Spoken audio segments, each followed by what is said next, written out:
The following is a presentation of the St. Louis Chess Club.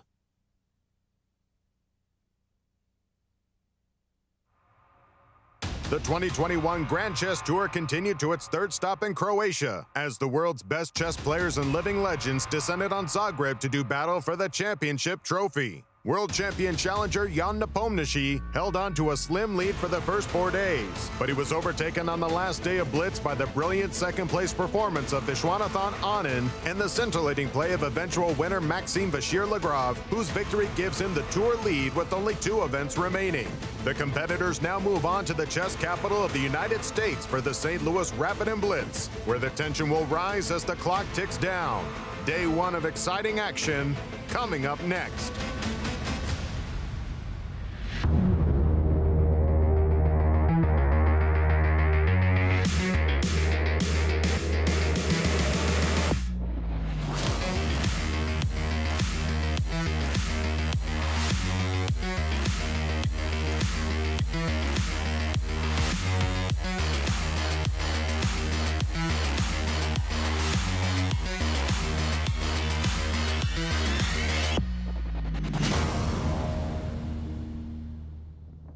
Hello everyone and welcome to beautiful St. Louis for the St. Louis Rapid Blitz, the 4th stop on the Grand Chess Tour. We're standing in front of the iconic arch on the banks of the Mississippi River, and players from all over the globe have descended on this iconic city in order to play in this important event. Will Wesley So rack up the score, or will someone else be able to make a dent and possibly win this whole thing in the Sinkfield Cup? Well, to call all the exciting action, we're going to jump to the studio with Alejandro and Yasser. The beautiful gateway to the West. What an amazing city St. Louis is, and what a great place to host elite chess players for an amazing tournament. We're back. It's the Grand Chess Tour, our 4th leg. I'm Grandmaster Alejandro Ramirez, here with Yasser Seirawan to bring you the St. Louis Rapid Blitz. Alejandro, welcome back from Russia. Delighted to have you in the studio. It's great to be back. Welcome, welcome, welcome. Hello, everyone, and welcome to our live coverage of this, the 4th leg of the Grand Chess Tour. Well, we've got an amazing roster of players for you. Let's take a look, Alejandro. Absolutely. Let's take a look at the 10 players participating here at the St. Louis Rapid Blitz. And what a headline. It is the return to over-the-board chess for Hikaru Nakamura. He has been absent for almost 2 years, not quite, but almost 2 years. And he is going to come with a vengeance. He is the #1 rated Blitz player, and we certainly await what he can do after his absence from the chess boards. But look at #2, it's Wesley So. Indeed. He has been dominant this year. Online, offline, rapid chess, slow chess, Fischer, random, doesn't matter. Wesley has won it all, and he has had a great year. Can he close out the Grand Chess Tour? We'll find out. On the opposite side of the spectrum, we have Fabiano Caruana. Not so good. Not such a good year for him. A disaster in Sochi, having some problems also in Bucharest. Not a lot of points in Grand Chess Tour. He needs to come back. He has dropped out of the 2800 club for the first time in what feels forever. I know he's excited to get back there, but first, we got Rapid Blitz for him. Shakhriyar Mamedyarov, he's doing well in the tour. An excellent victory in Bucharest has placed him really, really well. He's a dangerous player. Rapid Blitz, he's admitted himself, not his cup of tea, but still a very dangerous one. Meanwhile, Lenier Dominguez, former World Blitz champion, a very dangerous player, experienced, and he's a local boy here from St. Louis. Richard Rapport flying all the way from Hungary, actually from Serbia, sorry, where he lives, and he is going to have a tough time recovering his points in the Grand Chess Tour. He will unfortunately miss Bucharest for health reasons. Exactly. Missing the Super Bet tournament really hurt him. It really hurt him, but he's here, 2 events to play. He's joined by a dear friend of ours, famous commentator, but let's not forget, 8-time Russian champion, Peter Svidler will be joining the fray, and another former World Blitz champion, another local player here from St. Louis is Lek Wang Liam, as we see Peter Svidler waiting for the round. And two more players, the talented Americans, Sam Shanklin, fresh off a great run in Sochi. He went all the way to the quarterfinals, was knocked out by none other than Sergei Karyakin in a very, very close match. Sam actually led at various points of that match, close to knocking out Sergei. And Jeffrey Shong, who is finally here with the elite. Can he prove his mettle? The youngest player in the field, but when I see that field and I see Hikaru Nakamura at top, I think of those Grand Chess Tour points and how many points is Hikaru going to take. But first, let's take a look at the format of this event. Alejandro. As we see, ooh, very tropical there. Yeah, exactly. You see that nice look by Hikaru. Well, again, tell us about the format. The format of the event, we have a triple round robin for you guys. It's going to start with the rapid portion. 25 minutes with a 10-second increment. It's going to be played at a rate of 3 games per day. And on the weekend, we'll have the Blitz. That's going to be game in 5 minutes with a 2-second increment. Yasser? No draw offers. No draw offers in this tournament. You have to vacuum the chessboard. You have to find some kind of repetition, but there are no agreements. Remember, the rapid portion is worth double than the Blitz. So 2 points for a win, a draw is worth 1 point, and you still get nothing for a loss. Those results in the rapid, we know they're huge. 150,000 on the Blitz. We're going to go back to traditional scoring system. 1 point for a win, half a point for a draw, and Yasser, $150,000 prize fund. Not bad at all. Very handsome. And the schedule. The schedule of our tournament: 3 games of rapid per day on the first 3 days. That's today, tomorrow, and the day after. And when the weekend hits on August 14th, get ready. It's going to get fast and furious with 9 rounds of Blitz per day. That'll be on day 4. And we will be closing on the 15th with 9 more rounds of Blitz. And if necessary, the playoffs also on the 15th. It's all about crowning a champion in St. Louis. And speaking of crowning a champion, we're here at the Grand Chess Tour, and we have Grandmaster Maurice Ashley to tell us how those points are going. Indeed, that is why we're here. There's $100,000 up for grabs for the winner of this event. And we got to take a look. Let's drill down deep at the players who are involved in the chase at the very top. As you see right now, Maxime Vachier-Lagrave leading the field. But, in fact, he's not, because he's played 3 events. Wesley So, having played 2 events himself, even if he comes in dead last in this event, he'll get enough points to overtake Maxime. And as you see, Maxime is not playing. Chakra, however, is in there with a shout. 18 points, just 3.3 points behind Wesley. That could be easily made up. Fabiano Caruana and Richard Report, of course, having absolutely no chance. Just mathematically, it seems impossible.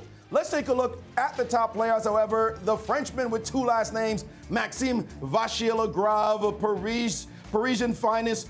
They love him there. He did win the Croatia Rapid and Blitz, so he's coming off a hot event, but he's not playing here, playing in the Sinkfield Cup already here in St. Louis. He'd be praying that the other 2 players, Wesley So and Shakir Mamadyrov, tank. Don't play well, guys. That's what he's dreaming of as he sits in his hotel room watching the proceedings. But it's hard to imagine this man doing badly. Wesley So, he's been just incredible, playing like a boss, just coming off a victory in Paris, of course, Maxime's hometown, and winning so many events. We see him there. He seemed confident. Last night at dinner, he just seemed so relaxed, well prepared, winning so many events. He's just saying, I'm the one to catch, seemingly the finest in form of everyone here. But somebody wants to upset that apple cart, and that is the rise of the Shak, Shakir Mamadyrov from Azerbaijan. One of the older players in the field, but still getting it done. He just won in Bucharest, showing that he is indeed competitive. He is not great at Rapid and Blitz, as we've noted, but he feels that if he can keep it close here and we get to the Classical, anything could happen. He'll have a tall order in the first game, but nevertheless, don't ever count this man out. It should be an absolutely exciting event as we close out the penultimate event before the actual finals in the Sinkfield Cup. Guys, I can't wait. Absolutely. And set the table for us, Alejandro. What do we expect of the pairings in this day one, round one? Round one, day one is going to be America versus the world. So we have Sam Shankland. He is a very hard worker. I liked what he mentioned yesterday. He said he's been working hard at Rapid Blitz during the pandemic. Can those efforts prove true? He'll be facing against Richard Rapport from Hungary, living in Serbia. I feel Lanier and Jeffrey, it's the veteran versus the youngster, as Lanier Dominguez. He's been around for a decade and longer. One of the really, really world's great players, and the rise of Jeffrey Zhang. The rise of Jeffrey Zhang, absolutely, those two players fighting for those spots in the Olympic team. But here they're facing in Rapid and Blitz. Can Jeffrey prove his talent, or will Dominguez's experience really shine through? And as we see Fabiano Caruana in his match, he will be ready to play with the white pieces against Peter Svidler. I think that's an important one for Fabi to start strong in this tournament. Absolutely, and he's going up, as you said, 8-time Russian champion. To win the Russian championship once is an achievement. 8 times? It's just incredible. That is really remarkable. And of course, there's Fabi, many-time U.S. champion, as the clocks have just gotten started. We didn't even get to tell the world how much money and how that prize breaks down, but we will get to that, as this will be our highlighted game. We have 5 games, of course, that we want to pay attention to, but this game we'll come back to very often as the players assess a Nimzo Indian Classical with Queen C2. A variation that they've played actually before more than once. They've drawn quite a few times from theoretical positions in this specific variation of the Nimzo Indian, following the move Bishop G5 here. Many famous games, actually, and there we go, Bishop G5 played by Shak. D takes C4 is currently considered to be the main line of the position. Not the only way to play, of course, but Hikaru taking a bit of a pause. It's become a kind of a tabia, I find, that D4, Queen C4, B6, B7, B6, pardon me. There's been almost just an explosion of the number of games that have occurred from exactly this position. And White still tries and tries and tries to find this little new nuances in the position. Rook D1, Rook C1, you know, what are we going to do? Right. Basically, you're trying to prevent Black from comfortably achieving the break C5. Once C5 is on the board, Black has more or less fully equalized despite the pair of bishops. You can see White has no development. Right. His kingside pieces on F1 and G1. And Rook D1, okay, just what you were saying, to keep an eye on the break C7, C5, H7, H6. Now that's an intriguing move. I wanted to say, I think it was Garry Kasparov who had introduced in this particular line ideas of H4, early H4. And intriguingly, the move H7, H6 kind of prevents you from playing H4, doesn't it? And the players are playing very quickly. H6 not the main treatment of the position. I still believe that Queen D7 is main line. Right. But certainly both players very well prepared, still well within theory. I want to say Mamedyarov has actually faced this more than once. Right. It is still a very theoretically heavy position. So we still need to give these guys, I would say, 4 or 5 more moves before they're out of theory. Agreed. We do have G4. That's Mamed. That's my guy. That's what we want to look at in chess. G4 is an explosive move, but I believe it's theory. I don't know, Maurice, maybe you can enlighten us on this one.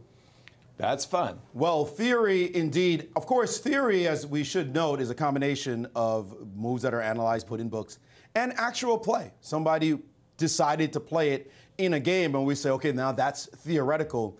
And Shakra actually had the position before G4 against Fabiano Caruana and defeated him in 2018. G4, however, is a Morozevich specialty. And that move, G4, that we see played in the game, this following Morozevich line, we're still in a game that he played back in 2015 in this position against Oparin. And so it's clear that Shakriar knows that line, is well aware, and likes the activity that comes from this wild position. Morozevich did win that game as well. So it's going to be up to Hikaru to improve on that earlier game. And right now, Hikaru does not seem that impressed by the line at all. He's just simply playing it out. This first move, this one is a new one with knight B to d7. I'm pulling up the opposing game. In that one, he played the move c5. c5 was played in that game instead of what Hikaru has done. And that is why you saw Mamedyarov, you saw Shaq pause. You saw him kind of kick back instead of just keep with the flow. That surprise move to him, seeing the knight move instead of the c5 move. It's not that it's unusual because knight d7 was actually played after this capture on c5. Knight d7, a sacrifice in the game. Now Hikaru actually preparing this move in advance with knight to c7, but it didn't seem to surprise Shaq at all.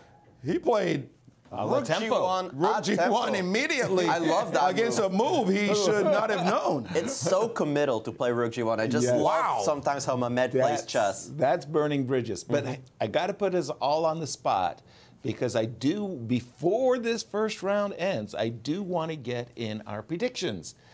Alejandro, start the proceedings. Who do you like to win the St. Louis Rapid Blitz 2021? You know, I'm going to go for recent results. He has been dominant this year. He has had really amazing results, basically qualifying to every single final in the Magnus Magnus Tour. Right. And doing amazing in the Grand Chess Tour. Having just a wonderful year. Wesley So is my pick. I just can't go against recent results.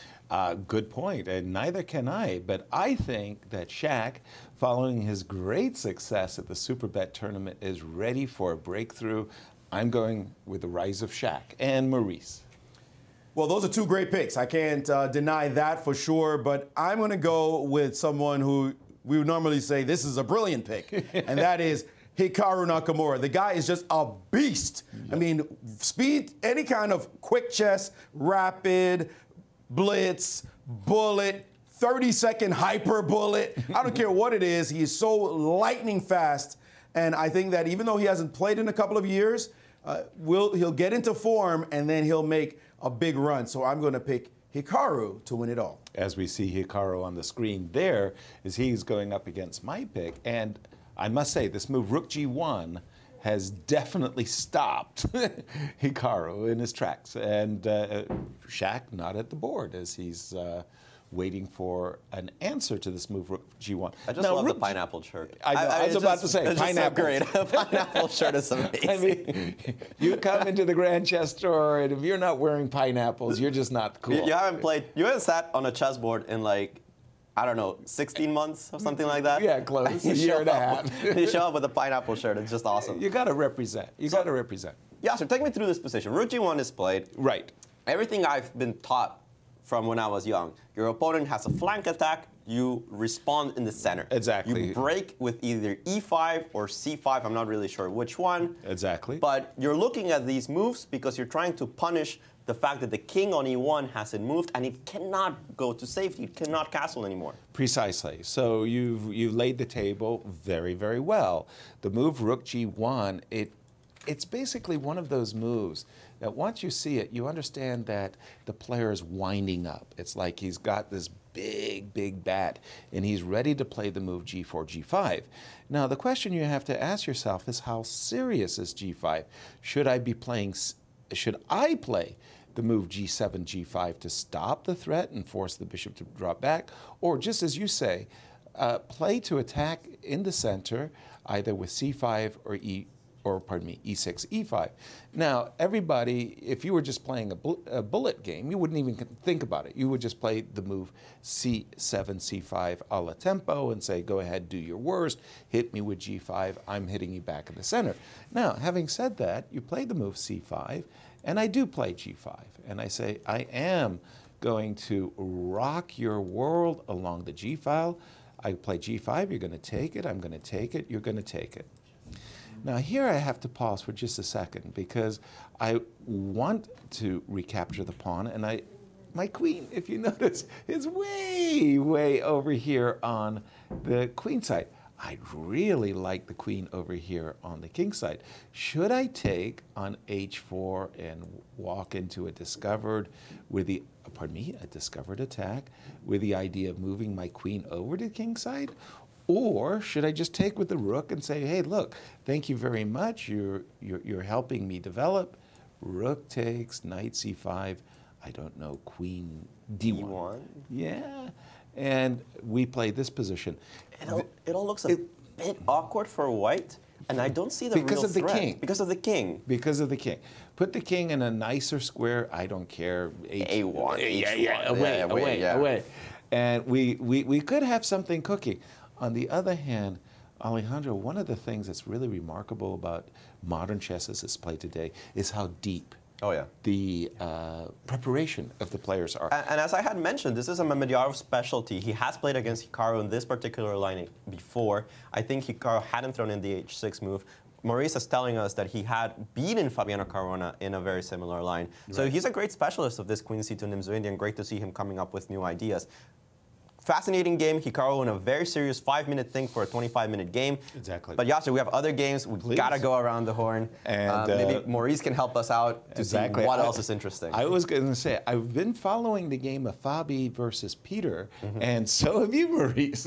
Actually, I've been looking at the other games. It's kind of interesting that sometimes we get lucky. We get a featured game, and we say, that's the one we're going to pay attention to. And it indeed is the barn burner of the round. We see some very solid positions so far. Fabi did play an early knight c3 here against the Grunfeld setup. Nothing really special going on. Wesley and Lee Kuan Lam. This is a revenge game as Wesley just defeated Lee Kuan Lam in the finals of the Chessable Masters. Great result, certainly for Lee, but he's thinking, I want to beat you now. Like, you beat me, it's time to return the favor. So they're in also a very solid position, maybe a slight edge for white. Another revenge game, you got to go back a ways to find the revenge factor. Do you remember, must have been 4 years ago, I'm trying to remember exactly, guys, when Richard came to the States and played Sam a match. It was a straight heads-up rapid and a blitz match, remember? And Richard ripped a hole in Sam. It was just like bloody as ever. Sam wasn't as strong as he is now. Sam is a different beast from that back in the day, and we know from this great performance that he's had recently, as you mentioned, in the World Cup, getting all the way to the quarterfinals. He is tougher now, and I'm sure he's got revenge on his mind, having been defeated here in St. Louis, where he was U.S. champion as well. He's going to look to see what kind of damage he could do. This position is actually quite interesting, a little unusual, seeing the bishop on a3 here, a possible trade of the pieces, and also the knight on c6. So, and this pawn already on a4. Very interesting game, certainly something that we'll want to dig into the details of. And finally, I think it's this one, yes. It looking very, very solid between Lanier and Jeffrey. Not much here. The excitement will come later, if at all. No, the excitement. I'd like you to return to the game between Fabi and Peter for a moment. You kind of went over and said, oh, it's a little bit boring. Guys said, no, we got an exchange sacrifice. If you could go back to the position after dc5, knight b d7 is when you left it. And then instantly, Fabi took on d5. There was a trade. And after bishop takes b2, Peter was feeling happy because he thought he had bishop c3 check or queen a5 check on tap. Castles, Maurice. Yeah, castles indeed. An exchange sack, but you know, Grunfeld players love their bishop. Love this dark squared bishop. Right. And picking this off, yeah, sure, you can. White already has a pawn for the exchange, so it's not a full exchange sacrifice. White also has a lot of space, so if you give up this one bishop, all your pieces are just sitting on the back row. Now, is it going to be enough compensation when this knight moves? He'll certainly want to, and there he goes. He's just taking it. I'm going to take the piece, force you to take this back. Bishop h6 and any kind of threat along this diagonal will take some time to execute. It doesn't look like you're going to land mate. So is it enough, this dark square bishop and the great lead in development, will it be enough? Engine saying triple zeros. After queen a5? But I want to take a look at that clock. 26 minutes for Fabiano Caruana, wow, that's a big deal. 14 minutes and a half for Peter. No question about the fact that Fabi is full on prep, and Peter's just making it up as he goes. Well, queen a5. Go ahead and if you could just drill down some tactical variations. Let's do it on my board, actually. Suppose we play the move queen a5, as you mentioned. It's an exchange for a pawn. So I, of course, want to simply capture this pawn back. What do you think of them apples? And it can't be protected. It's going to. Yeah, there's disappear. no It's gonna bishop drop to from the board. d6. You'd mentioned bishop h6, but The problem with bishop h6 is I think that if I just want a good game as black, I give back the exchange. Exactly. And I take on c5. Exactly. And Right. then let's put that on the board so we can show our viewers at home. Bishop h6 hits the exchange, hits the rook, and we're thinking, yes, you could move the rook potentially to either square, although maybe I wouldn't move it to d8. But Actually, we're d8 thinking. loses. No, but be careful because knight g5 is real. Yeah. Knight g5 is real. Yeah. Yeah. Knight g5 is very real. This is very painful suddenly, as this looks Initiative over. is flying. No, It may not that be was over, but the where we initiative is that is certainly where some we initiative. definitely, as you were saying, Alejandro, we returned the exchange. We are not interested in.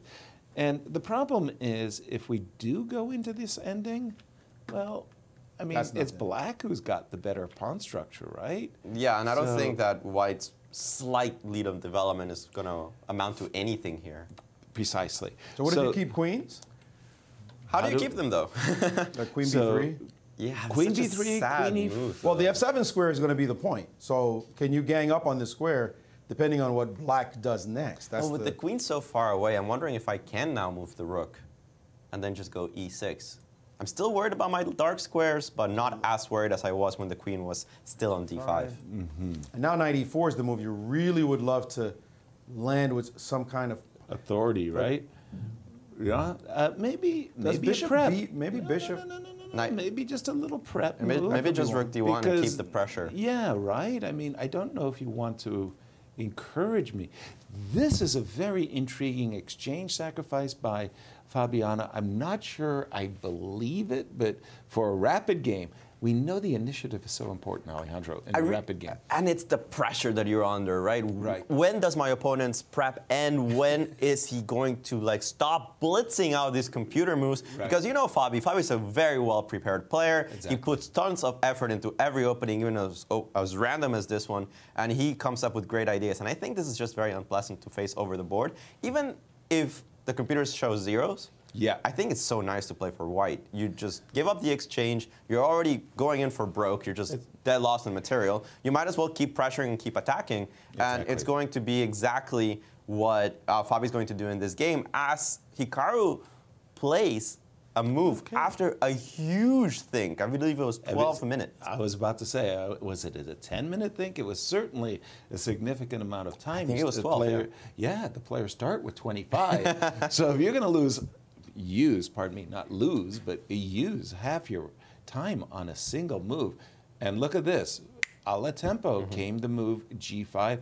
c5 was the most, I want to say, human move you could play, right? Absolutely. I mean, so there's no question that we are still in Shaq's preparation, and knight takes g5. I think knight takes Instantly. g5 makes a lot more sense Than bishop takes g5 because of the rook on g1. You're Precisely. liberating one of the key attackers of this position. You're making sure that the threats on g7 are slightly more real. And perhaps because of this, some tactics might actually work out that wouldn't have worked out on other variations. Okay, let's take a look. Knight takes g5. We are really in very forcing territory right here. Now here, I want to pause because in truth, I'm not a big fan of this knight on d7. I'd love it to be on g6. I'm beginning, my spidey sense is beginning to tingle here. This, I feel like I have to be incredibly accurate suddenly because after I take, I'm really getting afraid that this pin against the queen on e7 with a rook on g1, no me gusta. No, it's really unpleasant, and the main problem for black is he doesn't have a good position for the queen. I don't know if you can actually play c takes d4, knight e4, and very slowly play e5. It's really asking for it. Let's take a look. It's really asking for it. E5. I got it. My feeling, no, you can't. Don't go here because suddenly the focus, and by the way, this rook on d1, Might join the fray. might join the fray as well. I don't know, but I'm telling you, This could be an extraordinary prep. He's gone with your instinct. Yeah. C takes d4, no me gusta. Yeah. He actually played knight f8, trying to improve this knight. Right. I was a little bit wondering what he was going to do after knight f8, knight e4. Right. But I guess no we'll choice. find out, knight right? g6, right? You gotta block. You gotta block this g file. You got to stop this pin from that killing. being said, you know, you take on f6. With the bishop, I think. I really like my knight. The bishop is not just being tempoed. Fair is fair. And I take on c5. And I'm wondering... Okay, here, there's no question. I got to get rid of this knight You before. have to, right? Yeah, you have to play f5. Yeah. And that's the question. I want to get rid of this knight before it does any more damage to my king side. Again, double edge. Now, but it feels like black's okay, right? Yeah, I think that we're in that territory where the computers, are, like, there's only one way to keep zeros. There's only one. The moment you deviate, the moment you fall off, you're busted. Maurice, jump in, please. Yeah, sharp attacking line there, indeed, and another sharp attacking game here with this exchange sacrifice. But it turns out it is established theory, or at least has been played in practice before, a few games, in fact. And we see from this position, we have a stronger player as Ganguly with the black pieces playing here. Did not touch the rook after queen takes and queen to b3, which is the game as we speak. So that's why Fabi's able to blitz out all these moves. He's like, I've seen this. You need to find moves. Here, Ganguly decided to play the move b6 in the actual game, b6. And after rook d1, knight to f6, the capture on f8 was decried by the engine. And we're still, by the way, in theory, in this position, the best move being considered bishop to c4 here. So no doubt Fabi has drilled down deep enough to know what's equality, what's compensation, what's the best move for both sides. The problem is it's a rapid game. And when you're in a rapid game, you've never seen the position before, as it looks like Peter has not, you're working things out on every single move, and you have one of the best prepared players on the planet facing you. And no question about it, this will be a challenge. It looks as though a lot of things have transpired while I was talking. Yep. Queen b6. The exchange sacrifice. Queen b6, and he recaptured on f8. Yep. So that he did take the piece back, and the time differential is what we were talking about. Right. But is it a complex enough position? I'd almost immediately play queen c3 here. Problem is queen f6 might land on the board, chasing your queen some more. Black's pawn structure is better, that's to be sure. And you cannot trade queens here voluntarily on b6. That gives up the entire initiative. Yeah, you have to keep them. On the other hand, I'm not afraid of queen takes b3. No, you're not. You're happy that the structure is improved. So rook d1 maybe as just a slightly better ending if you take on b3? I don't know. I think you're aiming for more than that, just because your opponent has no time, basically, right? You're playing now a kind of a slow blitz with 8 minutes and 10 seconds increment. Exactly. And you don't want to give him the simplicity of an endgame. I want to, again, for our audience, explain that at this incredibly elite level, when I feel like I have you've taken too many liberties with your clock. Yeah. You're way behind on time. Suddenly, I want to keep the game complex, and that was what you were talking about there, Alejandro, keeping the queens on the board. Rook d1 was played. I just want to turn our attention to the game between the veteran and the junior. I mean, we've been covering Jeffrey so long. I almost feel like I can't call him a junior. He feels like a veteran to me. Well, he is playing against Linear. He is 21 now. I know. He's finally not a junior. I know. He's no longer a junior, but he's really getting a crack at the world's best. And he's got a position where, the old foxy, wily veteran has something. I mean, the position, when you look at it, is incredibly balanced, 4 versus 4, 3 versus 3. A lot of players will say, oh, this is nothing. Actually, when you start looking at it a little bit deeper, you say, this bishop is not as good as this bishop. This bishop is not as good as this bishop. Black's bishops, in other words, are worse. The rook is excellent. absolutely nothing wrong with the rook. But after I played the move knight d2, which was very quickly played, we're about to play b4, knight b3, and my pieces, White's pieces, are very purposefully placed, I want to say. And I have won these types of endgames, not even with this much going for me. Yes, you basically made a living. Yes, winning this stuff. I furnished an apartment. I furnished an apartment with these types of. So it looks uncomfortable for Jeffrey. He's on the defensive side, no questions asked, and it's one of those positions where you're going to get tortured forever. That's it. And right now, this particular moment, he would love to play knight d6, hitting the bishop on c4, but it's defended. So the bishop on g4 actually needs to move, and it doesn't have a great spot. Definitely don't want to put it on e6 and wreck your structure. Definitely, you might have to put it on d7, but where it's not ideal. It's not ideal by a long shot, right? Right, yes. So this is what you mean. You don't want this double pawns, even though it's very hard for White's pieces to get at them. Long-term, king and pawn endgames, all kinds of resulting endings could be lost. Conversely, when you put the bishop on d7, which just as you were saying, there's just not a lot of other good choices. You are blocking your rook. But again, Jeffrey, it's not all gloom and doom. The knight is coming to d6. He's just he's getting pressed, as we call it in chess. He's just getting pressed. That's right. Dominguez with a slight advantage. He'll be nursing that for a long time. What's going on? Yeah, there we go. Sam Shanklin against a richer report.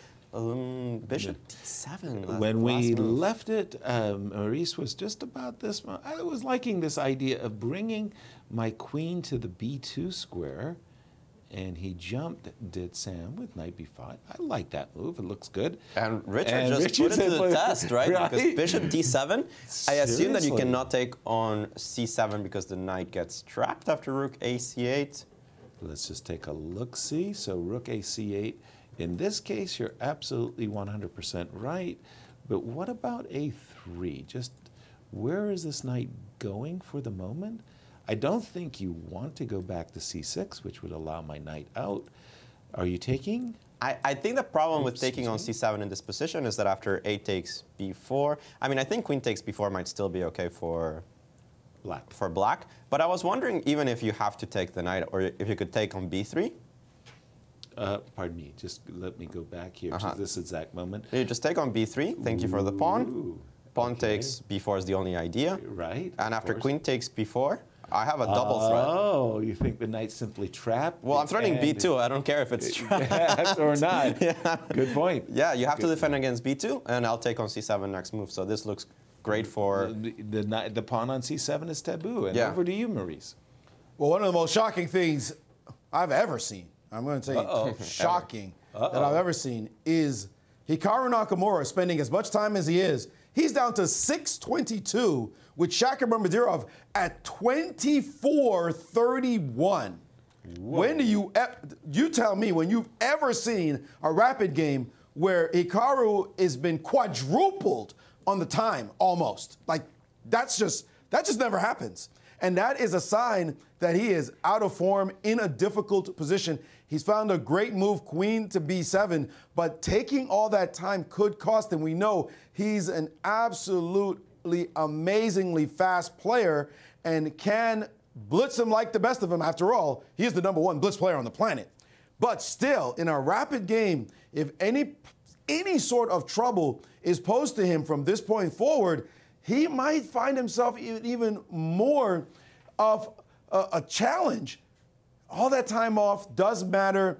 It's very funny. I went to Paris earlier, just last couple of weeks, and I was there, and I went to Luxembourg Gardens, and I went to go play the Blitz players there.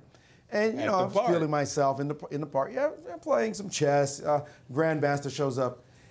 I hadn't played any Blitz on a board in forever, only playing online all the time. Playing Bullet even, real quick, right? But, man, I was slow. I was slow. I looked at my clock and said, where'd the time go? I felt like Kasparov did when he played just recently in Zagreb. I felt like Kramnik did when he played just recently in Paris. The idea that you're just looking and saying, wait, I thought my hand speed would be right, and you don't just get it back instantly. So will Hikaru face some of that, sitting at the board, not having faced a human in a while? Of course, Shakriar has been playing chess, and a lot of these players have. Will he be able to get it done? We'll see. This guy, like I said, is a beast. He can figure things out very, very quickly. Shakriar has made the move. Bishop takes on f6. And after all that thought by Hikaru, you would have thought he had an instantaneous response. Once again, he's thinking, and his time ticks down now to under 6 minutes. He's at 5:41 and counting down. This is a very interesting moment for Hikaru, although the game looks like he should be okay as I'm looking at the position. Maurice, what a complication. Yasser, I have to bring your attention to a big event. Sam Shankland, in that position that we just left it on, has blundered from what I'm being told. Let's jump straight at that position. Well, we were looking at the move knight c7, which you refuted very nicely after rook c8, a3, ab3. We saw that variation, so Sam said, well, let me start with a3 first. And this actually turns out to be a blunder because of the same move that you had suggested, ab3. And what are you going to do? You attack the knight for a reason. You got to take on b4. Queen takes b4. The problem is that c4 you just can't defend. Not only that, but there's this nasty, nasty b3, b2, and if you do, as you play the move queen b2, that was what you're talking about. You can't defend c4 and against b2, and those are just two runaway pawns. They're not stopping. What is it, the Noda-boom variation? Yeah, exactly, the Noda-boom variation, but these are the dream Noda-boom variation pawns. Exactly. They're running. They're just running. They will not be stopped. Exactly. And I think Sam underestimated the power of this pawns going into this variation. Probably he will not play queen b2. I think he was kind of hoping to play rook takes a8 just to get out of the double attack. But lo and behold, as you take on a8 and I take back, you still can't really defend this pawn on c4. Not without losing this knight on b5. This is knight on b5 is the tragedy in White's position. It's just the whole thing is a tragedy. The knight on e4 is dominating the position.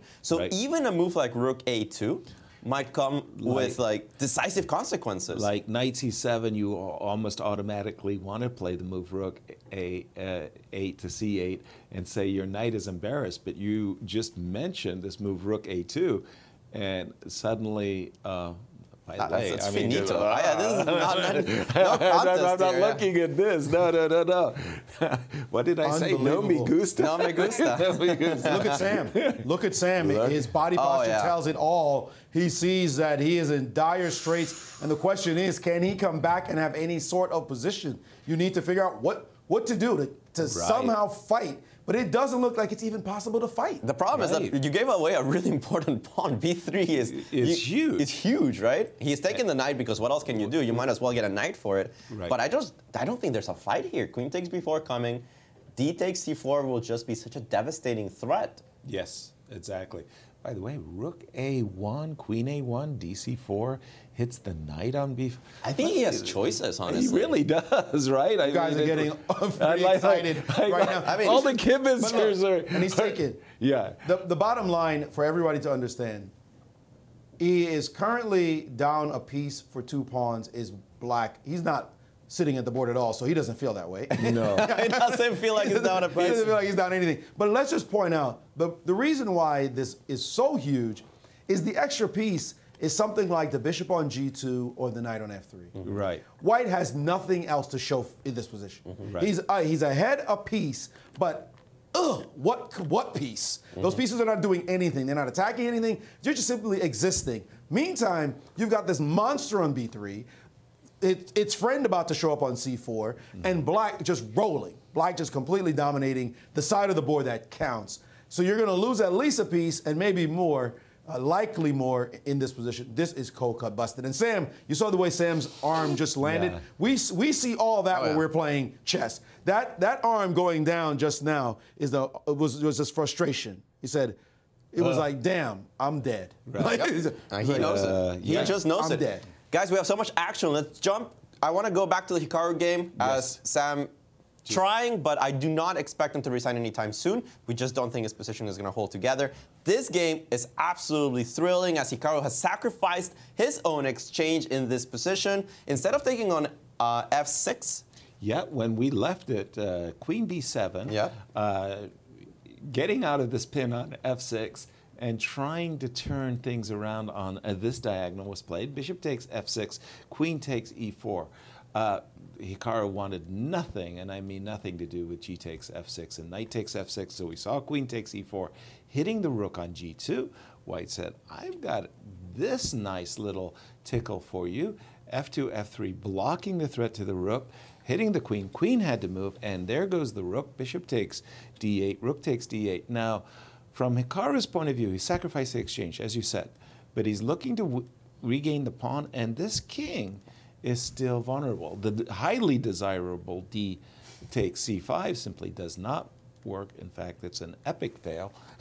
You drop your queen. So what do you do in this position? Queen a7. No, that's so greedy. Oh, That is Yasser, like, Thank you. how do you even see that this pawn is hanging? Instantly. This pawn is hanging. Take the pawn. You're crazy. I'm telling you. You're take just the crazy. Pawn. No way. That's Take pure insanity, the guys. Come on. pawn and laugh at your opponent. What are you talking about? That move looks crazy. I mean, your king's on e1, the knight's about to jump to h4, gonna be harassing some stuff. C takes d4 is coming. I can deal with the knight h4. What about the knight on f4? I wanted to go queen takes b. No, we know what you want to do. You want to take all my pawns. Correct. All of my pawns. Queen h4 check. Let's just analyze. What if queen h4 check here? Queen h4 check. Well, I'll move my king. King on f1 to king on e1 to f1. Okay, knight f4. Knight f4. Now, unfortunately, I do have to respect your threat of queen h3. Yeah, no respect. No respect. But why do you have to? I'm going to take a pawn, and I'm going to go, okay, that's pawn number 2. Thank you. Thank you. Wait. So g2 is not really hanging because Well, because I'm going to check, and I can come back. Okay, we see you. We see you. But your king looks so delish. I know. My king is delish. What if I played rook d5? Why are we making things complicated? You could just take on g2 and play rook d5. I really don't think black can be worse. I get that. I don't want to. Well, you don't want to let him off the hook. I don't want to let him off the hook. I see. All right. Rook to d5. I see you. I think this is no, but you're letting him off the hook. Don't let me. Don't give him anything. Why can't we play rook d5? Let's keep having fun since Instantly. Yasser's so greedy. Okay. Oh, wait a minute. Give me my pawn. Yeah. No. We don't Rook take d5 immediately. Now, okay. So. You need a move. So, rook to g4, Rook g4 queen looks, h3 check, right? But that's not the end of the world, right? We can play rook g4, allow queen h3, and run to e1. What? Run to e1. Run to. Okay, let's Why, try. why is this so crazy? No. Sorry. Where else am I going to run? Yeah, it looks like I'm running. I just didn't know where I wanted to run. Okay. Because I feel like king g1, knight e2 is deadly, so you kind of have to go to e1, I thought. Yes. Okay. Now you can take a pawn, though. No, I have No, queen b8. Queen b8 check. Queen b8, and I pick up your knight. Thank you. Yeah. Now you see the haters are becoming my friends. I guarantee the computer refutes this within like half a second. Half a second. You non-believers. Look. He took on Of his course. What? Wow. Look, I love this chose game. I love Shaq. this game. I chose Shaq. Shaq's the man. Respect. I mean, come on. You win that tournament in Bucharest, that super bet tournament, with that regal form that he showed. Man, he made a believer out of me. We can back up. We can back up in this line because we did miss a move, surprisingly. But right here, after this move, queen to h4 check, king f1, knight f4. This queen b6 has a small problem, guys. How you like them apples? What? Knight d5. What a move. What a move. A lot of visuals with that last move. But is it over? Oh, queen b3, you have c4. Queen That's b3, wrecking. c4. Whoop, whoop, whoop. This is a nice visual right here. That's a good visual. Check that out. Boom, bam. That's not just the family. That's the neighborhood. Indeed. So let's go back. Oh, so my knight word. d5, and how do you like them apples? I didn't see it. I really didn't That's see a it. nasty knight retreat. Ooh. That'll turn tables pretty quickly. You want to play a move like queen That's b6. a tough part sometimes about chess, right? You're focused on the attack. The knight on f4 is so beautiful. It's hitting already this rook on g2. You're not considering moving it backwards, and we know backward knight moves are the hardest to find. Exactly. Knight d5 is just such a pretty move. Oh, it really is. By the way, I just have to say that for a moment there, it really looked like Shaq was the guy with the initiative. Indeed. He was doing the attack. Yes. Right. And then Hikaru sacrificed material. That's what I don't like. That's what I don't like for Shaq. I think psychologically, the shift has occurred. You were pushing. I'm attacking. I'm playing for the big initiative. Right. All of a sudden, the guy says, you can have some stuff back. And now you turn into a materialist, is what Shaq just did. He said, okay, forget about the big attack, and I'm the one who's going to mate you. Now I'm a materialist, and it's a dynamic position. The last player in the world you want to deal with in a blitz game, and look at Hikaru, pure confidence. Knight f4. Knight f4, instantly played. Right. The last player you want to deal with is Hikaru Nakamura, because he will find these moves in instant second. It'll be, if it were possible to be milliseconds, that's how fast his brain works. So now the attack is on, and you have to defend from where you were thinking of attacking. You want to keep the momentum. Queen a7 is a bold move. I'm keeping the momentum. I'm still aggressive. I'm trying to beat you. And now all of a sudden it's, wait, what? Yeah. Okay, that move is the challenge, knight f4. And how is Richard doing in his game with Sam Shanklin? Has that one been decided? Because I tell you, when we left it, it sure looked bad news for our former U.S. champion. It's the up. That got worse. There you go. Oh my God. Rook on a2. You remember I mentioned this rook a2 move. I thought it was just one of many ways, but this is looking When we left ugly. it, we saw the move queen b4, rook b1 by Sam, and rook a2. Rook a2, yeah. That's on the board. Knight e1. Okay, looking to try to defend f2 with the move knight d3. And Richard said, I got that covered. By the way, that's pawn number 3. Not to mention right? That's the pawn number rook 3, is which means you hanged. could also take the rook. You could take the queen on c3, the rook on d1, and then take. How about taking No, take on pawn c4. c4 Because if you first? take on also just c3 and the knight takes, the knight's hitting the rook. Right, but you take on c4, and I think this is just over. That's another pawn to deal with, and the knight on b5, pardon me, the knight on b5 is hanging. That's over. This is lost. done. This is all but the crying. Yeah, let's update some other games because I think this is just done. Peters Viller, I'm being told, has 1 minute left, and this game changed kind of dramatically. I don't even recognize it. It certainly did. When we left it, we had seen the queens facing off against one another. We're just going to play very quickly to get up to date with the players. Peter slightly worse in this ending. Advanced his pawns to f5 and e4. I'm not sure I'm a big fan. That bishop on c8 really has not been in the game. Hikaru looking at the game. He knows he has the initiative. He has 4 minutes. He just came around to check out Fabi's game. Right? I mean, who does that with 4 minutes on their clock? Amazing. Okay. Well, he's a good multitasker, as we know. Absolutely. How do we feel about Rust? I don't see any on Hikaru right now. I mean, he's playing amazing chess. Just every move that he's finding is impressive. He's got out-prepared, no question about it. Right. But part of the genius of these players is grabbing those preparations over the board and saying, I don't care. I just don't care. I'm going to outplay you anyway. As Shaq is in the tank, he's not known as a defender. No. He's just not known as a good defender compared to all of the other beasts he plays against. He's known to love the initiative. He loves sacrificing the material. And I just don't really see a clear path for him here. Well, okay, let me just bring it up on my board again. If I play something like e2, e3, I'm worried about queen h3 and queen takes f3 as one idea. And I'm also worried about what you guys were talking about a while ago, just even the very simple and who's hunting whom. I think it's very clear that White's king is far more vulnerable in this major piece ending. So, and when it comes down to major piece endgames, that means you have a queen plus 1 or 2 rooks. Right. you're always looking at king safety. Really, there's Precisely nothing so. else that matters in the position. Doesn't matter if you're down 5 pawns. If your king is not safe, you just can't do anything. You don't have pieces to defend. Did you say 5 pawns? Doesn't matter. It doesn't matter. There's like a little hyperbole there, but If your king is weak, it doesn't matter. If your king is weak, it doesn't Point matter. taken. Point made. Your king has to be like buck naked weak. Like nothing, like no pawns Okay, now I anywhere. got an Those 5 image. pawns are got to be like all the way over on the other side. Your king is completely exposed. Your point is well taken, though. Yeah. It is about king safety first. That you do look, as you mentioned, and right now, I got to tell you, to me, it's not just that; it's the psychology of the moment.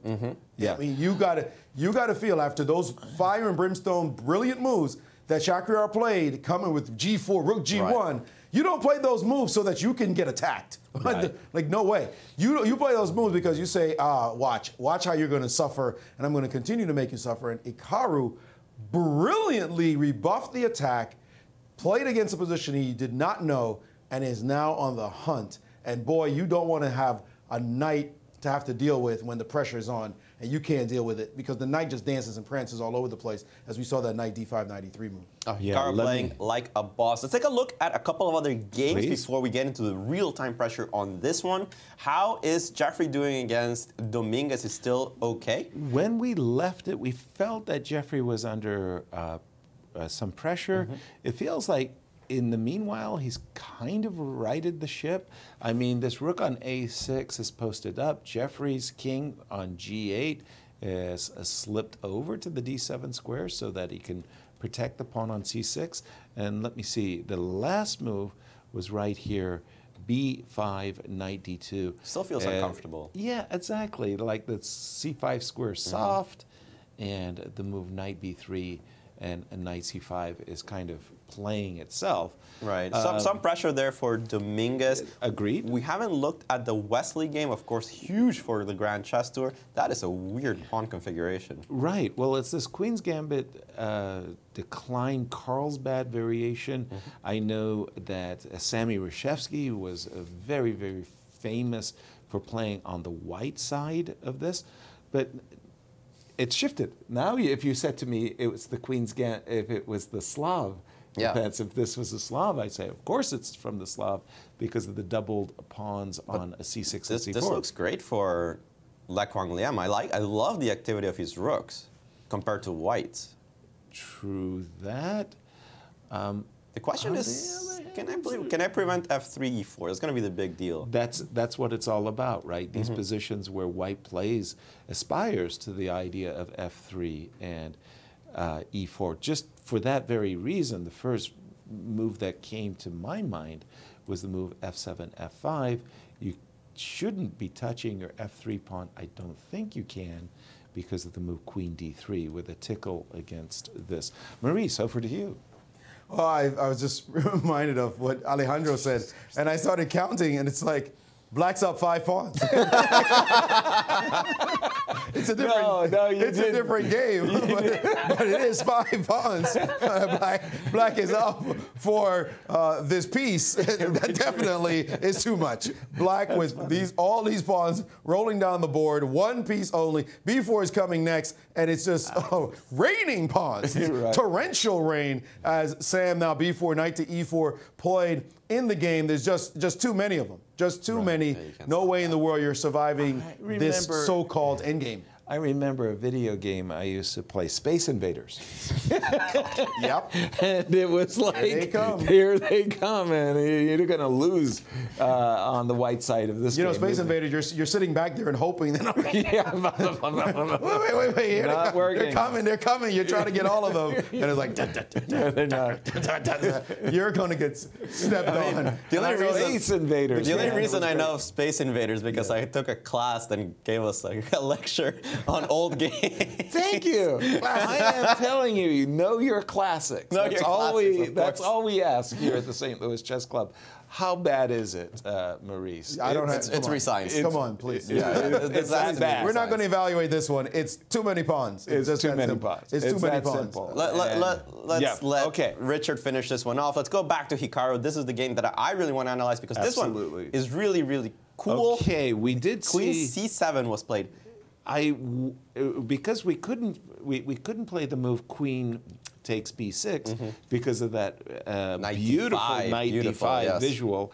He played the move Queen C7 with the idea now knight D5. Well, it's a different kettle of fish because we get to go Queen E5, defending E3 and hitting G7. Yeah. So Hikaru said, "Well, give me that rook."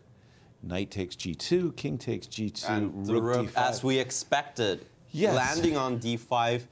I don't see the immediate killing blow. Right. So if I was to, the good news from White's point of view is the H2 pawn is covered so that I can maybe play a move like Rook G1. I'm about to stop myself. It's Rook ugly, G5. but it's also clear that at this point White is looking for equality. No question about it. Yeah. He wants to bail, and if he can find a way of bailing, he'll do it. Might as well do it, yeah. Yeah. Do you remember a time, that's the first line of a Michael Jackson song. I was about to say, anyway, you gotta give it a serenade, yeah. But do you remember when we said Hikaru had 6 minutes? Yes. And Shaq had 24 minutes? I remember that 4-1. That was a while back. It was a 4-1. Now Hikaru has 4 minutes. He's dropped 2 minutes, 4:25. Shaq is at 6 minutes. That's crazy. That's insane. That tells you how uncomfortable he is. That's how bad it is for Shakhriyar, having gotten that kind of incredible edge on the clock, and now it's gone. It's just simply gone, and his king is under pressure, and he's trying to figure out how to survive this storm that is brewing near his king. And you talked about king exposure. There's a king hiding. King H1, hiding. At least Hoping. H2. H2 is not a big problem, but he has allows Queen F2. But Queen isn't F2 Queen is F2 just, I mean, that's just crying to me. Well, Queen F2, I can go Queen B8 check and Queen F4, hitting F7, you take on E2, I go Rook G1. I think there is the chance. No, there's just nothing there. Maybe I was trying to make Queen F2, Rook G1 work. I just can't do it. And he's actually reached Wow. for and captured Really? the. That feels That's like a moment surprising. of relief. Oh, Yeah, it but does. there is Queen E1 check. Rook takes D4. He wants Queen E1 check as an intermezzo, I right? don't know if that endgame is really that bad for White, though. Like, Rook takes D4, Queen E1, King G2, Queen E2 check, King, I think, G3. Right. You take and on there's D4. Queen D8 check. And I have Queen D8, Queen takes D4, Or Queen everything's H4 defend, check. or Queen H4. I think this is more. That's a relief. Rook takes D4 feels like a relief. for Unless check. we're missing something, right? I mean, because Rook takes D4, C takes D4 might just be still very dangerous. Because you're defending D8, and you still have this Queen E1 threat. Okay, we'll see if. Actually, I'm just checking with the engine just because we should figure out what's actually happening. It turns out that this is a mistake, and Queen F2 was much stronger. Queen F2 was the Queen F2 move was we were natural. thinking, That was yeah. the first move we all That was a looked challenging at, move. Yeah. and it's much stronger. Just an awesome move. Queen F2. Now Hikaru has blinked and let Shakhriyar off the hook with this last move. Rook takes D4. At least from a computer standpoint, there's still a lot of games to be played, but there's Shakhriyar taking that rook, getting it off the board, saying, "Let's go." I get a chance to go into an endgame. Remember, you said this big point, Alejandro. You said it's all about king safety when you have a major piece on the board. When the major piece is off the board, king safety, not so much. Your queen can't mate by itself. Right. It just can't. It now becomes about the quality of your pawns. That's what matters now. It's all about the quality. In this case, yes, you can be up 5 pawns as long as I got a passer who's running all the way down the board ahead of everybody else. So now it's about this queen ending only, and this advantage you can see is very different. There are no passed pawns for black at the moment, and white has a passed A pawn coming if he takes on B6. So there's going to be some dynamic chances for white to defend here that did not exist before. So this trade on D4 by black, you see Hikaru pausing actually in this moment. The interesting thing is that it's actually kind of a 3-result endgame, because any kind of wrong footing by the black queen getting traded or something like that, most pawn endgames are lost. B4, A4, B4, they're going to run. Right. By the way, I'm just saying that Richard is putting the finishing touches on this game. He's just played the move knight A3. 6. Sam. So he has 6 pawns for the piece. Well, Sam's going to take the pawn on D5 at least. But he's had to put his rook on B2 in order to stop b3, b2, and I'm seeing that rook to e8. So Richard in the driver's seat there. Well, hold on. Oops. Hold on. Let's just take a little bit longer. 1, 2, 3. We don't get to count this deeply, You don't get- right? it doesn't feel like it's chess. 5, 6, It really is the 7, weirdest 8. thing. What? Feels like Five connected passers, although there are a couple of double guys thrown in there. But what's Black interesting? has all of his pawns. He's got 8 pawns. He's on got the 8 board. pawns, exactly. but here's what's funny as well. Black has not moved the rook on f8. So white has 4 pieces, 4 of them fighting on that side of the board. And black still has not moved the rook. Finally. Black has said, Finally. now What I'll is move it? the rook. Those What is pieces it? by themselves and those pawns are like, we own you. Yeah. We own you so bad. We don't even have to move the rook into the game. And now when you get the feeling like, if it was that bad without the rook, Imagine. imagine the rook showing up to the dance. This Okay. is ugly, awful. Rook e5 is a threat in addition to the rook e1. And I'm just Threat. thinking that if you do play knight f3, I do think that c3 and c2, it's a runner. touchdown. I It's mean, a girl. Just girl. Just let Sam suffer in this position. Exactly. Let's Speaking of suffering, how You know, is hold Ari- on. I want to Oops. say something. I want to Yes, say something please. because I see this happen a lot. You know, as strong grandmasters as you guys are, some of us potsers, you know, you're looking, you like to see the blood flow. You know, there's some bleeding. Let's watch. The vultures. You know, the car crash. The vultures. You're like, oh, there's a car circulating. crash. Let's stop. Oh, there's a train wreck. You know, just drive by. It's got to be. No. Let's stop and watch the train wreck. Let's see what the call them emergency vehicles coming. That's good television. Rubberneckers. That's what we That's are. right. Traffic jam. What's happening? What's going on? Oh, we Ooh, see. that looks ugly. They brought out the stretcher. We got to see what's happening. I mean, if you guys want to see blood, just keep Sam on there until he resigns. But I have the feeling that actually Linier Dominguez is also about to draw what I a win. That's big news. I'm being told that Jeffrey is in deep trouble in this position. Okay, And you can let's kind of see where it. we left it. Oh, this is horrible. Oh, this is terrible, yeah. Jeffrey, recognizing that this knight coming to c5 is really too powerful, has put his knight back on b7, but that's allowed white to establish a pass pawn on a5. And Hikaru has drawn against Shakhriyar Mamedyarov. The first result of the St. Louis Rapid Blitz, a fight. That was a fight. But Hikaru, let's be honest, he let it slip there a little bit. He was a little bit merciful on Shakhriyar's position. Yes. Once he had established a strong advantage, he was just not the most precise. We'll go back to that, but let's take a look at Dominguez, as this is the first decisive result of the tournament, as Linier Dominguez defeats Jeffrey Shung. You were just showing us, Yasser, what the end of that game was. Let's take a look at how Dominguez did it. When we left it, I'm just looking at this pass pawn, and I'm saying, wait a minute. Guy's going to a6, the rook's dropping to a8, and when we left it, rook f8, rook check, and Linier said, excuse me, but you know, this pawn is really strong. How are you stopping a6, a7? Jeffrey's answer was? Resigns. I'm not. I'm not, yeah. I resign, and we have our first victor. Yeah, Dominguez with an important win there with the white pieces against young Jeffrey Shung. Let's take a look at what else we have for you guys. And there we go, resigns by Sam Shanklin. We had expected this for some time. Those were way too many pawns. Beautiful victory there by Richard Rapport, taking advantage of a big blunder by young Sam Shanklin. And we have Wesley against Le Quang Liam. That is probably going to end in a draw. So we're going to focus on the game between Fabiano Caruana and Peter Svidler. And they are agreeing to a draw between Wesley and Liam. That was Rook and 2 versus Rook and 2. One game left. And it's a sharp one, I still think. Oh, definitely. Rook and Bishop versus Rook and Knight, but this pawn on a5 is got to go. That's destined to drop, but okay. But the structure might drop on the other side. That's what I'm also thinking. Now, we might see a move like Rook to c4, in which case I would imagine the game would be very, very quickly drawn, were that to be the case. Any chances at all? If White says, look, I want to play for a win, I'll drop back with the rook, please take my pawn. Maybe I'm asking too much, but I want to take this pawn on h7. How do you like that, Alejandro? I don't mind it if you take on a5 directly, because after bishop takes h7, you don't have the important move king f7. Precisely. That's the bothersome move. Okay, so one more look.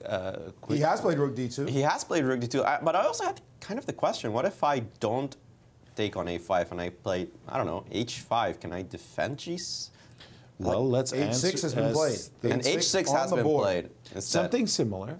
Well, it has a different characteristic because h6 allows you to play g5. Correct. And the pawn on f5 is defended by the the rook. Okay, I like that. I like that much better than h5. Starting to like black's chances, or am I going crazy? No, black's looking. I don't know if black's necessarily going to win this game. Well, no, but let's continue. Let's continue. Bishop h7. Bishop h7. He didn't play rook c4, Fabiano, and he has played bishop h7. He's pursuing what he hopes will be an advantageous position. Maybe it's a stretch, but okay. He's played bishop h7, Alejandro. Man, I want to trap this bishop so badly, but I can't see it, so maybe g5 has to be played in this position. Well, of course, the desirable way of trapping king f7, king g7, unfortunately walks into a tactic. Check, knight d7, you think, aha, I got the bishop trapped. No, you don't. I get to play bishop h7, it takes g6. And, do you? Yeah. Bishop g6, king e6. Wait a minute, maybe I spoke too soon. Bishop g6, king e6. Yeah, bishop e8 gets refuted by rook c8. But he's played g5 anyway. Let's catch up with the light decision. G4 break. Well, you had to break there, right? Yeah. Takes. More pawns are disappearing from the board quite rapidly, and now the pawn on a5 looks like it should go. Black will be up a pawn temporarily, and it's gone. There it goes. Double g pawns versus. It's the passed e3 pawn versus the passed a pawn, and you guys were mentioning the quality of the pawns. At the moment, both the a6 pawn and the e3 pawn are not scaring anybody. And there are just not that many of them, right? White only has 2 left. Black has 3, but they're doubled. If you force me, by the way, has to go through all those dark squares. Yeah. But if you force me to make a choice, I might go for white. I put my bishop on d5 as Fabi, put my pawn on e4, hope that I get to go king g3 and slurp the g pawns. The bishop d5, knight c4, no? Knight c4, he wants to play rook d4, I think. But yeah, that was my intention, but he played rook a2. But then I can still play knight e5. Rook a2 immediately. I have the feeling that white and black are both fine no matter what you really do in this position. After knight c4, and I'm looking at both rook e5 and a6, a5 as a threat. No, you have to take that pawn, right? Yeah, I've got to take the pawn on a6. By the way, I'll let you guys in on a little secret. If you look at these pieces, I'm a big chess set collector. I have a very, very large collection of chess sets. I think these chess sets are works of art. Mm-hmm. These chess sets were made specially for the club by the House of the Sinkfeld sets. And these sets, these commemorative sets, you can purchase them directly and own your piece of history. If you want to own the set that Fabiano is playing on today, you can do it. You can order these sets. And they're beautifully weighted. They really are. They really are gorgeous to play with. Weighted sets. Very nice. And by the way, we do have bishop d3. We got a5 on the board. And I think this game is headed for a draw. Right. So it looks like 2 decisive games to start the St. Louis Rapid Blitz. Nice. A very clean victory by Richard Rapport over Sam Shankland, and the pressure just got to the young man. Lanier Dominguez, proving the experience, is one of those positions where we said, it's uncomfortable. It's uncomfortable. You're going to be ground down if you're not careful. He just wasn't able to do it. Right. Here we get a repetition happening quite quickly as they recognize that this game is a draw. And those 2 wins, though, they don't say much for the tour standings. It's the first round after all. Of course. But 2 points. But, you know, one Maxime Vachier-Lagrave can feel good. He wants to see somebody get some momentum other than Wesley, other than Shakhriyar. Right. He would have liked to see Naka beat Shaq up. That would have been nice. That would have been nice. But it didn't happen. So not much at the moment as far as the Grand Chess Tour is concerned. It's the first round after all. But some really fine play. Unfortunately for Sam, a bad blunder really fine play by Lanier. Maurice, I wanted you to take us through that moment of Queen F2, or maybe a different idea there by Hikaru. Was that an opportunity? Was that a real opportunity? Yeah. Yeah. Let me get to it. Where did it slip? That is where it slipped. Right at that moment, we are talking about right here. Yeah. The Indians give Rook takes D4 as a blunder. Like, that bad? Like a blunder. You were at such a good position. Why would you do that? Queen F2 just is a much better move. It's not necessarily going to win the game on the spot, but it creates all kinds of challenges. Yasser, you had mentioned something like this. You have to play Rook G1. Rook G1, if you will. Rook G1 to be played. And now the key move here, as far as the Indians is concerned, is the move G6, surprisingly. Shut down anything happening over here. No dreams, no fantasies. Now, that's the boss chair move. You play G6. You don't take on E2. You don't take on D4. Yeah, that's you play G6. People would really Alejandro, suspect some kind of assistance. Yeah, G6 would not even cross my mind. Exactly. Yeah, what is wrong with taking on Queen E2, though? E2 is also not a big problem. Just gives White a little bit of initiative with this move, hitting the F7 pawn. Even here, though, you've got to feel like Black has some chances. The problem is White is covering all the business squares. Right. All the squares. So Black might have to deal with this kind of play. So this White definitely works in those positions, but to fight. Blunder on Rook takes D4. I wouldn't go that far. There was no killing blow, and no, there was no killing blow. He could have pressed. For sure. Queen F2 would have been dynamic. And with the clock ticking down, he would have had a chance. But blunder is very strong. I have to say, for a guy who hasn't played chess in 2 years over the board, he comes back, he's facing this remarkable preparation by a very much well-prepared Shaq, who's in the top 5 in the world, or top 10 in the world, and he turns it around. That was very impressive play by Hikaru Nakamura. With 4 minutes on his clock, too. It's why he's so fearsome, that he's not afraid of taking these very sharp positions and just refuting them over the board. Moves like Queen B7 take such a deep amount of calculation. It's something that we just kind of brush off because we have so many things to talk about. But a move like Queen B7, the thought process that goes behind this, when you're going to take on F6, can you get away with sacrificing the exchange? How much compensation do I have at the end? He is so fast and accurate at contemplating all of those different factors. He is just impressing on round 1 here. I liked how Hikaru played. He actually spent 5 minutes to play that move. Yeah. But the thing is, while a lot of other people would start to feel the pressure of the clock, like, oh, I'm taking too much time, and start to hurry. Right. Hikaru's like, what are you kidding? I still have at least 10 seconds. Like, what are you talking about? As long as I have 10 seconds in an increment, I'm good. I mean, I'm a bullet master. Do you know that I'm like one of the best bullet players, if not the best on the planet? Right. I got 10 seconds. I'm good. 4 minutes, that's like a year. He's not worried about the clock and playing good moves accurately under pressure. That's why I think somebody picked him to win this whole thing. I'm just wondering who made that choice. I picked his opponent, by the way. And by the way, now that we're talking about maybe a missed opportunity by Hikaru, after the move Knight G6, we saw the move Bishop to G5 by Shaq. Was there any missed opportunities by Shaq? Because I got to tell you, right here before the Knight moved to F8, it sure looked intimidating. If you take on D4, you're going to get killed by this pin. But I think that's the wonder of what computers have brought to grandmaster level play, and it's that some positions just work. They just work, they look scary, they look incredibly intimidating, but if you play accurately, the position holds. And then sometimes you can even turn it around. I would be surprised if the computer finds anything in those positions, but Yasser? Yeah, I was about to say, after 1 round of play, let's just take a quick look at the standings before we make our first play. 2 people at the top with 2 points as they have won their games. Richard Rapport, of course, defeating Sam Shankland with the black pieces. Lanier Dominguez, he is on the scoreboard as well. 2 points by beating Jeffrey Shong. They are both, of course, at the bottom of the table, while everybody else split the 2 points in play. Hard-fought draws from position number 3 all the way down. Just a second. I was about to say position number 8, from 3rd to 8th. So from 3rd to 8th, we have that big tie. Maurice. Can I say this? Yep. Again, it's freakish. Hit with a novelty. Hikaru played almost perfect chess the entire way. The engine critic right here says, well, he could have gotten a bit of an advantage instead of Knight F8 to play the very bizarre knight to e8, pinning your knight. What a move. Did you say knight e8? Wow. Knight e8. Nobody plays that. I get out of here. I tell the arbiter, check that man. Check pocket. Boss chair, boss chair. No question. So, but other than that, every move was pure except for rook takes d4, which it considers not as good as queen f2 because it allows equality.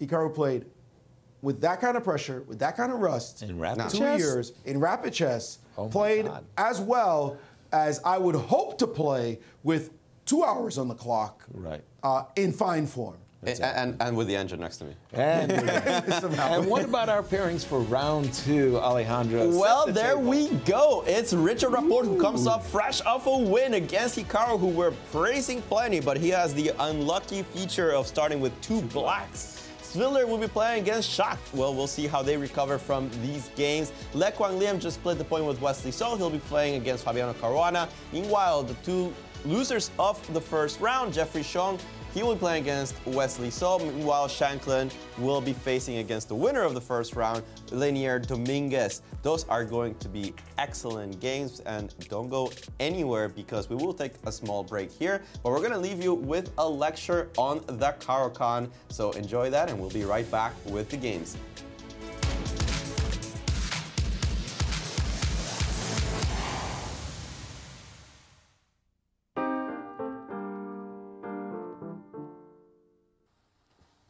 The Caro-Kann is the opening you can play against the move 1 e4 with the move c6. It has a reputation of being a very positional opening. It has been played by some great players of the past, like Anatoly Karpov, Yasser Seirawan, but also the more modern players like Vishy Anand, and even Magnus Carlsen played it in a match for the World Championship title. After d4, d5, we get a starting position. As we can see, Black is fighting for the center, and he has his bishop still open. At the same time, he lacks a little bit of space, which is the case in the advanced variation with the move e5. But first, let's look at all the options for white. There are already sidelines on move 2. White can play the move knight c3, d5, knight f3, the 2 knights variation. Here, Black has different ways of playing, most notably 2 different options, the traditional and the more modern option. The traditional option is to go bishop g4. After h3, White will win the bishop pair, bishop takes f3 and queen takes f3. In return for the bishop pair, Black has a very solid pawn structure. He'll play the move e6. He has a fine bishop and very easy development. Some people debate that White has an advantage due to the bishop pair, but it is very hard to say. Instead of the move bishop g4, a very modern way to play it is to take on e4, and after knight takes e4, play the move knight f6. Black does not fear doubling of his pawns. After knight takes f6, e takes f6, he has a very solid structure on the king side, intends to develop the bishop, then castle short, and have a very safe king here. Instead of knight takes f6, White has the option of playing queen e2. Now there are different ways to play, but do not play the move knight bd7, because after knight d6, it will be mate in 1. Instead, it's possible to take the knight first, and after queen e4, now Black can play knight d7, or some other moves, like bishop e6, or queen d5, or even queen a5, intending to move bishop f5.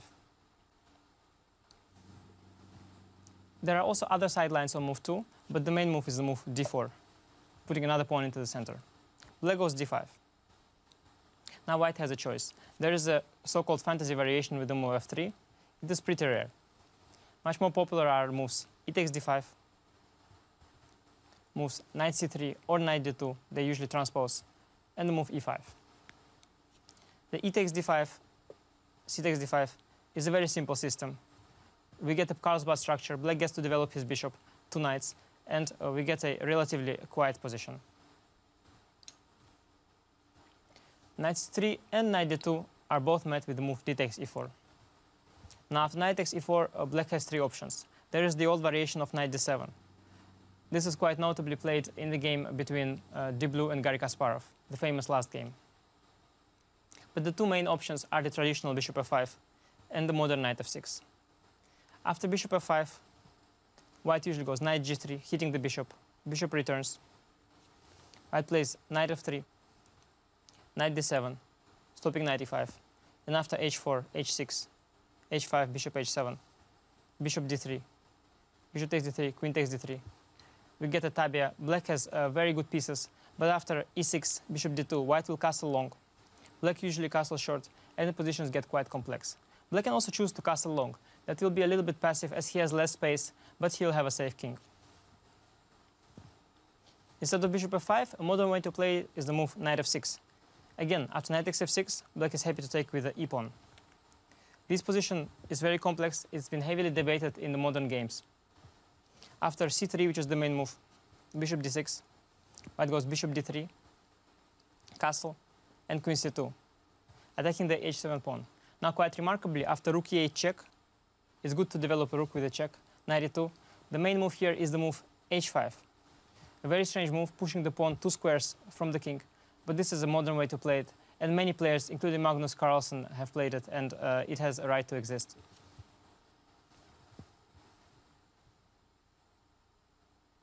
Traditionally, knight c3 or knight d2 are the main moves, but e5 is the most topical moves nowadays, is the modern main line. Now again, black has 2 options to play. He can play the traditional way, develop the bishop, or the modern way, counter-attacking the center with the move c5. After bishop f5, black has excellent pieces. For example, knight f3, e6, he will develop this bishop, these 2 knights. His bishop is outside the pawn chain. Everything is great, but he lacks a little bit of space. That could sometimes be a problem, and sometimes white gets some advantage here. The move c5, however, is very different. Just like in the French, black starts a counterplay against the center, but keeps the bishop open, which can be useful, for example, after the move knight f3, and black could develop the bishop to g4 and only then play the move e6. This is somewhat risky as black neglects his development, but it has proven to be a decent way to play as well. This is the modern way of playing the Caro-Kann. As we had seen, the Caro-Kann is a positional opening, but it can be played in 2 ways. It can be played traditionally, much more positionally, but also in the modern way, much more aggressive, but a little bit risky.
Welcome back. We are at the St. Louis Rapid Blitz here. It's been a really nice start. Despite the three draws, I really thought that they were really interesting in nature, but especially that Mamedyarov Nakamura game. Absolutely. And our standings after one round. We have two winners from round one. That's Richard Rapport and Lanier Dominguez besting Sam Shankland and Jeffrey Shong respectively. And a bunch of draws. We had 3 draws in the first round, but they were quite interesting. I was mentioning that Hikaru Mamedyarov game. Also, the Wesley Soge game against Le Quang Lie was very strategically exciting. We just didn't have time to focus on all of them. Meanwhile, Fabiano Caruana unable to convert a huge time advantage against Peter Svidler. Just the Russian, too good of a defender. Absolutely, but a great way to start this St. Louis Rapid Blitz as very, very competitive fights. And our pairings, if you will. Alejandro, lay the table for round 2. Richard Rapport comes from a win with the black pieces. He'll be facing against Hikaru Nakamura. He gets to start with 2 blacks in this tournament. Meanwhile, Peter Svidler will be playing against Shakhriyar Mamedyarov. That's going to be an exciting one. Le Quang Lie with the white pieces will be facing against Fabiano Caruana. The young Jeffrey Shong, who was unable to defend properly against Dominguez in the first round, will he be able to put pressure with the white pieces against Wesley So? And finally, we have Sam Shankland, who also wants to come back with the white pieces. He'll be facing against one of the round 1 winners in Lanier Dominguez. Exciting matchups to be sure. I looked at that Rapport versus Hikaru game, and I think that might be our highlight. How about you, Maurice? Which of our pairings? Oh my gosh. This is very rare to see Hikaru at the board. I'm used to seeing him arriving late, actually. Yes. Remember Hikaru with the sunglasses in the Singfield Cup, the mirrored sunglasses, I want to say. Sorry, Maurice, jump in. Let's know that as far as Hikaru is concerned, this is the first tournament back for him in a couple of years, but also the first tournament back since his explosion online as just Twitch superstar. The fact is he has over 1 million followers. He streams every day. He streams for hours and hours during the day. He streams after tournament games when he's playing online. He streams before. The guy is just a god online right now. I mean, it's been incredible. It's been going that way for the past year or so during the pandemic and during the Queen's Gambit boom as well. So Hikaru has tons of followers watching right now. Tons of followers. He doesn't want to disappoint them. No doubt he's been talking about it as well on his stream, the fact that he's going to be going to play in St. Louis, play once again. I saw him tweet about it. So this is big for him. He doesn't want to come back and have to say, oh, yeah, I was rusty, I did badly. How great would it be to be able to come back and say, look, I'm still the boss. I can still get it done in Rapid Blitz. So it's important to him, and he's showing it. I wouldn't doubt that he's been practicing with someone just to practice a little bit of actual moving of pieces. Speaking of which, I want to ask you about this, Alejandro, because Garry Kasparov tries to make, his comeback, but the rust is too great. But he does prep, he does practice, and he practiced with you. You were a partner for him in some of the blitz when he played here in St. Louis, and feeling the pieces. Talk about that for a moment. How do you get rid of the rust? That's a tough one, and it's one of the challenges that every player has had coming out of this pandemic, right? Some of them translate very well from playing online into the 3D chess with the feel, and some other players just don't at all. It's just a very personal thing, just how your mind works, and some people just flat out have had to work harder than others to be able to convert that 2D into 3D action. And I think that an important part of being a chess player is just being active. You just have to keep playing, and you have to keep playing. When you see the difference between a lot of players and their peers, some of them are just more active. They're playing, they're analyzing, they're putting their skills into practice. And when you see a lot of players come back from a long wait of not actually playing any chess, not really analyzing at competitions, just theoretically analyzing, you immediately see, oh, things aren't clicking. And when you sit down at the board, you just feel it. You feel that something isn't right. It's, I think the only similarity I have is when you're gone for 6 months or something, and you come back and you try to drive a car. And it's like, it takes a little while to immediately get exactly where everything was. Yeah. You eventually get it. The settings. The settings, right? You're scaring me with that analogy. 6 months. What? What are you talking about? Look, in all sports, it's like that. the great basketball players will tell you that you don't get into game shape without actually playing the games. You have to come back. They kept you in maybe 10 minutes. So let's have a minutes restriction on this guy. We don't want him coming back and getting hurt or anything. Plus, you got to get into the flow. You got to get your heart rate up. You got to be able to run up and down the court because you got to get in game shape. And the same thing happens with chess. A good example from back in the day is one Gadakomsky. Gada took a long break from chess. When he came back to chess, it took him a while, and he was playing a lot to get back to the elite level that he was once playing at. You don't just sit around and play some blitz or play online, and then when you come back to the board, feel like it's just going to just click for you immediately. And that we've seen happen even to the best of the best. Guys like Garry Kasparov, you may say, well, Gary, you know, he really hasn't played chess in a long time.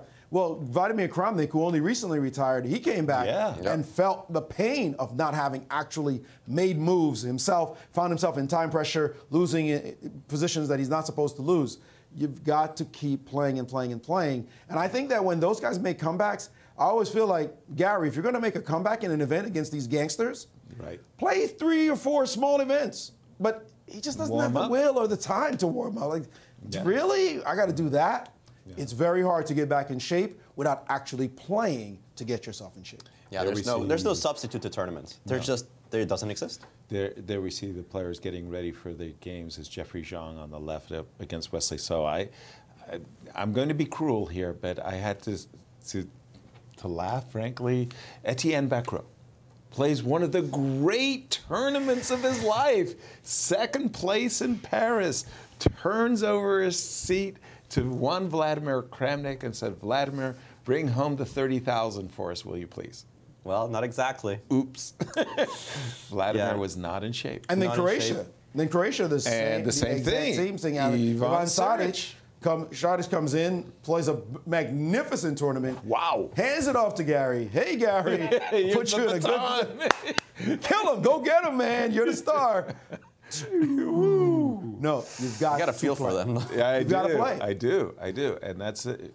And here's our marquee matchup with Jeffrey and Wesley, but we'll also be highlighting that game of Richard Rapport and Hikaru Nakamura as well. I think that's a huge one. Rapport is a very dangerous rapid player. I think out of all the modalities, Rapport is really, really good at rapid. And here we go, as Jeffrey will try to put some pressure on Wesley. So I'm going to say I think this game is the bigger game. As far as this tournament is concerned, yes, the game you guys were talking about is huge. For results, who wins the St. Louis Rapid and Blitz. But I will tell you, Maxime Vachier-Lagrave is not paying any attention to that game. Maxime is looking at this game and the game that Shakhriyar is playing right now against Peter. And he's saying, go Jeffrey and Peter. Please, just hit these guys. Keep them back. He does not need them getting a lot of points. The math says if these guys come out of this tournament somewhere like 8 points, if Wesley comes out with 8, man, not only will he have to do badly in the Singfield Cup, it will require Maxime winning the Singfield Cup to have any chance of winning the Grand Chess Tour. A straight up Marshall. I haven't seen that in quite some time. Right. So many players on the white side are playing the anti-Marshalls. And by the way, H3 and A4, sorry. While we have this is going to go into a deep theoretical discussion. Right. Black sacrificing a pawn, but with a ton of compensation. Really funny situation in the Richard Rapport versus Hikaru Nakamura game. Exactly. Because I'm not sure that Richard was actually able to witness what happened in that game. But he's not going to go for the G4 idea. He's going to go for the more sedate Bishop takes F1, which I do believe has been played by Mamedyarov himself. Before. I think I'm correct on that one. As you were saying, this is the game against Fabiano Caruana. That's right, yeah. Where he defeated Fabiano in 2018. That tournament I don't have, actually, but this was a win. And in this position, it was C5 that was played and considered an error in this position. Wait a second. Yes, at this moment, C5 considered dubious. Nakamura did play knight BD7, but he played C5. C5 is on the board. Played C5. I'm not really sure why C5 is considered dubious. Last I checked, it was the most correct.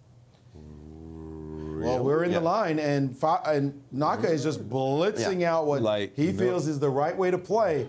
But the engine disagrees that this is supposed to be a good line. Queen D1. We're still in the line, though, after Queen, but he's hesitating. Queen here. takes D1, right? Because you want to hit the square D8. Yeah, but on this one, I'm actually pretty sure because I have actually analyzed this with a super engine, and I do know that C5 is the correct move. Okay, wow.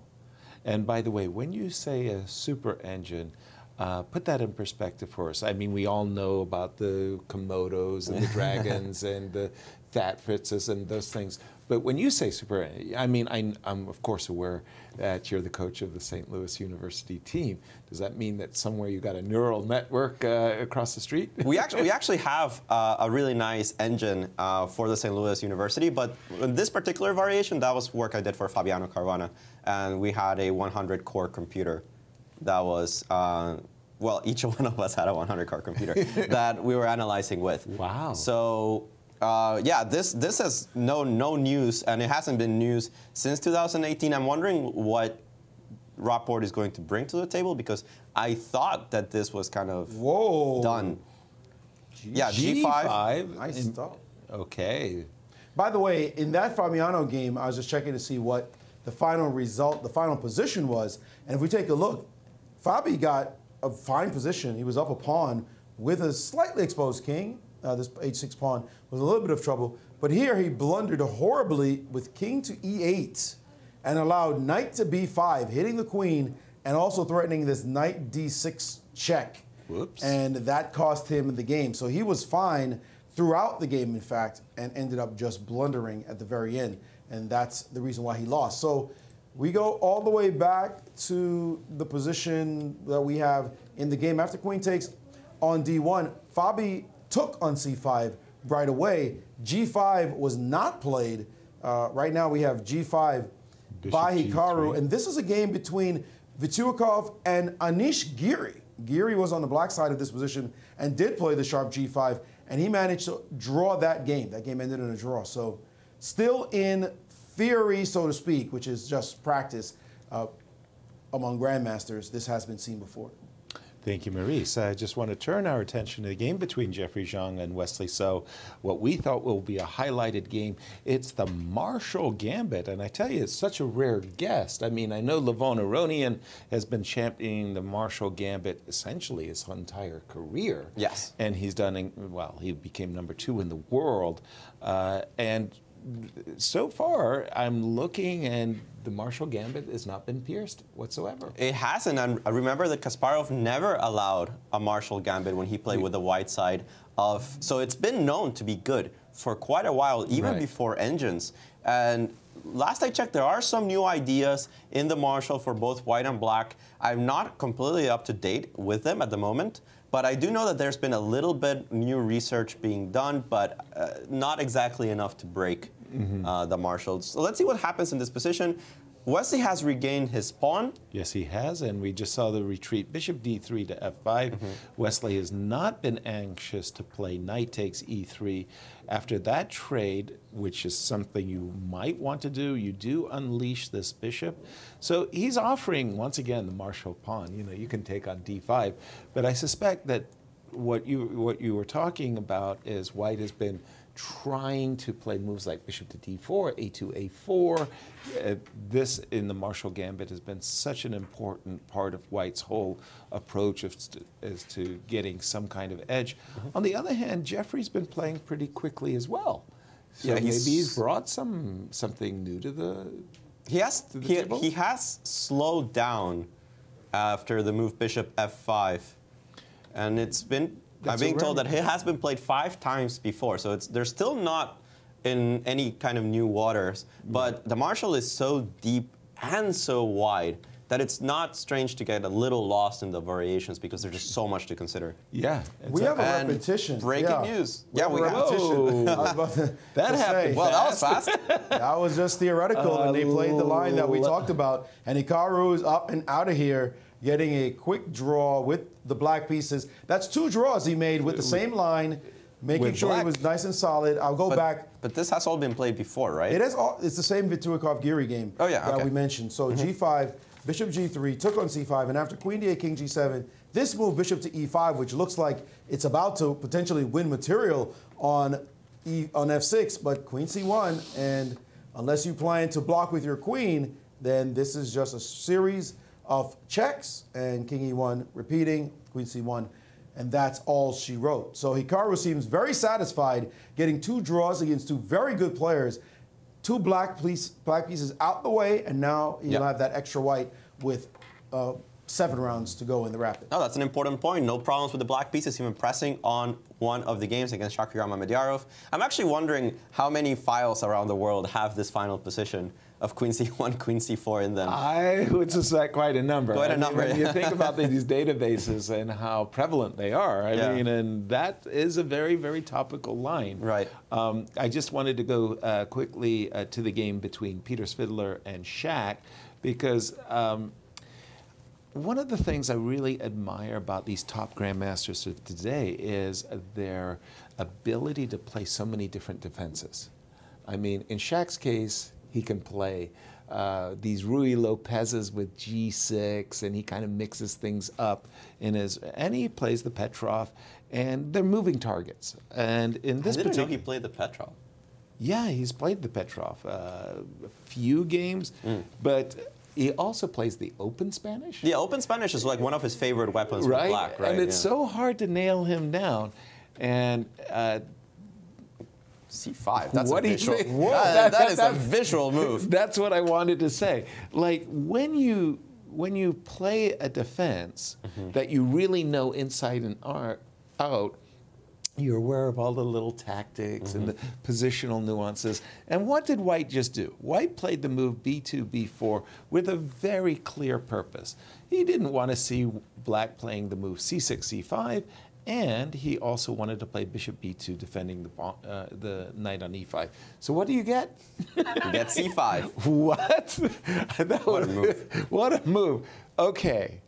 Okay, so you have so many things hanging. So many things hanging. d5 is hanging, which would make the e4 knight hanging. Correct. But you could even answer that with c takes d4, so that the e5 is hanging instead of the e4 knight. You could take on c5. You could take on c5, only with the b pawn though. Right. You can't take with the d pawn because the e5 knight is hanging. I feel like our producer needs to pull up just the analysis board. Yeah. I know. That board is getting a lot of love, and it should get. Wow. We need to see the analysis board alone. Producer. Look at how many. If you can give us this, because this board is so complicated. It's just insane. That I'm having trouble following it. If I'm having trouble, and that's before you even throw in f3. Let's break this Which down, might folks, win a piece. It might win a piece at any point. f3 might just win the game at any point. Heck? Right. What kind of position is this? This is insane. This is pure c5. c5. By the way, it's all been played before. I course, understand. of course. Of course, it had to be. And the players seemed pretty well prepped because c4 takes No, but d5. look what just happened. Takes. Takes. No takes. Rook c8 intermediate. Rook Very c8. important Okay. intermezzo. Why is it such an important intermezzo? Because you couldn't capture on e4 and then rook e8? Exactly, you could. But in this case, after takes, you want this position, but you would like your rook to be on c8 already. You would like to have rook e8, right? But like as in everything in chess, rook c8 gives white an extra alternative that he has taken advantage of. Did Peter Svidler after takes on c4? Could we point out, though, in this line that you guys are mentioning, bishop takes e4, rook to c8. White has just taken a piece. White is Correct. up a piece. Correct. Right. So the complications of if you don't play rook c8, bishop takes on e4 directly. All right, we can't just bypass this. So bishop e4 directly, queen takes, defends that E5. piece. And now white is still ahead by a piece. That's right. Now we're scrambling to get this piece back. So you have to play rook to e8, pinning. That's right. And now f4, That's defending, and it's like, what are you going? And now the move f6. Right. And it is now that you say, okay, so what's really happening here? Has black equalized by winning this piece back? Or will white be able to prove anything whatsoever? It looks like a move like f5 might happen after you take on e5. So let's say, for example, takes, you may try f5 in this position. You like knight c4, Yaz, as a tickle. Yeah. But after the move f5, the threat f6 suddenly appears. And also, the queen could move and knight e4 could appear. That knight on a6 is horrible. Like, that knight is still wondering what's going on. And there is this threat of f6 pressing with the open side. So maybe this is why black decided, I don't want to see this position, and instead plays this other move, rook to c8. Importantly so, rook to c8, and now comes the bomb, knight c6, not allowing any other machinations. Yeah, and we get to this position. You must take on e4 because otherwise your bishop on f5 is hanging. Precisely so. Take on e4, take the knight, take the pawn, and this is the position where Mehmed is still thinking. Currently up a pawn. By the way, has been seen before. 2 Dominguez-Perez games. Lanier's here. So he's probably looking over going, what's happening over there? That's right. I know this. Imitation is the most sincerest form of flattery. And he played against Wang Hao and Awonder Liang. Both games in 2019. White won both games. Tellingly. White won both games. I don't think Shakira needs to be thinking right now. But history says this is good for White. Lanier thinks this is good for White. The engine thinks this is good for White. What do you have prepared? What have you prepared to get to this position? As Peter has just waltzed right into a line that I think he himself prepared and is also ahead on the clock. The database says that the moves that have been played previously to get into this position, I'm assuming rook e8 is one of those 2 games. Rook e8, yes. And how did those games go? That Rook e8 was played in both games. Rook e8, queen f3, queen b6, getting the pawn back, as this pawn looks impossible to defend. Attacking this pawn on Knight c6. d2, and now rook takes on c6. Don't play queen c6. Nope. That could cause slight discomfort, folks. Whoop. A little b5. Oops. So rook has to take on c6, and then knight b3, and rook c3, queen d1, and this pawn comes under a little bit of a fire. It doesn't look so bad for black, to be honest. You would think that black... It's the knight. This is coming back to me. It's actually Dominguez Awonder, I think, was the U.S. championship. Right. Right. Now it's coming back to me. This knight on a6 just never got back in the game. Exactly. That was the problem. Yeah. Yeah. Bishop b2, and I think the pawn even got to d3, and Lanier just played masterfully. Yeah. And now we're settled down, so we can take a look at the game position, and we see there it looks good for White. Okay. I mean, why not be up a pawn, force your opponent to recover it, and then have a bad piece in the end in this knight on a6? I don't know why Shakira would waltz all the way into this position. I think that is a known position, and then just freeze. I think that's the other part of being a moving target. There are some players like Levon Aronian who just plays one thing with black. He plays Marshall Gambit and plays Marshall Gambit every game, and he does great every game because he knows all about it. Exactly. One of the problems that you have sometimes when you switch around openings, you don't get that level of depth and precision that you sometimes need in certain games. And in this case, I think Mehmed just doesn't know these games exist. Right. And that might cost him. That might cost him dearly in this position if Peter's aware. Indeed, that for me is remarkable because I do expect exactly what you said, that, you know, like when you don't play it all your life. Like I really admire these people like MBL who play the Grunfeld and the Najdorf. These ultra sharp defenses, and say, do your worst. I'm ready. I'm going to play the Najdorf. You play e4, I'm going to play the Najdorf. And you go, wow, and nobody refutes the Najdorf, nobody refutes the Grunfeld. Okay, he takes his losses. Yes. But he's also won a lot of games. And then on the other hand, if you just say to him, MVL, why don't you play the Caro-Kann? Then he walks into Fabiano's preparation from the Singfield Cup 2014, and he says, why did I play the Caro-Kann? That was like the most unfortunate falling into preparation ever. Plays Caro-Kann for the first time ever. And Fabiano had a super novelty. This is G4 down the line against somebody unrelated to the tournament. He had just looked at it because that's what he does. And he won a brilliant game. And walked right into it. Okay, let's go around the horn. For those of you who are joining us late and you're wondering why we're only looking at 4 games, well, it's because Richard Rapport and Hikaru Nakamura made a draw in this beautiful empty board. And it was what we would call a GM draw, as that was known in the database, Alejandro. Absolutely. Let's take a look at the game between Le Quang Liem and Fabiano Caruana. We have what I assume was some kind of London. Unfortunately, getting more popular, the London system. Really unfortunate. Very unfortunate. Right? Like, yes. how did the London system as white? I understand it's a great defense as black. I played the London as black, but I always thought of it as more or less a way of saying I don't know my theory. Yeah. I'm rusty. I'm old. I don't want to look at anything, challenging. Let me play the London system. It sounds like punt. a lot of Londons in my near future. Yes, exactly. What we do have, however, looks like a Dutch Stonewall reverse. Let's just go very, very quickly as we catch up with the players.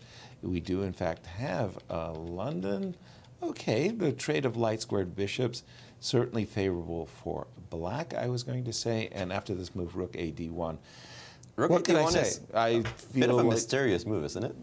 yeah, I don't. Well, I would probably take a little space on the queen side, maybe something like A2, A4. I might find a little bit more attractive than this rook AD1. But okay, he played rook D1. Not bad, but I am expecting knight F5, knight F6.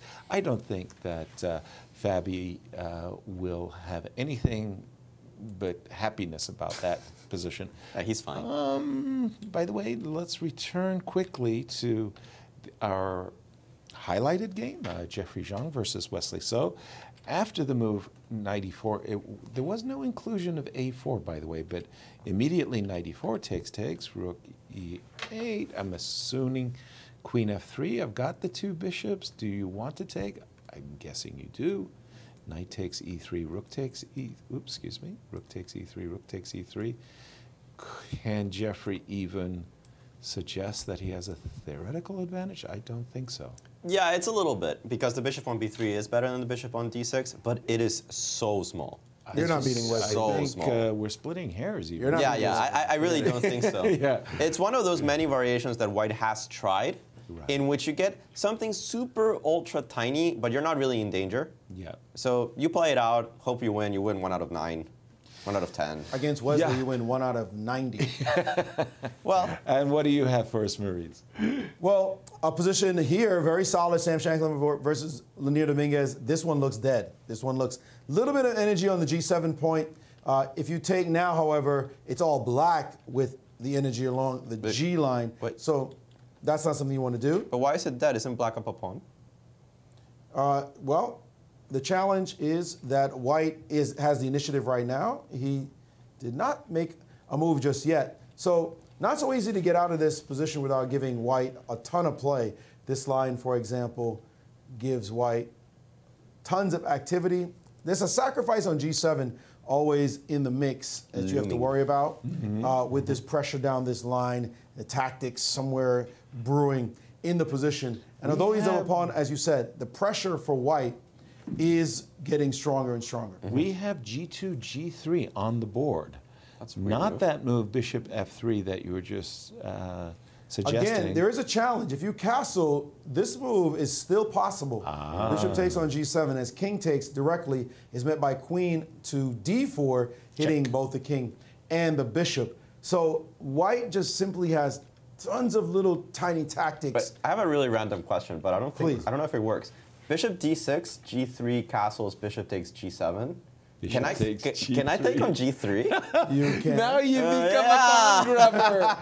Congratulations. I don't know Your if it works, gold though. card is being You renewed can, as we okay, speak. but the line continues, takes, and now Take on your, D1. and your we B take- pawn is hanging to rook B pawn is D4. hanging- And Oh, really? yeah, if you trade now. What if I take immediately on g7? Hey, right? In this line, just let's make this point, and rook to D4. There goes okay, the pawn. that's clear. So, Well, you win your pawn back. yes. So So, it's just again, white equal. has the compensation. So you wanted to take here, And here, take immediately. and And take take immediately. on G7 immediately. But No, again, no. what do you do about this pawn? Man, chess is hard. I want to win You a pawn. wanted to win a pawn. I That's wanted to all win a pawn. yeah. All I wanted to do was win a pawn, and the computer was just saying, no, can't do Nice. it. I mean, it's Still just a a draw. straightforward issue. This pawn I is got weak. it, yeah. The pawn's Yeah. just weak, and your pieces are exposed. So white is doing just fine here. I think this game between Wesley, I just want to get back to it. The game between Wesley and Jeffrey. No, that's- Marshall Gambit I got game. the wrong game there. I tried to hit that. They followed our analysis. by the They way. just he just traded on E3 with Wesley and say you're not better. And At all. you're, Bishop C5 You're is so better. not better. It's not even funny. Yeah. That he's just going to be fine. But the point again, remember we got to think about it in the greater context of the Grand Chess Tour. Wesley normally dominates the rapid. Yes, that Normally. gives him. That's what gives him the edge. He dominates the rapid because his blitz is usually so-so. decent.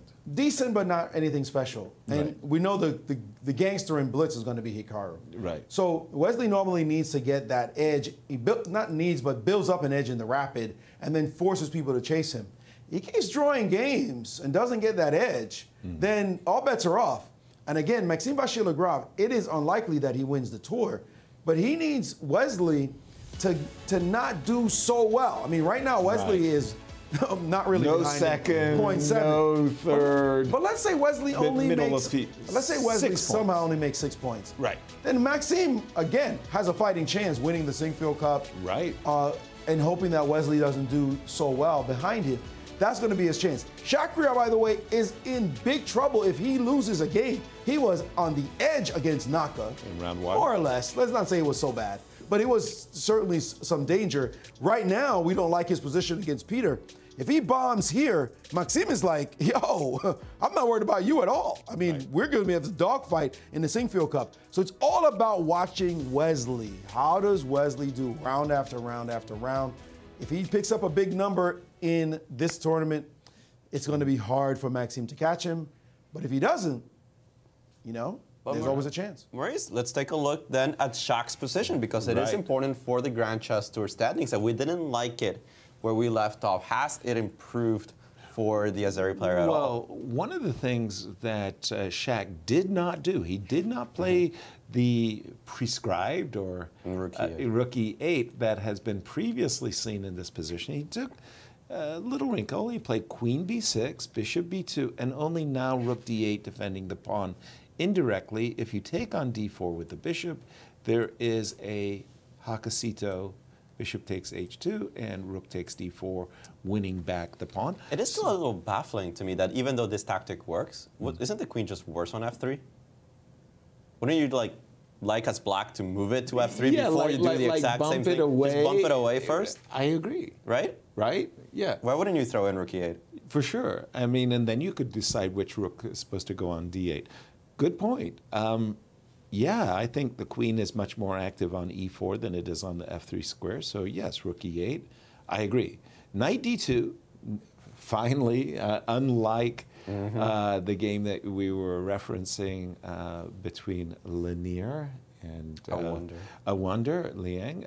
The knight comes back to B8 in order to go knight takes C6 and defend the pawn on D4. And we have caught up to the players? I think so. Okay. So what's going on in this position? Knight C4 is tempting, but you would have to play Queen takes C6. And remember, we don't have the move Queen takes D4 as usual because Bishop takes H2.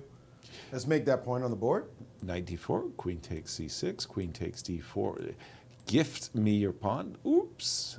I'm sorry. I should not have caught. Check. Well, check and show the rook. Show the rook. Oh, yes. There's That's some a discover folks check. I just need to see that. A discover check, and you pick up the queen and win material on the black side there. So in this position, I could. How do you like these endings? Are they? I was actually thinking that you take with the queen. Oh, pardon me. Sorry. Because of Rook C1. Right. Yeah. You have to take with the queen. That looks like. And then we go here, and we're threatening the Peshki, and we're hoping to bounce the knight. Knight C6 would walk into B5, I'm assuming. Yeah, although I can still think I can play D3. Squeeze me? What? D3 instead of... Oh, excuse me. Yeah. Don't play Knight C6 and, like I say, walk into this tempo, but play D3. It's the eternal question, right? Is it a weakness or is it a liability asset? Yeah, it's like one of those things. Be very careful who you invite to dinner. The tiger may eat you. Yeah. I mean, that pawn on D3. Okay, but let's play a couple of moves. Rook D2. Rook D2. Thank you. Rook D2. I mean, Rook D1 is coming with the idea of taking on D3. No question. So black needs a very specific recipe for the knight on B8 is not. This knight is so bad. It's not impressing anybody. It's amazing how bad it is. But if we do, let's say, invite this ending, queen takes d5, rook takes no, d5. no. Yeah, I don't think you're getting an end game. You're not seeing that. Let's move our queen to g4 and keep all the action alive. That's for sure, right? Because it looks really rough for black, honestly. Even, Yeah, I mean, playing g6 is just such a concession. No, I'm not at all eager to do that. But on the other hand, the knight on b8 is making such a willful impression. So what does it mean?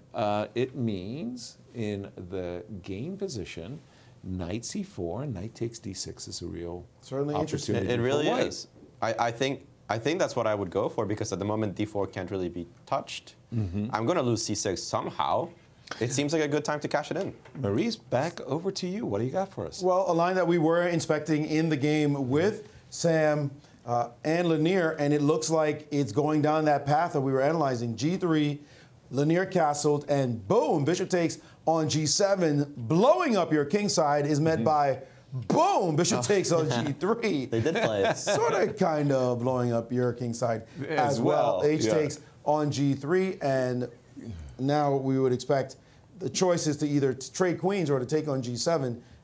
King takes now is possible in this position. There's a little queen D4 check. You can always trade. It looks like white will win back this pawn with a rook C4 move. With an ending coming, though, it's starting to look very much, since this bishop can plant itself on D5 in particular, that black won't have any worries if queens are off the board. This game is looking more and more drawn by the moment, and king takes was played calmly by Lanier. He knows he can trade queens. He knows he can put the bishop on D5 and cement the position. Those 2 against 1 on the queen side, I don't think is going anywhere if a pawn's on A5. I'm actually even wondering if I'd rather be black on this side of equality. I understand that draw is the most likely outcome, but you always have to wonder which side would you take. Exactly, especially with the pawn on b2 versus a pawn on a5. The 2 versus 1 on the 2 versus side. 1, they're kind of locked, right? And it's locked on a light square. Right. And there is an H5, H4 siding. Right. That you have to be mindful of. I understand. Probably draw, very likely in this position. I'd rather take black. But forced me to make a choice. By the way, speaking, and rook c4 on the board, talking about a position, what side do you like? I like black in the game in Fabi's game. The problem with white structure, as we know in the Dutch Stonewall, is the square e4 is always firmly in white's mitt. I mean, you can't play a move like F2, F4, F3, pawns don't move backwards, or D4, D3, and Fabi's just established the knight on E4. Conversely, if this knight ever jumps to the E5 square, Fabi always has this move F7, F6, chasing it away. So that's the long term. Just to put another point on the position for a moment, if you try to chase the move knight F2 away, oftentimes you see a move like F7, F5. Again, I'm just putting for show this idea that sometimes the pawn on E4 recaptures the knight on E4. You get a protected passed pawn in the center of the board. So even though I don't think anything terrible has struck white's position, I do have a preference for the black side. Preference, really, huh? I don't know. The more I look at it, I think black's just better. Like just better. Yeah. That's strong. I really don't think it's much of a preference. The thing is, I see black's plans. You land the knight on e5, I kick it away with f6, I plant my knight on e4, I'm going to reinforce it with f5 at some point. If you don't do anything as white, I'll minority attack. b5, a4, b5, a5, b4. So I think Le Quang Liam needs to kind of do something in this position. I just don't know what it is. King G2, just simply reinforcing the bishop. There's a school of thought that you want to play the move f4, f5, but maybe you're afraid of knight takes g3, and this queen on c7 is lurking X-ray attack against the g3 pawn. So king g2, basically saying, go ahead, do your worst. Yes, you're welcome to trade knights. Yes, you are welcome to land your knight on e4, and I will go here.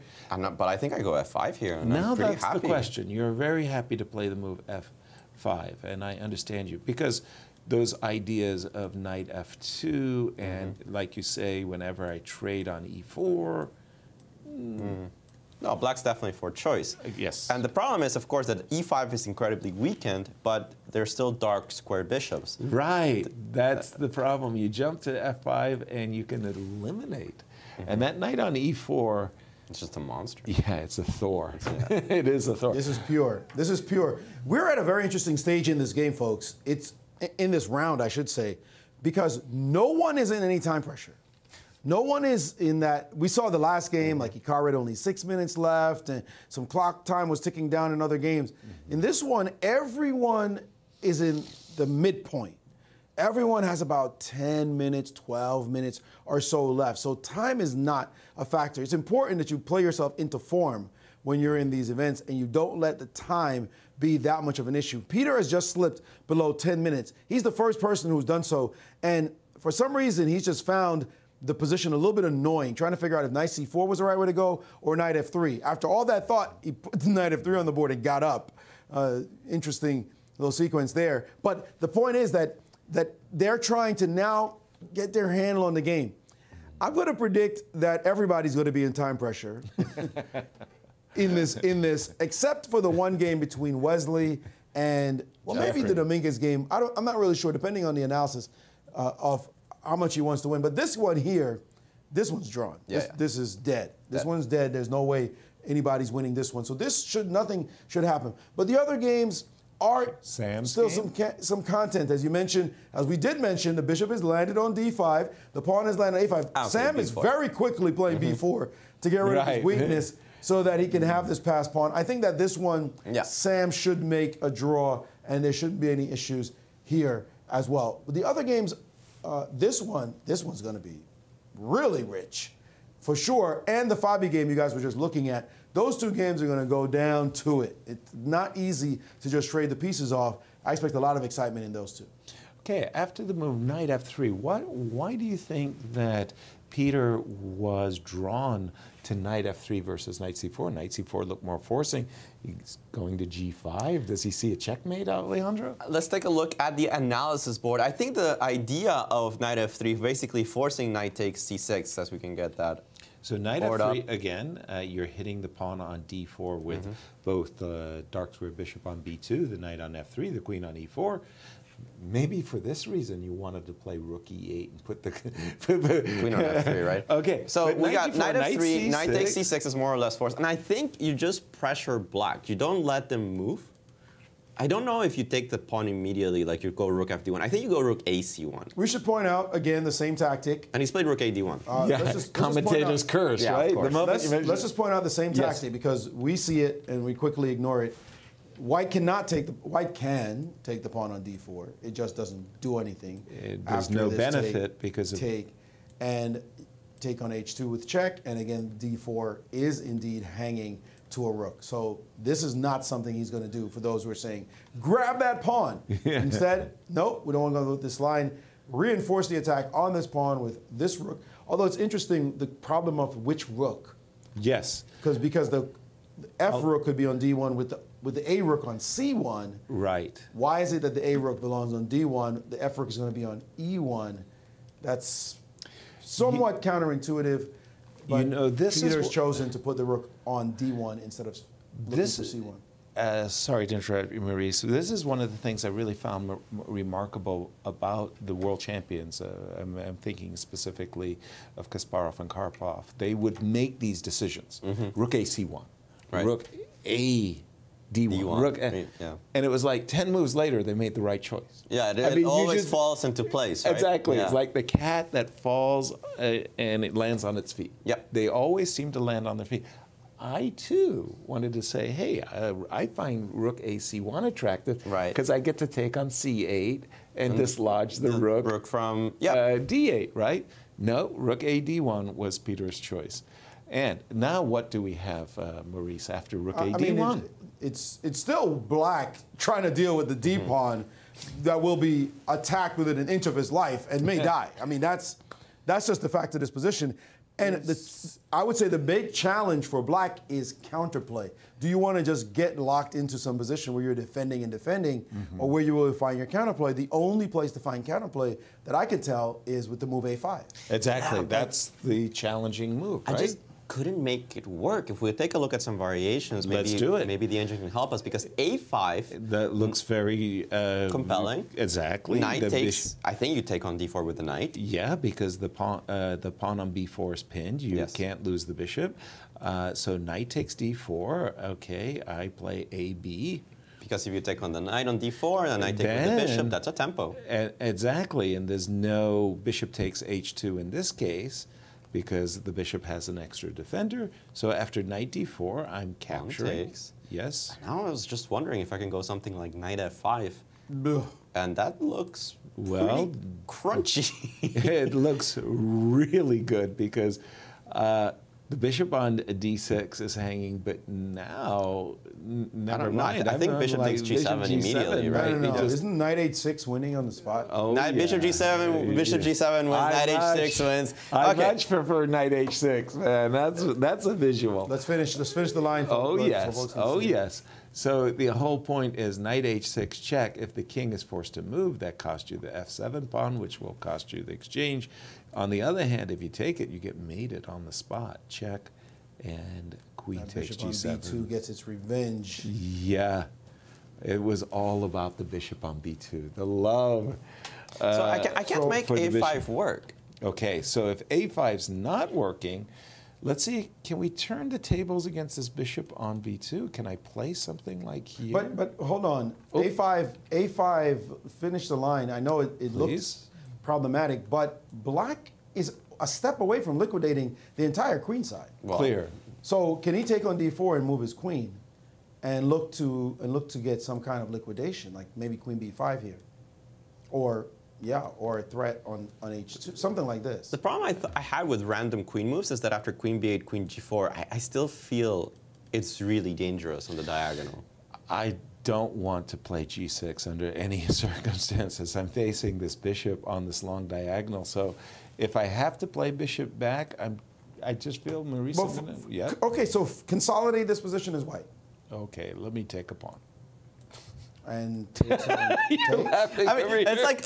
your answer to everything. Hey, consolidate this position. Let me take a pawn. How is he going to deal with the king on f1? Let me take a pawn. Just a second. I get paid the big bucks for this advice, so pay attention. I mean, you're going to have to read my latest book, Alejandro. I'll take a pawn. Is it take a pawn?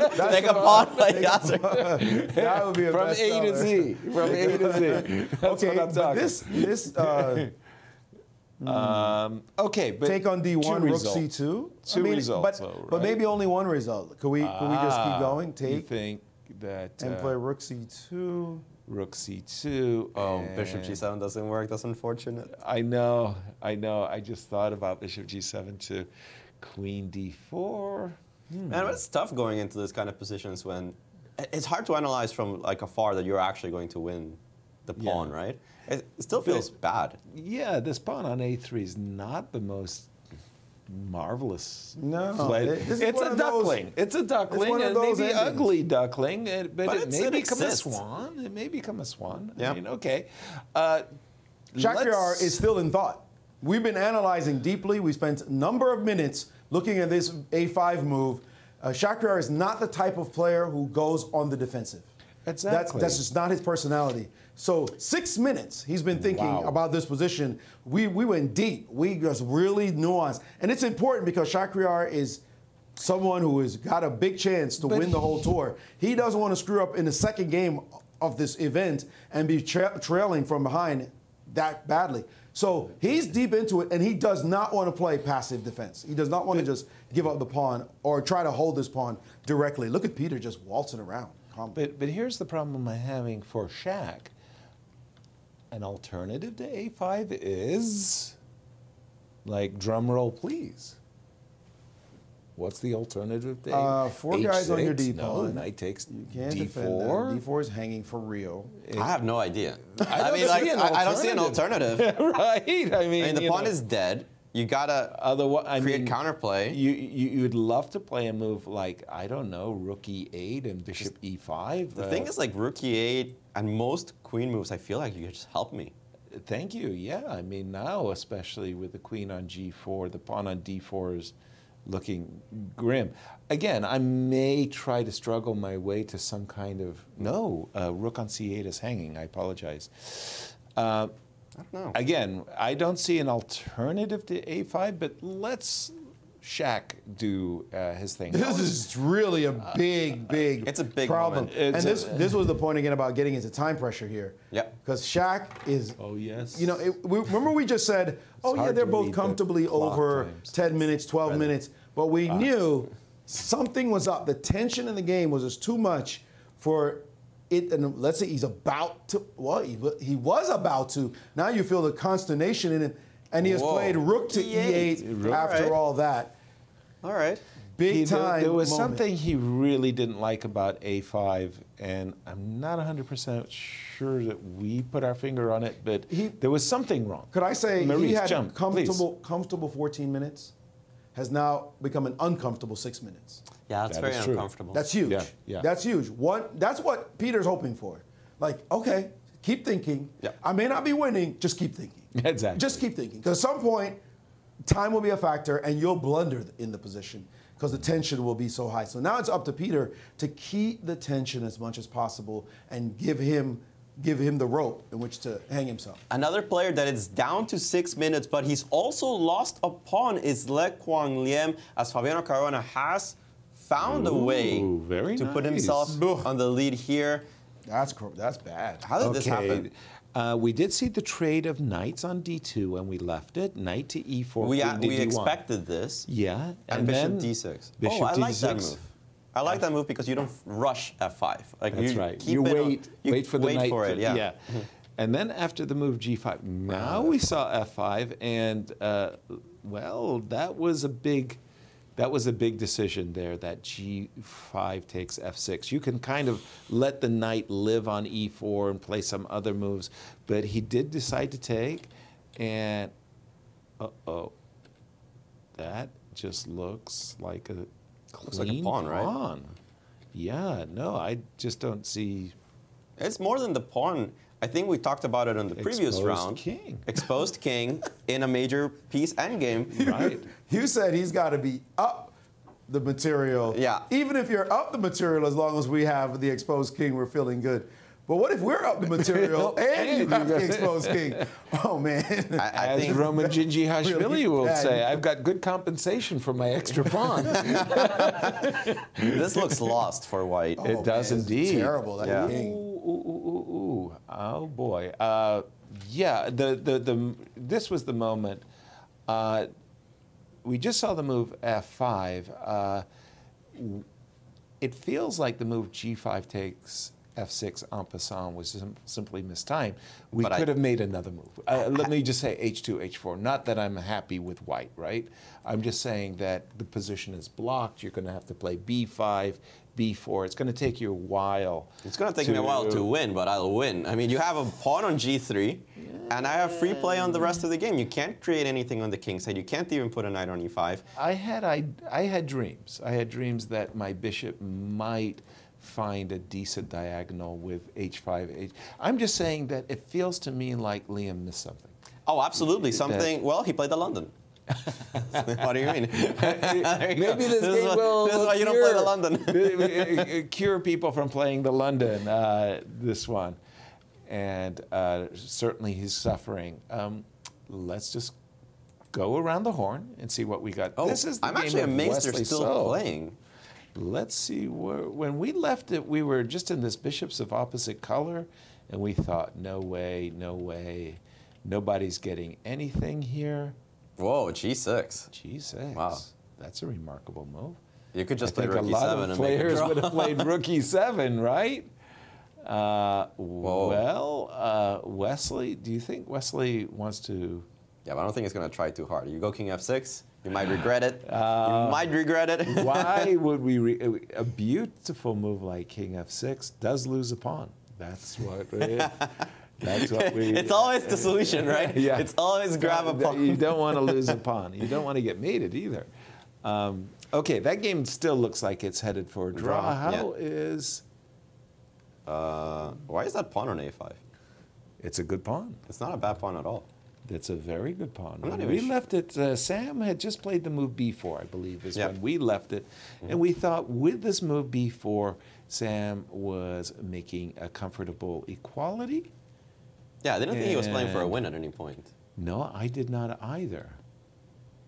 Huh. But guess what? I think Lanier may have overlooked that this pawn on a6, didn't he just defeat Jeffrey with a passed a pawn? Passed a pawn on a6. I mean, you know, like I think it was Vichy. One day you're the master, the next day you're the pupil, right? You know, and I don't know. This pawn on a6. It's just like he didn't do anything about it. You know, like you go a7, you bring your bishop. Pardon me, I get my arrows all wrong. You bring your bishop to g2, and you just say 2 results. Yeah. Yeah. It looks dangerous. I Right? just don't understand why you would let it all the way there. Even if black's okay, this looks very suspicious. Very suspicious. It's not like the activity that he gained on the king side is doing that big of a deal. Well, I traded everything off. I can't give you mate on h1 when I've got nothing to mate with. Hey, that king is marching up the board. Yes. Don't diss that black king. There you go. Oh my There you goodness, go. a pawn is on a7. No, but that is very my strange, gosh. isn't it? Right, absolutely. But Maurice, in a very important game, how is Peter and Shaq doing? A couple of moves happened. Queen, Right. Rook e8, Queen g4. He played Bishop f8 and now takes on d4. White is up a pawn. He's taken the pawn. Hey, in your club, Yaz, Peter's a big star. Right. He's just gotten that pawn. The thing is, though, he's done everything to get the pawn, but there's a knight c4 sighting that could happen. There's also an a5 sighting. We've been talking about that. And a5 comes concretely, in fact. That will be challenging. So, for example, let's play a move like queen to g3 to keep that going. And now a5.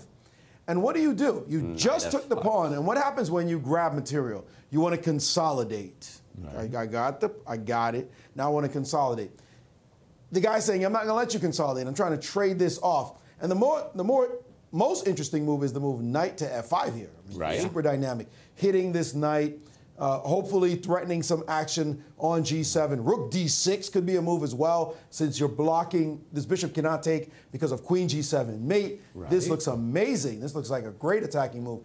Until the move queen to g6 appears on the board, offering a trade of queens and still trying to get this pawn off the board. This line is crazy sharp. Bishop takes on e5, queen takes on f5, hitting the bishop, and hey, it's all about your b pawn. Still, you can block that and go into an ending like this one, for example, where white is still up this pawn.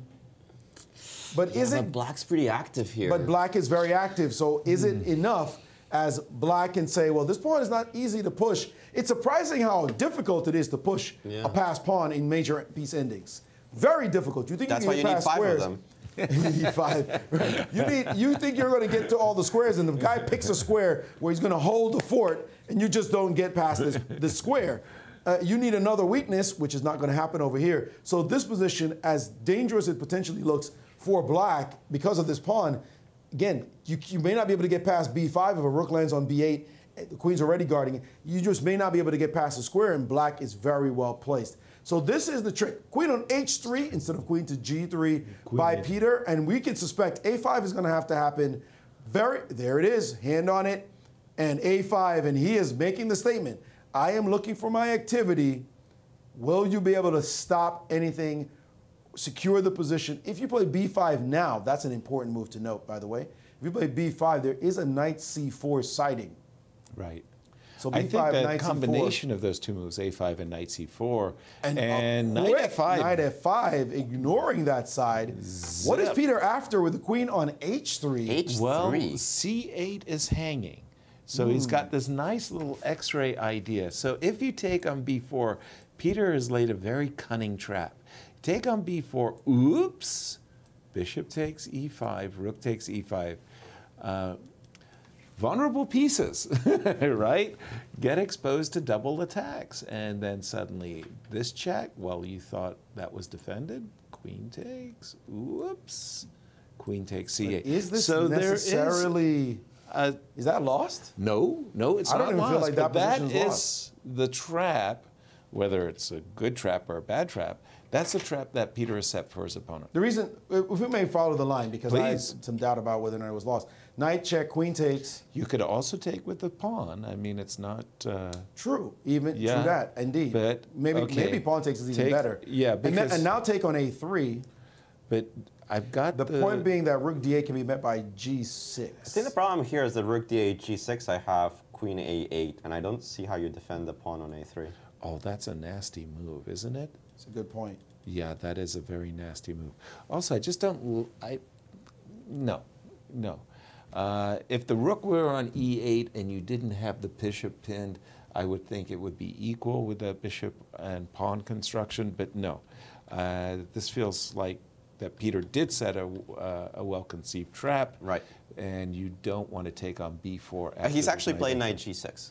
Exactly. Yeah, You don't want to take You don't want on... to take it. You don't want and- any part of that. Yeah, smart. And knight So now we're g6. down to this now, pawn on b4 that looks like... but is it going to drop? Well, because the bishop on b2 is hanging in all these positions that you take, you've got to take along this tempo, right? You've got to play bishop to d4 with the idea. Doesn't that look like a good And he's move? played it. That looks like a good Yeah, move. he played bishop d4. But then queen b5, and you were talking about black's activity as well. I don't have bishop g7, right? What? No, bishop g7, knight d6. You can just play queen somewhere, I guess, c6, I guess. Yeah, that is... I don't know. This is not feeling like just anymore. I don't know, right? This Actually, is where the- do you put the queen? This is I got to go back somewhere silly because I have to defend I might c8, and I didn't want to I might even allow take b5. a5. And just say, look, you've got 3 pawns. That's a three lot of pawns. pawns. That's a lot of pawns for. We're going to take the rook, yeah. one of those rooks. It's 3 pawns for rook and 3 pawns for 2 I pieces. think I was being That's a lot. Yeah. I think I was being That's a a little lot. frivolous with my queen b5 move. Maybe I have to find a better square. And I will point out, Whoa. your accuracy, that's great. That's wonderful. You're looking for squares. You can talk about it. He's down to 122 on the clock. 122. Yeah. When All right? did that happen? That's when it happened. He's got to look around. He's put his queen. He's hesitating, and finally landed that queen, planted the queen on e6. E6. He knows there's no rook e1 that could be played, but queen to e6. Man, he is playing with fire right now. Yeah, what if I take? The pawn on. I do feel like we are making progress. I mean, it's taken me years, but I do feel Alejandro is now on the right Okay, track. so it's all about taking the pawn on a5. It's although working. Oh my The God. magic is working. I feel the magnetic You cosmic do have to worry energy. about knight f4, though, don't you? You do. I just didn't Yes. see anything concrete. Like knight f4, queen g4. And the check on Protecting the e2 knight. doesn't You seem check to- on e2. I go king h1. Now you... Yeah, g6. G6? And I was thinking g6, maybe bishop e3. G6, bishop e3. That's a nice move. Covering the protection. But you have the knight knight c3. c3. No, I forgot about knight c3. It just does not work then. Oh, boy. There you go. These incredibly sharp positions with only a minute on the clock, I sometimes feel like that plays into a strength of like a Nakamura. Yeah. He likes having those forced responses. Maybe for Shaq, is he affected negatively by time pressure? Okay, but can we freeze frame? Yes. What is black threatening? Black's After the running move a queen e6, takes he's- b4. he's I don't know, AD. actually. AB, Because you can't take what? twice. G7's hanging. No, I'm threatening, of course, knight f4 and knight e2 check. Okay, if that's your own, that's your threat. That's Are you my serious? threat. That's your threat? That's my threat. Okay, so what if G3, for example? G2, G3. Oh, man, I hate but pinning my now knight, your though. queen's unprotected. Yeah. Okay. So I could, no, knight Now you gotta e7, I switch. can't play knight e7. Sorry. You take with a check and you solve your problems. He's played a move that was very fast. I actually missed it. What did he do? Queen f3 was played. Queen f3. Oh, Sidestepping knight that's f4. Maurice's point. That's the point. That was What's the your point. threat? Just what's your your threat? It's knight Yep. f4. Let me get If rid your of knight it. f4 is your Yep. threat, then he stopped the threat now, and now b4 is not really hanging because g7's hanging. Right. Right? So you can't just double capture on b4, take, and bishop takes. unless you're willing to give up your G7 pawn and say, I'm fine. I'm not Actually, willing. you can't, No, because no, knight no. takes is crushing. No, knight no takes way am I forks doing pieces. that. I'll play rook b8. I'll just kind of like hang tough, and I'll take, or rook b8 or Rook b8, bishop or rook c4. c4. Bishop c3, maintaining that tickle on the g7 That's right. square. If you play bishop takes, we're still going to take on g7. Knight takes on g7, by the way, very important. We play knight takes, so we forking pieces. So what happens? The capture has been done. What is Black supposed to play here? Rook b8 on the board. He's managed. Rook b8 also on the we board? are here with rook Because b8. He is at 42 seconds. Peter at 140. This is a critical moment. Yeah. We know other games are important, but this is huge for the tour. Shakur Mamadurov cannot afford to lose this game. It'll be a bad direction, and it's a two-pointer, by the way, for Peter, so he'd be thrilled. So the big issue is what happens. And he's played bishop c5, c5 very quickly. He didn't play bishop c3. of shutting out the possibility of even taking the pawn. I think that after bishop c3, maybe Peter was concerned about knight e5, but he played bishop c5 rather quickly, and knight e5 was anyway. Knight e5 On the board? Sorry, knight e5, yes. Yes. This is critical. The tension And it's is all about building the clock. right now. By the way, I mean, we're talking about the 37 seconds on Shaq's clock. Yeah, it's only a minute and some for Peter. I mean, this is a They're mutual, deep in- uncomfortable situation, I would say. They're basically living on the increment at this point where they get 10 seconds every time they make a move. This one is very tense at the moment. It really resolves in the next few moves. If that pawn survives cleanly, it's just Peter's game. Exactly. But I do see the problem. Queen e4, knight Played. c6. The idea there is to invite the trade of queens, but after the move queen e4, knight c6, I'm really eyeballing this pawn on b4. I want to see a queen trade, and I want to take that pawn on b4 and make a claim for a draw. What do you think? I just don't see how to defend that pawn. Yeah, that Bingo. amazing activity. 15 but Shakur seconds. down. But to- he's going for the knight. He's going for your Knight- line. He's Yeah. found the move, and Knight at 20 C6. seconds left. Peter at Exactly. 51 seconds and counting down. Right. This is a huge game. I know MVL is watching somewhere thinking, Peter, come on, win the game. Knock this guy down for me, please. Exactly. But it looks like Shakur is coming up with brilliant defensive ideas, and that B pawn is coming under ferocious pressure. His only advantage now in the position seems like it's just going to dissipate. I don't see a way to keep things He alive. played He's queen played queen f4. f4. Trying to keep as much tension in the position as possible. Is there a trick after knight takes b4? That is the key question. Knight b4, bishop f8. The thing is, you have to see, is there a trick or not in 5 seconds? Gotta make a move. Gotta make a move. Doesn't work. Doesn't And he's work. decided to take on c5, certainly was- changing the nature of the game. And queen e5. Now, This feels wrong. This feels totally This wrong. feels like there's a tactic No, somewhere. I didn't like Totally bishop wrong. c5 at all. I think knight b4 was the necessary move. Bishop c5 really has helped Peter Yeah. greatly. Queen f3, I'm Queen surprised. I was F3. expecting What a queen passive g4. move. I love this That's not a move, passive queen move, f3. attacking the knight. I love this move, queen f3, a Yeah. lot because it threatens not only the knight, but rook d5, Knight d6. knight d6, Oh, agreed. eyeballing the f7 square. He's in Shaq's trouble. in 4 big seconds. trouble. And he's just played queen back to f6. And rook d6, he has knight e5. Okay. Boy, he's really asking for What? it. Rook d6, he has knight e5, I'm assuming. And then when the queen I'm moves, not sure.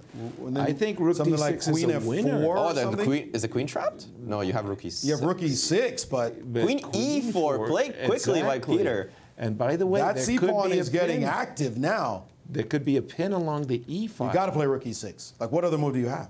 You can move You the move knight. the queen? You can move the knight. Where? What? Huh? You can go I like mean, knight. there's danger. There's danger, Will Robinson. 3 seconds left He to did play move the knight knight. back. He did move the knight. But you're- although I think I take on e8 and go into a winning endgame. That pawn is all the way on c6. Very Knight much. f5 is a monster. No, I think it's done. Yeah, you 34 take on e8. seconds? Yes. You take on e8, you take on f6, and you start pushing. Exactly. This knight cannot be dislodged. Knight Oh! h6 check. Or you try to win immediately because king Whoa, the f8, rook king- f6. How's this work? How does this work, actually? Oh, Oh, that was great. Well, he can win up. Well, can he play rook f6 and then take on f7? That doesn't feel right. That doesn't not quite. Does what not you feel right. wanted. You can still take on e8 and take on f6 and then take on f7. What about queen at the end. c4 or queen d5 though? The Queen pawn D5. on f7 could hang. Nice, Yes. nice. Yes, I think you that's just it. need to put the queen on Queen c4 or d5. No, but like queen queen c4, D5. knight e5. Well, he's taking Queen he's c4, gone knight into the e5. end game where he's winning material. But he's two pawns, doesn't right? It's two Need. pawns. He It's could two take pawns, on f7, put his knight on d6, put a rook on c1. It's done. Peter's Fiddler. Oh, what a huge Whoa, result. boss chess. Knight h6, what a move. That's sweet. That was very sweet. That is sweet. Just drop And the knight on it's d6. so easy to and now miss. you're ready to push that pawn. I mean, this is terrible for black. It's so easy to No, miss this that must be move. lost, It yeah. was not intuitive at all. I was looking at The knight has to get to e5. The black knight has to get back to e5 and then to c6 and pray. He's decided to check. Whoa. That is strange. That is It strange. seems counterintuitive. King F8. Driving the black king toward. I don't get it. Why did he play Okay. that? I Rook think he's just- C1? No. I think he's just going to play it slow. 2 pawns. It's certainly He's just rook going c1. to say 2 pawns, let's not really fuzz. But okay, but knight d3 is a big threat. Knight d3 could win the pawn back. Well, rook d1 I think is coming. Rook d1 He's and then rook reaching. d5. Rook Reaching. c1 also Rook possible. c1 yeah. also C1? possible. No, it's He's not- got to be technically winning. For sure. He's not It's 2 worried about pawns. knight It's going to be work, but black definitely is in deep trouble here. Okay. White needs we're to get the about- king to e4. Can we just throw the king to e4 quickly? Okay, but Knight- the move rook c8 does introduce knight d3 as a Yes. threat, and is timed 20 seconds. Not 100% And sure it's a ticking. threat. Like if I go knight f5, I don't think you can go He knight has d3, played- rook c3, Lanier. Rook please. takes c5. Yeah. Oh, takes rook C5. takes c5. Stop it. And No, look, he's blown blown it. it. He's Blown blown it. it in the time And you pressure see- as rook c5 will attack his knight on f5. Correct. And there it goes. He's only up a pawn now. He's Oh, and the no. wrong pawn at that. Well, he's still.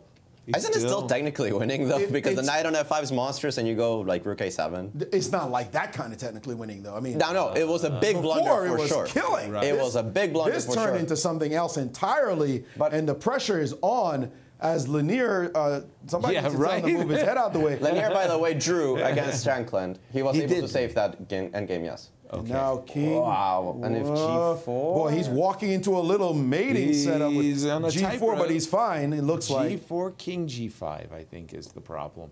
The king sometimes, can just waltz up the board and step out of the mating net and suddenly. But turn knight the h4 table. check. Your king has to hide on 8-6. That's not exactly. Knight nice play, knight e. E7 Where's the knight check. going? Sure. Well, maybe G8. Wow, King. I did not expect. I King did. G5. I'm thinking if White allows me, King G4, King F3, Yeah, and knight he's G8. allowed it. Check and Rook to C2. Whoa! Now black might have some Ooh. counterplay. I've got some active pieces as Black, isn't he? And look at. No, he's oh, not. No, he's I guarded. thought he was going to go no. King G4, Knight F6, But what happens King after F3. rook A6 here? Rook A6. Attacks the pawn. I guess you go rook C1, rook C2. Because you cannot take on Precisely. F6 because of King G7, attacking the knight on G8. Yeah. And then I go Rook to G4. Oh, that's technical. Yeah. that I position. can play. No, I can't play Rook F3. 11 Rook check. seconds left. Ooh, and he Peter needs to repeat. feeling. He needs to get a few seconds back He's on the feeling clock. it. And he now rook has- d7, chasing the knight. Good idea. That knight is Yeah. too strong. Taking advantage of the fact that knight E5 is not a move in this particular position. Right, But I because do of have F4. check and check. Check on C1, check on E1. But that helps I don't White. like that because That my helps king on White. H3 King ends up on helps me. H3, no? But the knight on F3 is going to be very good. It's a very good defending piece. If you don't get mated first. I go rook D5. Yeah. Rook I D5. see it now. I It's see it very now. dangerous. Okay, but Yeah, we're analyzing without the board, so forgive us, those of you who are not following this analysis. Rook to because D7. It's a little bit detailed, but tickling. This has been a great game. By the way, Fabiano Caruana, moments away from winning his game against we Le knew that was Cormier. coming, but this is the important one. 10 seconds left, and the rook now landing on c3, an odd square Oh, to be That sure. feels Kills the wrong. coordination, right? Totally. That I'm seems not a very big fan. strange. Not a big fan. Maybe you still go King G2 here anyway. I really want to play this move. A knight check. It's not a check. I mean, knight check attack to the rook. But Check to the rook. It's feeling like he was in time pressure. You see the way he played that? He had time on his clock. 28 seconds left, and now what to do here as the black king is still in some trouble. I still feel it's losing. And he's got pawns hanging as well. Why? He's got his knight hanging and Rook F2. Pardon me, Rook C2 threatening. Doesn't Rook H4 F2. cause a problem? H4, King H6 he'll play. H4, King H6, and he's still, and he's done it, Yeah. and there's no choice but King H6. By the way, bad form by Peter. Peter played the move H4, pressed the clock, and then shadooed his pawn. He's so close to losing. It's amazing that knight E3 But Rook F2 is check. and King G1 and everything is sort of kind of hanging with a knight F5 or a knight G4, but none of it looks right. Oh. Whoa. What's King this? F3. King F3 Knight loses a E5 rook. He check. flagged. He Oh, flagged. No, Peter. Unbelievable. Not like this. Unreal. What? He realized He that King forgot F9 King F3, knight E5. He tried to find a position for the king. He didn't find it, and he's flagged. That Heartbreak. result is wrong. It's not on the white squares. It's on the dark squares. Shakhriyar has won. Unbelievable. Oh my goodness. Unbelievable. Who could have predicted Shaq as the winner for the tournament? Oh, man. That's just devastating. What? Devastating. What? Unbelievable. King F3. As he was playing the move King F3, he suddenly noticed Knight E5 check. I've got it on my analysis board. And then he thought, oh, golly, I can't walk into the fork losing my rook. 12 seconds. Right there. Look at it. Look at it. It's right there. I've got to find a better square for my king. And then he just stopped. Just froze. He realized his froze. blunder. He forgot about the clock. With the magic of television, I think we're going to review the seconds. Look He at this. realizes- So he's going to go 9 King seconds. F3. And then he realizes 95 costs him a rook. And the game. And the game. And he stops. And he goes, okay, I've got to move my king. But then he forgets. With 5 seconds left, 5, counting down 4. Just and put the here he's king on still, G. Put it like, anywhere. laughing Put it and just anywhere. needs to put it somewhere. And then finally, he puts it, and whoa, gotcha. And look at that look. Look at that look. Even without the with the mask on, we can see that frown. and the look of pain as and he let this Peter's happen. side, I mean, his eyes just like glued shut. He goes, Unbelievable. "Ah." Up a pawn, up 2 pawns at one point. Oh, Blew the first pawn, and then couldn't figure out what to do. This is a 4-point swing. That was That's a unbelievable. 4-point swing. That was a 4-point swing swing. in that game. And you can be sure that Maxime felt the pain, and Wesley's like, you got to be joking. Like, seriously, this guy is chasing me down, and you gift, this is more, there's a gift, there's gifting, and then there's like Christmas gifting. Like, Right, that was Christmas. it's like birthday gifting. Like, you want 2 points, dude? Like, come on, how do you get that game? Wow. That was terrible. I don't know I how mean, Peter Shaq survives. was on, pins and needles the entire time and flagging in that position. Oof, oof, oof, oof, oof. Painful. Chess is an emotional roller coaster, I got to tell you, and you're tasered after an experience like that. And that's why when you said technical win, Alejandro, Yes. I was like, Nope. when it's easy, keep it easy, please. Oh, yeah. Don't get it where it's like, oh, we're trying to figure it out. And, because technical is, if we got 2 hours on the clock, even an hour, maybe I can squeeze you. But when it's time ticking down and you get 10 seconds and anything could happen and knights are on the board, By the way, it's never easy.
As well as he defeated Le Quang Lien when he left it on that winning major piece endgame 5, was able to convert in a queen endgame later on.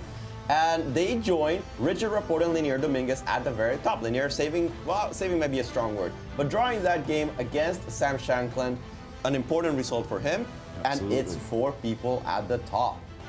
Wow. Will we point out, if you look at that standings yet again, if you don't mind, there are 2 players who are shadowing each other because everybody else is out of this race. So it's all about Shakhriyar and Wesley. So anytime you look at this, you can see the scores themselves, but also follow what's happening with Shakhriyar and Wesley. What's happening with Shakhriyar and Wesley? Right. Because there's a 3.7 difference between the 2 of them on the Grand Chess Tour. Right. So Shakhriyar wants to keep that lead because anything he does better, it's like anything you can do, I can do better. Right. If Shakhriyar can keep that lead going into the Sinquefield Cup, he will have just bridged that gap. And so that's what he's after. He wants to keep Wesley behind him the whole way to the very end. Of course, it's only 2 rounds in, but a gift like he's gotten so far, hey, you got to feel, when you get lucky, there could be good signs for you for the rest of the tournament. Well, absolutely, but let's see what happens in the next round. We're going to take a short break before we get into round 3 of today's action. This is why we watch chess. What an emotional game that was. I feel for Peter.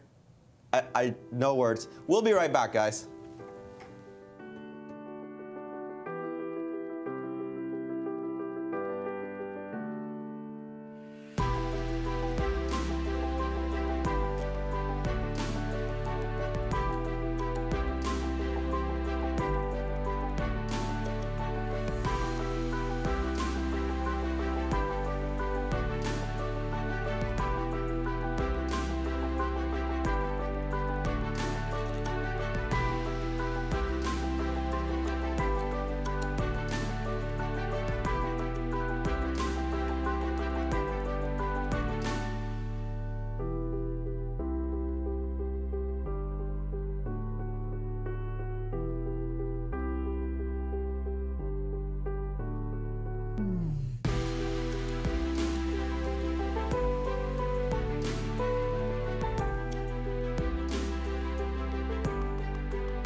Welcome back to the capital of chess in America. You're watching live coverage of the St. Louis Rapid Blitz from the St. Louis Chess Club. 10 of the top players in the world are participating in this 5-day tournament. It's a triple 10-player round robin with 9 rounds of rapid chess with game in 25 with a 10-second increment, followed by 18 rounds of blitz with game in 5 with a 2-second increment. A total prize fund of $150,000. The St. Louis Rapid Blitz is the 4th stop on the Grand Chess Tour. The Rapid Games are currently in progress, and we're glad you're with us. Let's get back to the boards. After 2 rounds of play in the St. Louis Rapid Blitz, we have been shaken. I have to tell you, that game that Peter Svidler just played has tasered us all. Alejandro, where do we stand after the very eventful round? We have 4 people at the top of the St. Louis Rapid Blitz after 2 rounds. It's Lenier Dominguez, Richard Rapport, Fabiano Caruana, who won his game against Le Quang Liem, a very important result there. And of course, the lucky winner of round 2. Shakur Mamediyarov is also positioned with 3 points out of 4 after 2 rounds. Remember, the rapid rounds count for double. That's why everybody gets 2 points for a win when they win in the rapid. And man, that is something that I think every chess player felt the pain around the world. Around the world of Peter I heard a million people crying, no! Not like that. Oh, yeah. That's not the... A 4-point swing as we get ready for round 3. And let's just take a look at the... Oh, no. Oh, we have... For the pairings, but there you see, after Peter Svidler's loss, guess what he gets? Hikaru Nakamura with the white pieces. The first time the American, the #1 blitz player in the world, will be having white in this event. We'll see what he can do with it as we see the pairings. Dominguez against Rapport, 2 of the leaders playing against each other. Huge Certainly game. Important. Wesley So with the white pieces against Sam Shankland. Fabiano Caruana with the white pieces against Jeffrey Chong. I think that Fabi also trying there to extend somewhat of a lead over, let's call it the field. Mamediyarov, 3 points, not bad. He's going to be playing against Le Quang Liem, who just lost his game. And Hikaru Nakamura is going to try for his first win of the tournament, first white. He's going to be playing against Peter Svidler. And Yasser, I just have to ask you, how do you play chess after that? I just don't know. I mean, really, it is such a shock for Peter Svidler as we see these 2 U.S. champions sit down to do battle. But you're absolutely right. I mean, Peter Svidler became an 8-time champion of Russia, and you don't do that unless you know how to deal with losses, okay? And we'll just see how Peter deals with loss as these 2 U.S. champions get ready to do battle. D4, D5, and the Slav, chessable courses by Sam Shankland on the Slav. He's defending his product.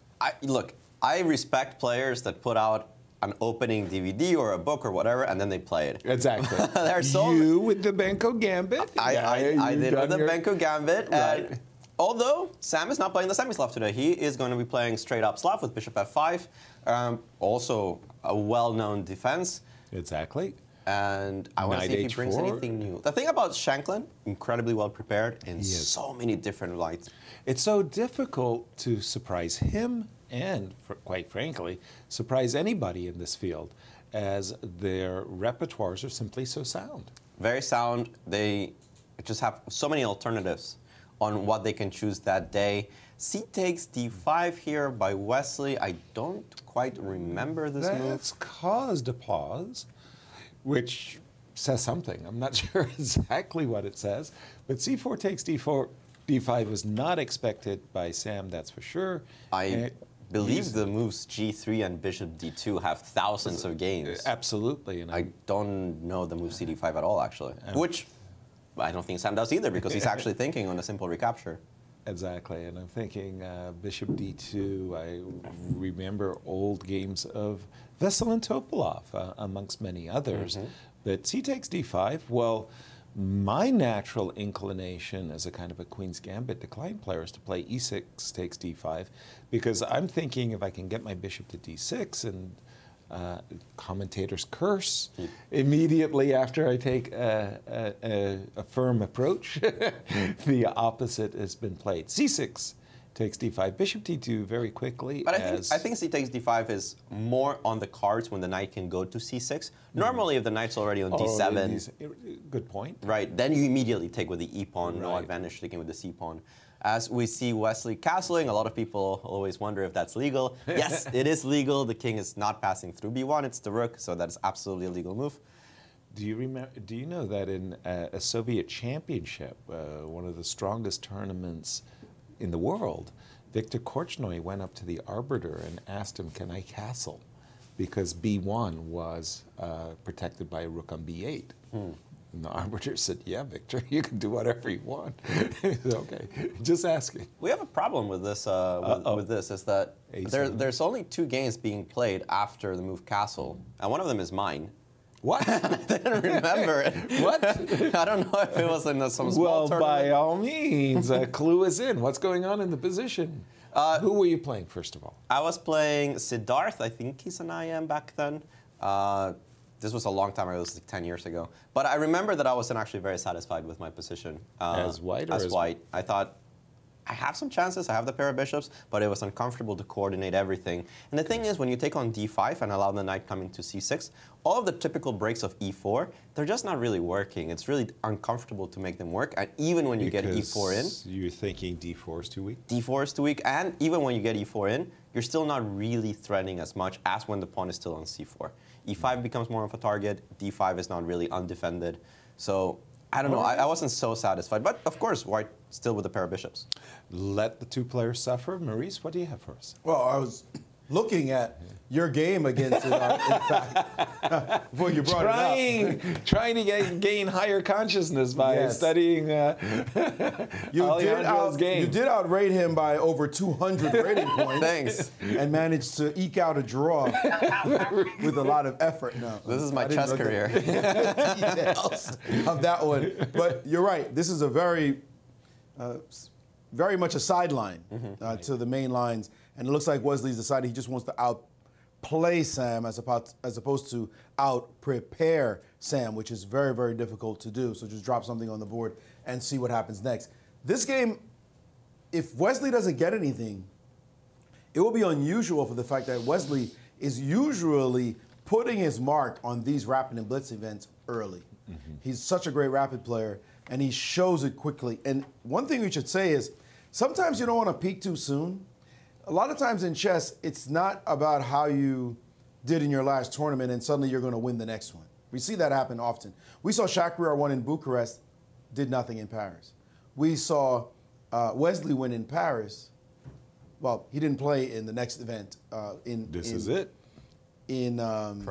Croatia, so we can't say. But we also saw MVL not do great at all in Bucharest, do decently in Paris, and then win Croatia. So it's not about trending and who's playing hot and all that. Sometimes it's just you won that tournament, congratulations. The next one, you might be in last. It's just the way it is. Maybe unless your name is one Magnus Carlsen, for example, who seems to be fairly consistent throughout, always near the top. So I'm very interested in how Wesley does today because he's playing such great chess, or had been, but right now he's like, I just won a tournament. I should come into this really hot and dominant. Not happening right now for Wesley. And that's good news for both Shakhriyar and for MVL. Exactly. I'd like to turn our attention to the game between Fabiano, one of our tournament co-leaders at this very moment, versus Jeffrey Zhang. And for me, because Jeffrey is actually playing defenses that I would play, both Perks and Caro-Kann, he got a position that I like as black with like 2 extra tempi. This is really curious for me. So I might, for example, have started with g6, d4, bishop g7, and let's just say knight f3, and played d5, e5, and played a position, for example, like this. And I would say, okay, I like this position as black. I've played these positions before. And look what we have instead. We have e4, c6, knight f3, d3. So we get these 2 moves. d3, then we get G6, E5, Bishop G7, D4. So I'm getting the extra move C6 and Bishop G7 for myself. And after the move F6, I think that was played, I've also, because it's all about the fight over the E5 square, Fabi did not want to see the move Bishop G4, so he spent, again, an entire tempo playing the move H3, and we have Bishop F5 on the board. For me, this position is actually new, which is so rare to say after 6 moves. I don't think it's been that many moves that you get a new position. For me, is this something you know, Alejandro? Yeah, I talked to Fabi about this position. Okay. And he was of the opinion that it's just uncomfortable for black to play. Generally, the structure is not very good. And that if white keeps some precision over the next few moves, it's not so easy for black to actually finish his development. So, and Bishop F5, by the way, I'm being told that it's a novelty. Actually, not very surprised. The move Bishop F5 is a bit awkward. It doesn't come as quickly to mind, the move Bishop F5. For me, the much more natural move would have been the move Knight H6. Since the knight's not going to F6, it's natural for me to put the knight on F7 and pressure the pawn F4. And you were about to say that if Fabi felt that if he could keep the pawn on E5, he keeps some advantage by having this wedge in the position. Right. Whether it's a lot or a little, not so clear, but this has been trending. This D3 Caro-Kann has certainly been trending over the last couple of years.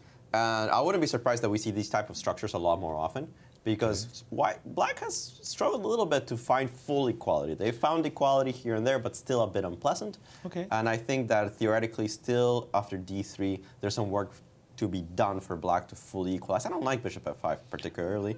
I'm a little worried about just Bishop D3 and white obtaining some kind of access to light squares, especially if I can ever get a knight to F4 and target E6.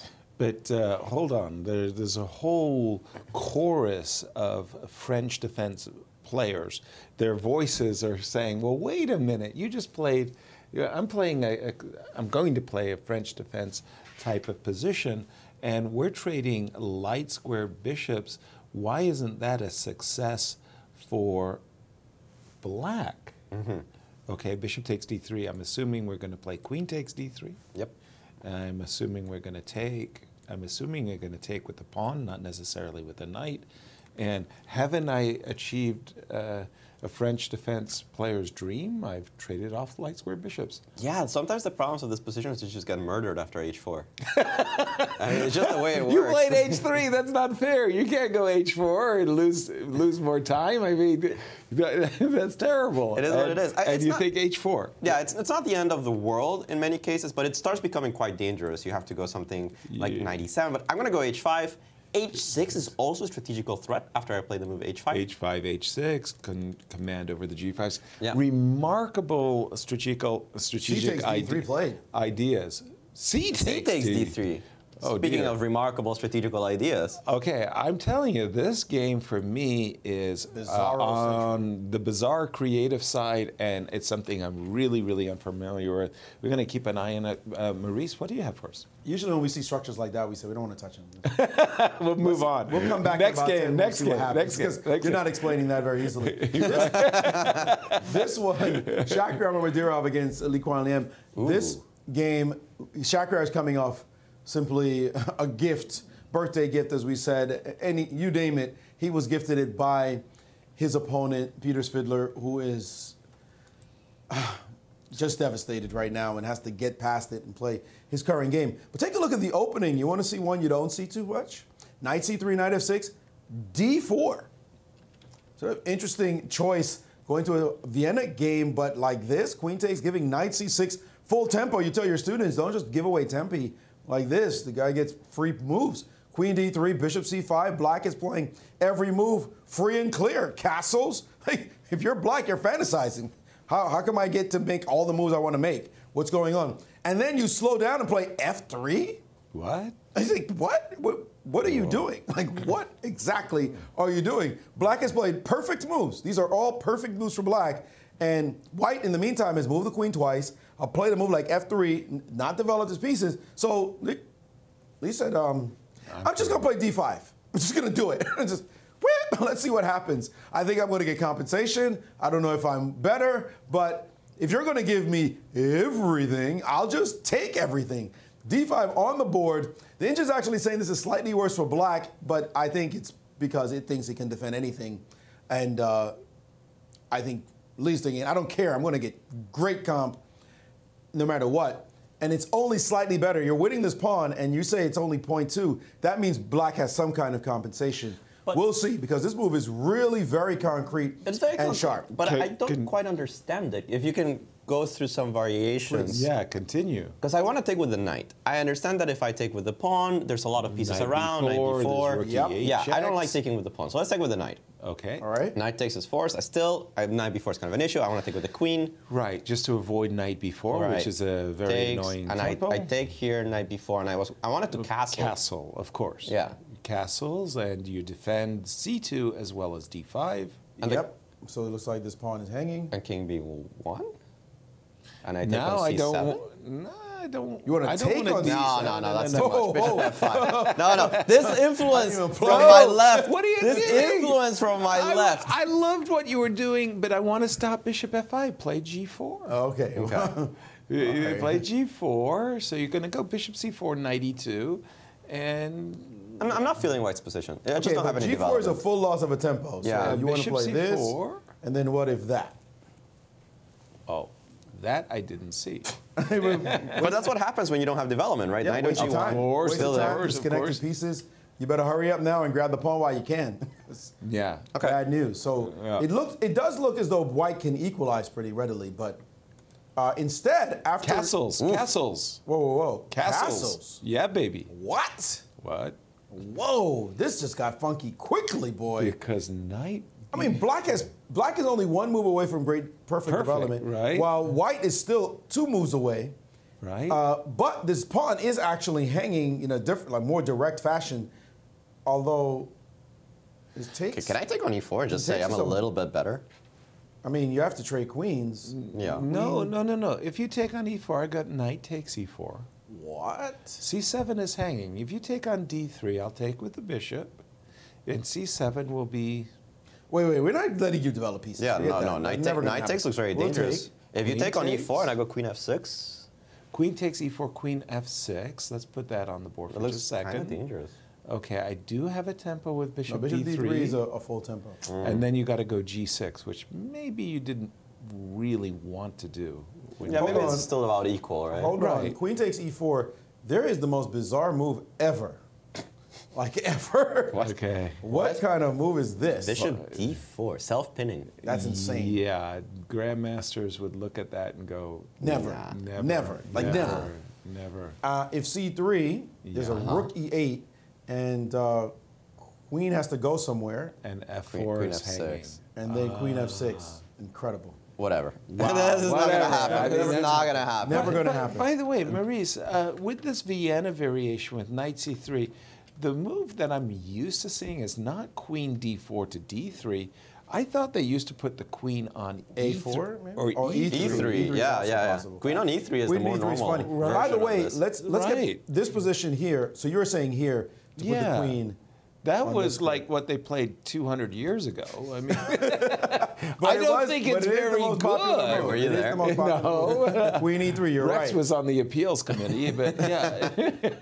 But here, let's get to the game because Right. after he played d5, castles, you played d4.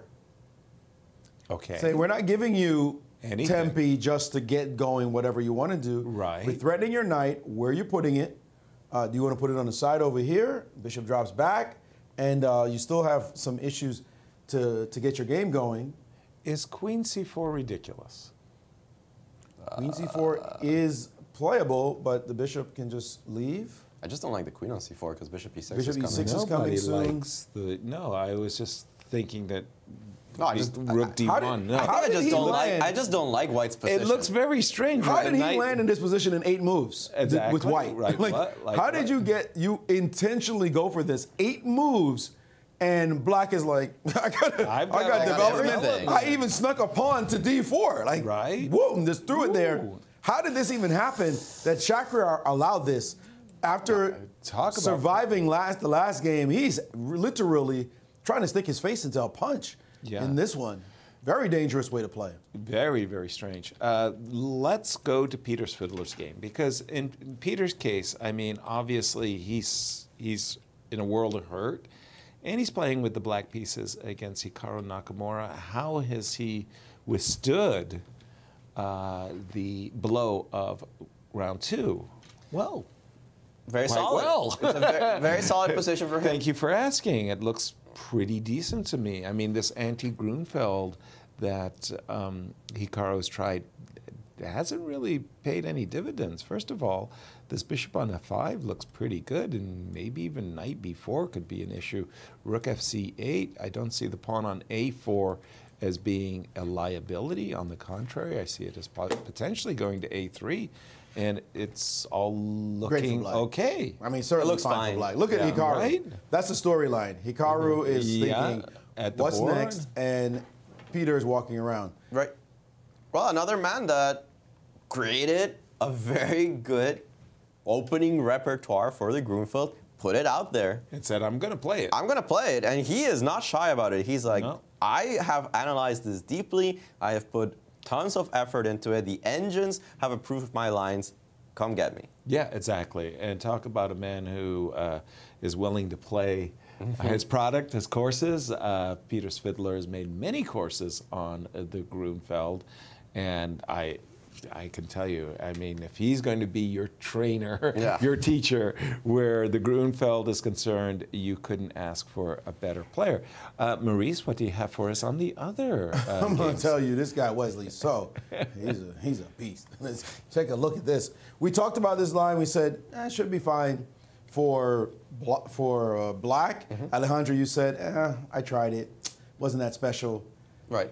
I got to say, Wesley might be a little bit better than you were at the time you played. That was 10 years ago. I have a plus score against Wesley. So let me Oh. throw that in. I have a plus score against Wesley. So get out of here. I was talking about back in 2011. I didn't say, more recently. I was just saying back in 2011 he might have been a little bit better. Junior players.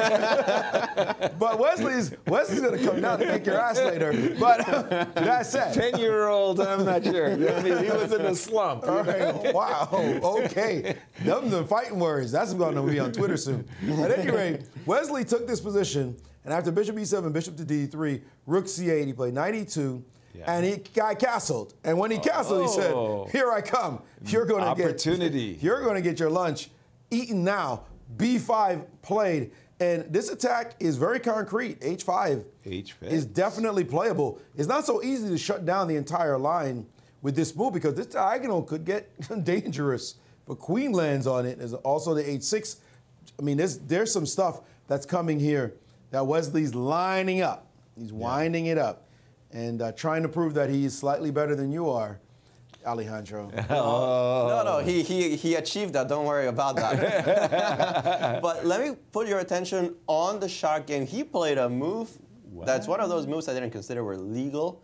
And I'm being told that it's a losing blunder, but I haven't really figured out why. Yasser, let's see if we can figure it out. Knight to b1. I don't move get didn't it. occur to me at all. I just don't get it. I'm just How can you be looking at playing like knight this b4, and I'm going, what? How am I going to deal with knight b4? I think you have to play queen c4 and hope that just a bishop second. e6 doesn't work. I assume it doesn't work. Well, okay, so your queen could get trapped. I'm looking at both bishop a6. What kind of as well as position is bishop this? e6. How could he possibly play this with That white? a2 pawn How could he will possibly cause walk your into king. This looks terrible. Totally right. What is he doing? Like what? What? Knight b4 is just begging to be played. It's. How could he get into this position at all? And first of all, he did it in 9 moves. I mean, this 9 moves. With white. I have been how? praising these players as the preparation's magnificent. Look what he did. Shaq did And the against first Nakamura, round, Nakamura, like, 20 moves of intense theory. unbelievable. And this is like I can't. a death bomb. I mean, It's the worst. Yeah. Like, what is this? Look at Black's position. Black's position is perfect. every development. Like, everything is developed. King's castle. chaos. Like how you dream about this. It's like the children's chess books. How do you really develop the pieces? Thank Where do you. they go? I was going to say, Fred Reinfeldt said E4, E5, bishop F4, bishop C4, knight F3, knight F6. But black has achieved what Fred Reinfeldt. Oh, bishop E3. Yeah, but it's coming. I really thought knight before. I really thought it was knight before. Bishop honestly. E6 might have Knight led him before. off. Engine's giving knight before is completely crushing. I mean, I'm not surprised. This Game was soft over. move. I'm not surprised at all. This might Engine's be also the giving soft bishop move. E6 as pretty crushing. Pretty crushing. I But, like that word. okay, Pretty A3, crushing. you know, when these guys give you that opportunity, you really have to Yeah, you deliver. really have to take it. Because they will slip and slide away from a loss. A3 stops knight before. Not that I'm happy about White's position, but No, it's terrible. Yeah. It just doesn't matter, right? like, oh, I have to. I remember Victor Korchnoi. Victor was in the Gibraltar tournament as a commentator. He was invited to come as a commentator. And there was games, and he would see a game like this, and he'd go, next game. I can't even look at this. Next game. Next game. This Take is a look. Take terrible. a look. You guys, this is going to really Rockus, knight upset you. b4. Knight before, queen c4. Queen e7. Simple. Simple. How do you stop bishop to e6?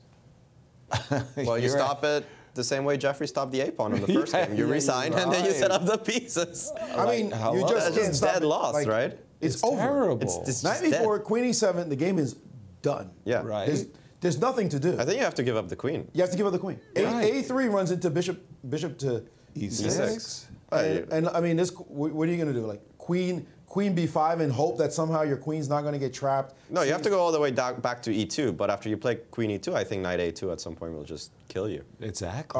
Queen to e2 and bring everybody. No, but like, what is the king doing on d2? no, this is what is this? What is this chess? horrifying. You're not even up anything. No. Look at the knights. You got one piece in the game, and your piece is just. No, this is shameful. This is tragic. This would have been just a nightmare. I mean, if grandmasters could lose their titles, it would be due to a game position like this. I'm sorry to inform you, your grandmastership has been revoked. Yeah. You have just played the worst game that chess coaches around the world have voted you. Knight b4 was crushing, but even looking at this position, yeah, you do feel like Black's going to have to play some. I think Black is preparing b5. That's what he's thinking. Yeah, he is. Right, b5 is just going to come and start tossing stuff at the guy. Although b4 might be met by a4, it's terrible. There's so many options too. Like you can go knight d7 and then go knight e5, and that also looks terrible. It does. I agree. I'm more of the b5 persuasion myself. I think that rook b8 and b5 and just punish. I'm not playing for rook his b8. I'm playing b5. Instantly. I'm giving you that. I mean, I just want to sack. You're giving me something that I don't even deserve. That's what I feel like. I mean, that's true. I understand that b5 is probably a very, very good move, Maurice. It's just like Why I'll take a bother? pawn and I'll try to pretend. Yeah. No, But this is rook b8, a6, b5, b4. Ooh, Yeah, it looks bad. Quickly again, the game of Hikaru. Not that I'm suspecting any draws. No, I mean these guys just don't do that. But Hikaru has played knight h4, knight f3. Why don't they do that? No, when you're playing an opponent who's just lost a terrible game. Yeah. I mean he's got a target. Does poor Peter? But he's the one that went knight h4, knight f3. No, Hikaru's white. Yeah. Okay, sorry, Maurice. Yeah, that position's sort of dull. Okay. This ain't, not at all. Okay. Wesley, so after b5, he said, let me just tuck my king on, sorry. No, after b5, he played h5, g5, and now let me just tuck my king on a1 with a slightly veiled threat, knight to b6, you just move your knight away from over this side. Bishop b1, and now we got a direct line going straight at the black king, knight c4 played, and what do you plan to do about this move? Queen to d3. Nothing to do other than f5. There's a check coming, and as a mate, g6 is not possible. You've got to play f5, and then you're going to have to deal with the straight attack of g4. And look at his lineup. A knight can come to g3 and just keep pound at your pawn structure. so fast, this attack. Meantime, Black is still trying to figure out where he's going to get his counterplay. He can try to muddy the waters, but I hate it when you watch Wesley So in these kind of positions. The guy's an animal. Yeah. He's just a straight animal, and he comes up with brilliant finishes. I wouldn't be surprised if we see something spectacular to knock Sam out in this game as Wesley's in the driver's seat. And for Sam, this is really a kind of a blow, too, because the first 2 rounds for Sam were not kind, especially that round 1 game where he was down 5 pawns. He was. I am actually a little surprised the position is that bad. I don't particularly like it, but I didn't think it was such a winning advantage. You do have some ideas as Black, A5, A4, A3. It's a bit slow, but you'll get there. And, you know, Maurice mentioned knight G3, but it's not possible because it's always hanging. I was actually kind of surprised that the engine thought it was that bad without a killing blow. Right. By the way, just keeping my eye on the game between Shaq and Liam. Strange. I mean, this game started strange. Continued strange. Continued to be strange. In this position where, White is lacking all kinds of development, he only has 1 decent piece. Does White, the bishop on F4, guess what he does? He moves the only piece that's actually developed. He moved it 3 times in a row. Yeah, and he went bishop to G5, and Liam said, okay, I'll make luft, thank you for that. Knight E5, attacks the queen, and bishop G3. But why did he, I mean, now your move B5 looks to me like it's begging to be played, pardon me. Bishop G3. You know, you mean in this position? Yeah, now I'm like, geez, you know, let's play B5 and let's invite rook takes bishop takes B5, yeah. rook B8. I mean, I would say student body over to White's queen side, knight G6. It's a bizarre game. I've totally, But here's the thing. We're talking about game. this pawn structure and like how is it going to flow. White's put his bishop over on G3, meaningless, like not in the game. Right. The main issue for Black is how to break down that king side, right? Like that king has to somehow. Well, isn't it time to go C5, C4? Exactly. Yep. And so get the bishop out of the way, play C5, the guy starts crying. Like just tears immediately. C5, C4 is coming. No matter what your next move is, you just play. You can play B3, we're still probably playing C4. Like just go, go, go. Right. Grab the scene line, go after your king. You have no counterplay on the other side of the board whatsoever. This is going to be pain. Just move the bishop, play C5, C4. Yeah, that looks so straightforward. By the way, I've been told that Hikaru is continuing to repeat the position. No, there's been no new moves there. There has been no. No, there are no new moves there. I apologize. Okay. Let's take. I wanted to see the Fabi game actually. That bizarre pawn structure that we haven't really. One game we haven't looked at, by the way, also is Richard Rapport and Lanier. Yeah, we should probably look at that. They're both leaders. You'd think. But the Fabi game, what you mentioned against Jeffrey Zhang, when we left it, some also unusual decisions, to say the least, have been played. C2 takes D3, a move that caught us by surprise, and we are in a kind of a French defense kind of structure, but Jeffrey says, you want my pawn on E6? Go ahead, take it. Knight D2. Knight D2. So I think after Knight D2, he will castle. I just don't know which way. Mother may I, let's back up one move. Please. Apparently, Fabi had a brilliant, vicious shot, G4, instead of Knight D2. Que pasa? But why is it so strong if I go back to like... Oh, you cannot go back to D6 is the problem. Because Knight D6 walks into Queen takes E6 check. That is what you're afraid of. I understand that one. That one I got, but this one? Is this also? Yes, maybe this is pretty... it's pretty compelling, right? Yeah, Queen takes E6 check, and suddenly I'm losing all kinds of tempi with my king.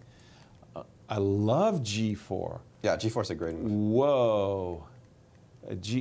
Pardon me, that was a mouse slip. Can I play King C7? How? I'm just one move away. Can I go Knight C3? Yes, that unfortunately is legal. I think. I know what's coming. Let me fall for it. Knight B5 works. Let me fall for it. Okay, gift me the knight, and then you want to check, right? Right. and nowhere to go. King b8 walks into queen takes e8. You got me. Yeah, you have to play knight c5, but Show that line, Yaz. It's pretty, sure. yeah, it's really nice. That's nice a line. funny back rank mate, if you will. c7 is protected, so the king has nowhere to go. Whoop. Checkmate. Gotcha, baby. But I did have knight c5, so kill me, if you will, if you don't mind. Oops, excuse me. Takes, check. Oops, that's not the move. I wanted to play knight c5. Kill me, please. Queen f7? Okay, I guess I...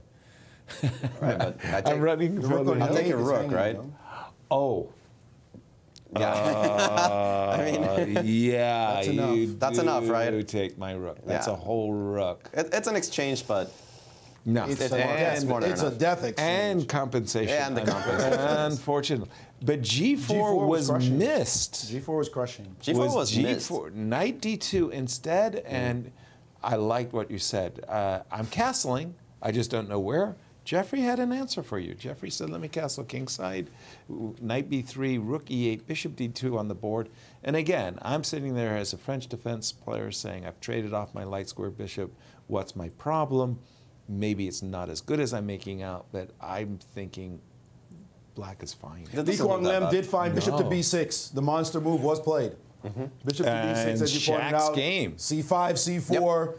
What are you doing? You don't have time to waste playing knight e2 because this is coming. You're going to have to deal with this threat. You cannot let this pawn land on c4 and then land on c3, blow up your whole position. It's looking disastrous right now, and c5 is the threat. And the only thing he can say is he's a bit ahead on the clock, amazingly so, is Shakhriyar, a little bit ahead on the time. But Li Kuang Lim has 10 minutes, and c5, c4 looks like just direct play. b3 will probably have to happen to stop this, but I'm a guy, I'm just playing c4. Like just go. I'm just playing push, and it's fast. Push This it, is the baby. last thing you want, is to see opposite side castling, and the other guy is just coming straight at you with pawns. Is there anything on white side with f4, f5 though, Maurice? I mean, I got to mix it up. I mean, I can't just sit there and watch you play c5, c4 and destroy the king, but f4, f5? Feels like a tempo you're losing.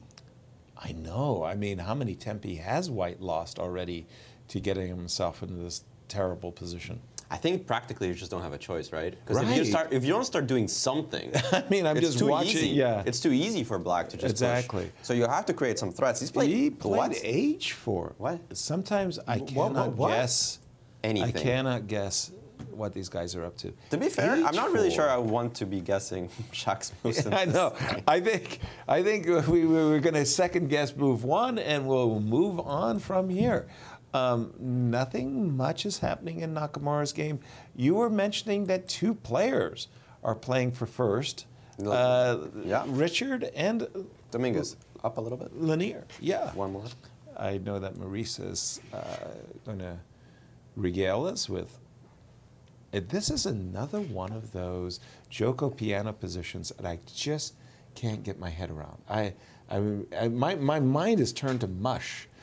It's the new Berlin. It's the new Berlin. It's so Right? complicated. Everything transposes into each other. It's impossible to keep all the variations straight. White has so many options. Black has so many options. It's almost impossible to study the Italian unless you're a professional. Like, Wow. you really need to dedicate a lot of time. And We're talking about an opening that's been around forever. Yeah. All of a sudden, the top players, you would land, you'd come here, teleport 500 years ago. like the guys in the 1860s and 1870s, they'd be like, "This, come on, This is we played this already. boring." This is nothing. We know what to do in these lines." Right. And then they start seeing stuff being explained to them by today's crop of players, and like, Wow. oh, we don't know anything. Yeah, so much subtlety. We didn't know anything at all about this opening because the subtleties have just become extraordinary. By the way, I'd like to point out this position right here. what? Sorry to interfere with you just for a moment because I just got a message and I think it's Verusian, by the way, who's giving us. Lanier has a near? No, it must be Favi. I think this was a miscommunication. I think it's Favi. Yeah, I'm about to show you. Oh, yeah. You got it here. E5. All right, E5, and maybe Lanier is doing well, but let's look at this. E5 right. by I mean, that's a miraculous break as far as I'm concerned. Right. If it works. It was like, I can play e5. I just play the thing. If it works, but after it's great. bishop to b4, hitting his rook, he could have simply moved his rook to f7 and get out the way. Instead, he put his knight on d6. And now it looks like everything's going to drop with this move, knight attacking his piece. Knight c5, d takes e5. And if you take here, you've been deflected, and now suddenly takes, your queen's hanging, this knight's hanging, everybody's hanging along the diagonal. Ouch. Jeffrey managed to blunder in one move from a beautiful position, playing e5, has now gifted the game back. And now it's up to Fabi, after knight d6, to find this move. Knight c5 is a death blow. No, it's right he's there. got it. It doesn't take Oh, it didn't Fabiano take him Caruana much any time to drop to play. that bomb and take a sip. And say, A well-deserved sip of water. Now you're going to feel the pain. What a blunder, knight d6, horrible move. And now he's going to lose the game. Jeffrey Zhang feeling how difficult it is to play at this level. He'll learn his lessons. Well, Richard is learning a lesson as Lanier has just dropped a bomb on the board as well. And this position where it kind of looks like, well, white is for choice. He's got the central pawn duo on d4 and e4. Maybe he's pushing the action. Yeah, there's some black pieces on the king side, but it's this bishop on b2. His bishop on b2 is simply not working, but Lanier played bishop c1 and says, may I introduce a massive threat? I want to play the move bishop g5 and potentially this knight on h6, which is corralled currently on the h6 square. I might want to take it too. And this move, bishop c1, this looks really bad. Knight f4 was played. Instantly, Lanier took that knight. I guess there is a problem with taking with the queen, so Richard took with the pawn. Well, d6 is hanging, right? That's a big problem. That is a pawn. That is a big problem. Yes. So he took with the pawn and but e5. Now, when you take with the pawn, ask that bishop on a7. Yeah. Like, what are you doing on a7? You're chiseled, you're breaking granite here on the d4 square because of the pawn on c3. Sorry to interrupt you, Alejandro. You were about to say that e5 comes with massive threats. Yeah, d takes e5 already on the board, and quickly Lanier took with the f knight, preserving his structure and hitting that h5 pawn. Let's not forget about that guy hanging. Winning, I'm a little surprised, but on the other hand, it is pretty bad. Right. It's just obviously bad. In these positions, I have a lot of problems with deciding whether to play rook takes e5 or not. Over to you, Maurice. We're seeing positions that are just blood spilling everywhere. Like you're going to lose, you're going to lose, you're going to lose, everybody's going to lose. Well, Some people are going to win. Really Somebody's got to win. Somebody's got to win. h4, c5, h5. Let's go. You can have my stinking knight, no problem. I'm going forward. By the way, f4, f5, you could still do the same idea as well. H takes g6, c takes on d3, not worried about anything. He's only got one thing on his mind, attack, and it's attack, your king. attack. That's what he wants. Hits your king, he is coming straight down, and now, I mean, every move. E5, like, huh? What? What? Are you mad? E5? What a He's move. got bishop h4 if in case the knight moves. That's his idea. that's a basic idea in this position. The problem is, this pawn, this attack. Everybody would have played knight d2 there, right? Try to get your pieces in the game, you would think. But right now, this move, e5, and he's trying to confuse matters. He's down to 749. Li Kuan up at 840, and he just has to figure out how to keep the attack rolling. His knight is under threat. Bishop to c4, if you take on this square, then simply takes here. That's mate. That's mate. Take my queen, please, so I can mate you on a stick. Sweet. So that would be nasty. Bishop to c4, say, don't touch my knight. That means you have to move your queen out the way. But maybe this pawn is doing damage. Again, if you take this piece, it's going to get ugly. It's going to get ugly. This is going to be terrible for, forget all this. There's nothing happening here. There's just nothing happening. Take captures. You're just being murdered. Just, okay. Wait, why? Knight d2, Rook knight d2? Knight d2, rook d2. Rook d2, you can take on c2 and find a move. I've got... Let's have the bishop on The bishop c4. is guarding this square, so This bishop will leave, and everybody will land. Gotcha. The whole fleet is attacking. Everybody. It's raining chess pieces. So this attack is crushing. Like, what is this? Knight on G1, rook on H1, and you've got nothing here. So that was right up the center. Right. The fairway, if you will. He's instead played bishop to B3, which he must have calculated is also pretty. All right, let's check it out. That's visual. Oh, if he takes on F6, is he going to go Queen E3? No, that would Queen be E3. Queen E3 is amazing. Oh, that's so sweet. Woo! Oh. That's spicy. That's spicy. You're being threatened with rook C2 mate because the queen is pinned. You can't play queen takes queen because it's still rook C2 mate. That's nasty. Oh my goodness, that's a visual. That's going to go in my goodness. new book. And he's taken, and let's see it. And he has. Did he? He took an F6. He took it. Queenie, this would be a spectacular finish. Picturesque. Deservedly so, because White played like a maniac this game. I mean, this was insane. We were not happy with how he played, but now he's taking on F6. He does not see the move. Queen E3 just wins. No, he'll see it. Of course. There he goes. Shakhriyar doesn't see the move. Now he does. He's taking on F7. What does he think is going to happen? What does that do? It wasn't bishop takes F7. I mean, it was recapturing to the king. How do you guard C2? It's just mate. I actually don't see a defense at all. Knight C3. I just take it. And queen takes E3. The bishop on B6 defends. And he stopped the clock. He stopped the clock. What just happened? What? Shaq, our co-tournament leader, just like gifted the point right back. He just got murdered in this game. That was terrible. With white. With white. Wow. I'm in shock. And like 12 moves. What was this? 23 moves. 24 moves. By the way, look at the knight on G1. Oh, then the rook on H1. Rook on H1, knight on G1, they never did anything. Let's go into other games. We have so much action. We're being told Wesley's winning, Fabi's winning. Fabby, guys, before you do that, let me just give 1 minute. 1 minute to this position, because a lot of people might say, it looks like he could defend. C3, for example, should be able to defend. Nice C3. Let's just do this quickly. C3 doesn't work. The lineup is terrible. He can just take, and your queen's hanging straight. You can't even play queen takes queen because of rook takes D1, mate. Done. That's the problem there. And of course, again, rook C2 is mate threat. If you play knight to C3, as you mentioned, you can just take this. And again, the same lineup problem on your queen. If queen takes queen, then everybody falls, and it is also going to be mate. And that's why he resigned at this moment in time. That's Johnny Ballgame. This is one of the worst games I can imagine Shakhriyar playing.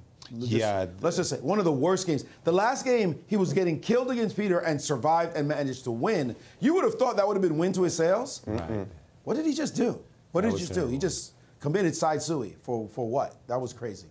Right. When you think of my best games, a book of my best games, this is the book on the other side of that coin. A collection of my worst games, that's going in that slot. By the way, I mean, it's remarkable for me that Jeffrey has missed the power of knight c5 by Fabi. I mean, knight c5 just landed, and it was like, ugh. Yeah. This is such a strong move. And after knight takes e5, d4 takes e5, Jeffrey's like, oh, geez, there's nothing I can do. I have to give up an exchange with the move b6, and Fabi took the but rook. This is zero compensation. Absolutely zero compensation. I mean, it's... you probably just take on c5, right? Right, and then rook to c1 is the simplest. Absolutely. You can almost play this in your sleep. Right. Fabi can just say, I'm an exchange up. My rook is excellent. No, this rook is excellent. It's all good. It's all good. This is just over. Agreed. I mean, it really would not be ridiculous to resign here. Yeah, two kind of gifts. Early gifts, very early. Yeah. Let's take a look at the Wesley game. Things are happening. I see a queen on h7. Say what? I want to, yeah. Queen on h7, like, okay, we did see the battery. Right. Bishop to b1, queen to d3. I think we left it just about. You know, when I saw that battery, I didn't actually expect the queen to land on h7. No, I thought that f5 was kind of box, but we are getting. I love this maneuver of the bishop to c5. Oh. That was really nice. The king's on e8. This almost looks like one of those, how to attack in chess? You remember the old classic, How to Attack in Chess by Art of Attack. The Art of Attack. The Art of Attack by Vukovic. Vladimir Vukovic. There you go. There you go. Thank you. Bishop on c5 is impressive. How to finish it off, Maurice? Not that obvious. It's not that obvious. No, not that obvious. What the killing blow actually should be. I would have thought it would have been. Wow. Yeah. Okay. The thing is, Black's got a lot of squares covered, right? And G8, F7 is protected. I appreciate that. yeah, I can't just go check a lot of squares covered and pick up some goodies. It feels like you need E4 at some point, but hold on. I don't want to expose my king, right? How ridiculous is it to kind of trap my queen for a second and play H6? H6, Okay. G6. H6, G6. Take on E5. All right. You have to take back, I think. That's and clear. Bishop D4. And you just trade off that guy, so you're winning some dark square, and you're winning. Well, this looks. I mean, your king's attractive, still right? pretty weak. Yeah. Yeah. This looks attractive. Knight D5's a no, threat. hold. Was there a knight F5 Sorry, did I miss siding something? in the middle of what you were doing? Just, it was all going so rapturously well until you played knight F5. Well, I knight don't know. B5. Knight B5. Still feeling it for white a bit. Is knight B5 mate? What's happening? C1's not hanging? Yeah, but so what? Here, I'll tell you E5's what I'm hanging at going the to end. do. Let's take this guy first, right? You got to take with the knight, Yep. Yeah. and now, because now I've got, excuse me, Queen G8. Queen G8. I felt like both were working. Were I actually good. didn't see anything wrong with knight takes B5 at the Yeah. end. I'm being told that Jeffrey in trouble on the board, but also on the clock, as Yeah. he's under a minute. But he was down the exchange. We have no hope for that game. Exactly, Yeah. exactly. We do. Now it's down to 30 seconds as well. But okay, well, let's go there because it doesn't look like Fabi actually took Jeffrey's knight on c5, which is Yeah, but perplexing. I mean, it doesn't matter. He has an extra exchange. Yeah, He'll win it's true. somehow. And yeah, just simply rook c1 has been played, and c5 takes. Jeffrey C5 looks just- like a pawn. Yeah, he Yeah. took it, and he's got c5, c6. I mean, he could play rook c2. He could play c6. He could probably take on d6. You know what? He also taking on d6 might It might have been enough, right? Also But I mean, good c6. enough. And there you go. He resigns. Yeah, Jeffrey just knight c5. He just totally either misses or simply underestimated the power of that move. Right. By the way, when we opened the show, Yeah. and you were going down the roster of players, and you were saying Shaq is doing well. So he's one player has not done well and not performed well in these rapid and blitzes, Fabiano Caruana. Guess what? We've got a leader. Yep, that is very true. He's 2 out of 3 in traditional scoring of the day. 5 out of 6. 5 out of 6. He has been known for really good starting days. And I actually remember a tournament where he finished in the bottom half, and he started the tournament with 3 wins. In the rapid, with 6 points. Damn. Yeah. That's a turnaround. That was a turnaround. Oops. What do you got for us, Maurice, in the Hikaru game? Yeah, we got problems for his opponent.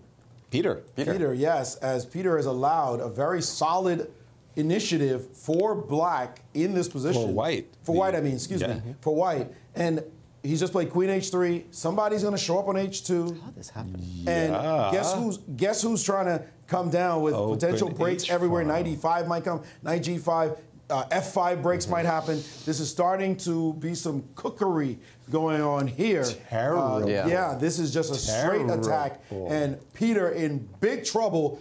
And let's add, he has only 2 minutes and 41 seconds on his clock to 7:29 for Hikaru. And Hikaru is just rolling in this game right now, showing great form. Hikaru just getting positions. F6, desperation, giving some kind of protection to his 5th rank, but also opening up all sorts of breaks. I mean, G5 could happen now suddenly with a shot on the pawn. I'm looking at knight e5, And honestly. knight e5 is another idea. Rook h2 first, maybe. But this looks crushing. This looks awful. I mean, just terrible with no counterplay whatsoever for Black. Look at Black's pieces. They're all huddled on the second rank. And everything on the queen side, you know what that means. When the cat's away, the mice come to party. And it looks like this is what's about to happen after Rook H2 and something breaking in that side of the board. It's all white right now. And he's got this attack for free. For free, absolutely free. I'm actually not even sure how this happened. I know, because it just looked. We've talked about positions that are worthy of resignation. I mean, nobody ever won a game by resigning. I get it, but this is just such a terrible position. I don't even have a suggestion. Yeah. I mean, it's like, what am I going to do? Go King F7 and Queen H8? No, because it's not even realistic. Yeah, 95 is just going to cause resignation. So Rook H2, Queen H7, Knight E5, and that wouldn't even make the book The Art of Attack. It's just too easy. It's just too easy. It wouldn't be worthy. If I may, you asked how this happened. Yeah. You know, I have the 3 Fs I tell my students. Forced? In the trades. The 3 Fs of trading. Either it's got to be forced, fantastic, or fantastic. Otherwise, the other F you don't want to talk about. Right. All right? It's got to be either forced or fantastic. In this position, Peter Spidler with a knight on E4 decided, I'm going to take your bishop on D2. Really? That wasn't forced. And it wasn't fantastic. No. So we know what the other F is forgettable. Bad. Forgettable. Let's leave it at that. Because this is what happened to him. Because after takes, he then played bishop to C8, which he didn't want to see his bishop get traded. And Hikaru said, okay, thanks for that. You're not playing E5. I'm going to shut you down. And I'm just going to build a very straightforward threat of G4. Let me just bring everybody to the party. And oh, you're bringing your knight back too? Everybody's retreating. You buried your own bishop. You brought your knight back. Congratulations. Here I come. And that's what happened. Bad trade, followed by a weak retreat, followed by locking your own pieces in, followed by boom, boom, boom. Wow. That's official chess language, by the way. Boom, boom, boom. Boom, boom, boom. Boom, bada, boom, bada, boom. Bada, right? boom. Boom, you're about to get your feelings hurt. And he just simply slowly, there's no breaks. There's nothing here to do. And we can jump ahead now to the game position. And this one. Where knight E5 is just everything. begging. Nothing changed in the formation. It's just, we're ready to play F5, knight E5, break, crush him. And G5 is his choice. He has the advantage of the pair of bishops. You're a funny guy. By the way, here come the pieces. I'm not quite sure why Hikaru played the move G5. I like the fact that the bishop on D3, I'm not splitting hairs, but the bishop on D3 is hitting G6. So the what? Oh, he's going to take on A3? Of course. Oh, wow. I mean, it's the only source of counterplay that Black has in the position. A shocker for Hikaru for the moment, and Peter's hoping nothing bad. Hold on, is knight D7? Knight D7, isn't that bad? Actually, you could first start with Queen H7, then play knight D7, then take the bishop on G7, and then take the bishop on F7. That's just the game, right? I like that. I like what that man just said right there. That's just food. Here we go. That's a bad man. And another check. And there it comes. All the moves are happening. And you just take just take the bishop. And he will resign. And that's it. You're going to lose the bishop on F7. Yeah. You have no play whatsoever to speak of. No, it's done. No. And he's thinking, maybe I'll play knight D6 instead. I think knight F6 also winning, actually. But I mean, at this point, he resigns. Yeah, he doesn't even want to wait. Doesn't even wait for it. Yeah, that was over. What? Wow. I was going to make a point, but never mind. I think Nakamura made it for me. Yeah, let's go to the game of Wesley So against Sam Shanklin. Wesley still with a crushing position. Look at that extra pawn on H5. That beauty wants to be a queen. Yeah. And the only way that's going to be prevented is if Sam gets to checkmate Wesley on the queen side. He's trying. He is trying, but the move queen takes G7, as you mentioned. This just looks let's recap how we got here, because we were saying, well, how's he going to win? He didn't do anything direct. After King E8, he just brought his rook to the file. Made sense. By the way, the engine is saying they're not really thrilled by this move, but I don't think anything would have mattered here. Queen to D7 takes. Let's open up the line. Let's play bishop D4. That's your one good piece. What you wanted to do. And thanks very much. Now your king is never going anywhere. It's just stuck. Queen A5. I know, little baby threats. Let's shut that down. Rook to E8. Rook E8. We'll just take a pawn. Yeah. Gift the pawn. Yasser Seirawan smiles. Exactly. Queen B4, and now bishop to D3. This is, again, just prevent the only threat, right? I don't even know. Check. I really didn't know if knight C4 was a real threat, but who cares? Just prevent it. Played. And by the way, C4, knight C4 check. Let's take it off the board. F7 is hanging. Takes, and now F7's hanging, and Wesley's thinking, why can't I just take it? Looks like another button. The only good news for Sam is Wesley's. There's no good news for Sam. 2+. Doesn't matter. But by the way, a takes on B3 could even be bent by an A2, A3 move. Yep. You know what I mean? Because the pawn on B3 sometimes becomes a great shield for White's king. In other words, it's over. I also think it's very unnecessary. I think. Okay, because Queen E6 check. Queen E6 is very close to being mate. King D8, then A3. Ooh, and then where do you put the queen? That was because of Queen D6 mate. So you have to How many victories are happening in this round? I think it's going to be 5. 5? I think it's going to be 5 victories? It's going to be a 5. What a round. King D8, and by the way, the rook on E8 is now pinned. So A3, yeah, A3. Yeah, Queen B8, I think, is the only move that doesn't lose on the spot, and I think I can just take on D5. Yes. I mean, and I think Sam is... Queen B8, quickly. He doesn't have the time to resign. Yeah, that's what happens sometimes. You don't have the time to resign, yeah. You just have to play quickly because you need to make a move, and he's played the move Queen B8, but his position is terrible. Oof. Tough day for Sam. He's never put himself out there as a Blitz Rapid specialist. He always felt that he needed a lot of work to be done in that area of his chess. But he had said at the opening ceremony when Maurice asked him, he said, I made a lot of effort. I made a lot of effort during the pandemic to improve my Rapid and Blitz skills. Well, the thing is, a lot of effort, but you're playing Wesley So. That's the problem. That's really tough. But he did go far in the World Cup, which excuse me, guys. Lanier is winning his game. This game is definitely winning, but Lanier's winning his game, but he has only, what I see, 6 seconds on his clock. What? And he finally moved? Is that true? Yeah, he has 17 seconds on the clock. Now he has 17 seconds on his clock. He is definitely better. Now he's marching his king to E2. E2. He's playing some exotic moves. What a boss move. In this position where his pieces are looking great, but are they that great that he can make moves like this? Yeah. I think he wants to play Rook H1. Yeah, I think his position is that great that he can make that move. Well, because his just knights incredible. on E5 and F4 just dominate so many squares. His opponent with 240. Richard. But you know, time pressure can sneak in there and make you make a few mistakes. So yes, he does have a great position. Does Lanier. Now, but the question is, what does Richard do to cause his opponent to use some time? To wobble a little bit. Exactly. You need a threat of some kind, Maybe somewhere. King G8? No. King G8 is a very sad move. I know, but I was trying to bring my queen back to maybe F8. And I really want to play Queen G5, I just can't. Right, 96 Queen G5, check. 96 picks off check. the queen. Yeah. This is... That move, King E2, by the way, that's an extraordinary nasty. move. That's a cunning move.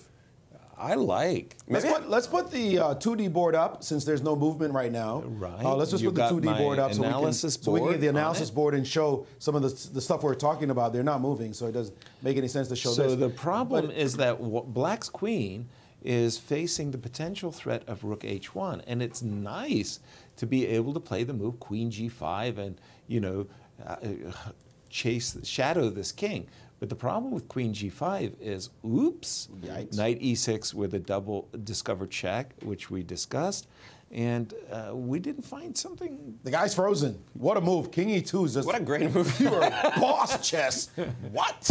Nice. You don't usually make the active king move. Just slide. Okay, dude, here I come. I'm going to rock your world with this Rook H1 maneuver. and the queen's just trapped somehow. King walks. Like what? By the way, we are informed, Alejandro. Wesley has won his game against Sam Shankland. That's 4 wins. We predicted that. That's 4 wins. Let's take a look to see. Can we make it 5 out of 5? Can we make it 5 out of 5 to finish the day? That would be amazing. Yeah. Richard completely frozen. He spent over 1.5 minutes. And he's down to 40 seconds. 40 seconds for Richard Report. He's finally made the move knight h5. Knight h5, and Lanier had anticipated that move because he was reaching for it almost at the same time that Richard was making the move. And look at this, like hesitation though by Lanier. The slight, is that the mark of a blitz player, specialist, or what's going on there, Alejandro? Everybody has their unique quirks at the board. I feel that the extra pawn is on just, the queen side? On the queen side, it's just going to be enough eventually. Right, so we just have these, oops, excuse me, I'm going to update my board, I apologize. No, I think we're following from the live. Queen d3, I think is a very cunning move, because I think you do have to trade that. And then you just plant a knight on c5, right? Exactly. The queen takes d3, knight takes d3, knight goes to c5, game over. Game over, no, you right? can't do that. You can't do that. Yeah, that's just... No, you have to move the queen. How do you keep your queen on the board? But the problem is you got to defend f7, so Queen e6. I like, well... like is a strong word. Yes, I don't like. No. Queen e6 is playable. Queen e6, queen e4, I think I just slowly improve my position. What do you mean? Queen, there's a queen a2 check, a little backdoory kind of thing, imaging you might have to pay attention to later. That's true. That is true. I mean, queen e6 and just play. He is taking his time. He's actually below the minus Yeah, I mean, he spent a lot of time. Is there another move that kills him if he plays queen e6? I think queen e6, queen c4 is maybe the move that has got Richard... That's a problem. Okay, but make a move. You got 8 seconds. Okay. 8 seconds. 6, and finally, queen e6, we queen played c4. it. Wow. But you're right. I don't see an answer to queen c4. I don't either. It's like you have to trade. Queen e3 instead. Ah, threatening queen 8 is... I don't know if queen h6 is going to be a threat after queen a2. And here comes a check. Throw it in there. Distract the guy. But there is king f1. In case of queen a1 check, there is queen e1. So this move, queen a2, is not so disturbing. Wow. Okay. Well, he might be gaining a little bit of time. He'll play queen e3, I guess, quickly. Some nervousness going on here. I'm telling you, the clock does not have to be your friend. King f1 and king g1, just tuck the king away. Yeah, I don't see a problem. I think he should go queen e3 back. Oh, wait. Back. Yeah, no, just tuck the king away. I like that decision by Lanier. I don't know. It's an extra pawn. It's definitely should be winning, but with 29 seconds and 10-second increment, this sounds like... I like what you guys are saying. Go knight d3, knight c5, plant the knight on c5, and let the game win itself. I didn't like bishop c7. I think sometimes you have the pair of bishops and you like keeping that advantage, but that knight on e5, it's just so monstrous. I think it needs to be taken. I don't know. I mean, yes, you're definitely in deep trouble, but... I'm playing keeping the piece on the board. 5 seconds. Why? King g1.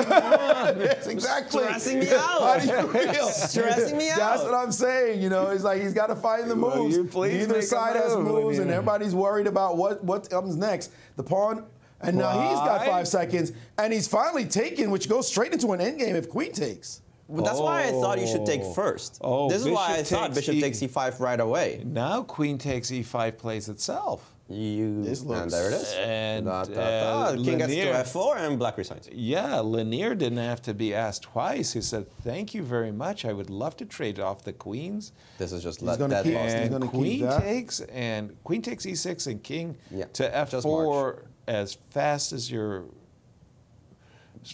can make these moves. Here it comes. And that's it. It's just over. Yeah, this is the worst bishop ending ever. You're down a pawn, and every single one of your pawns is on the wrong color. Yeah, every single one. And he's about to put another one on the wrong color. Yeah, and he's about to see c4, d5 resigns.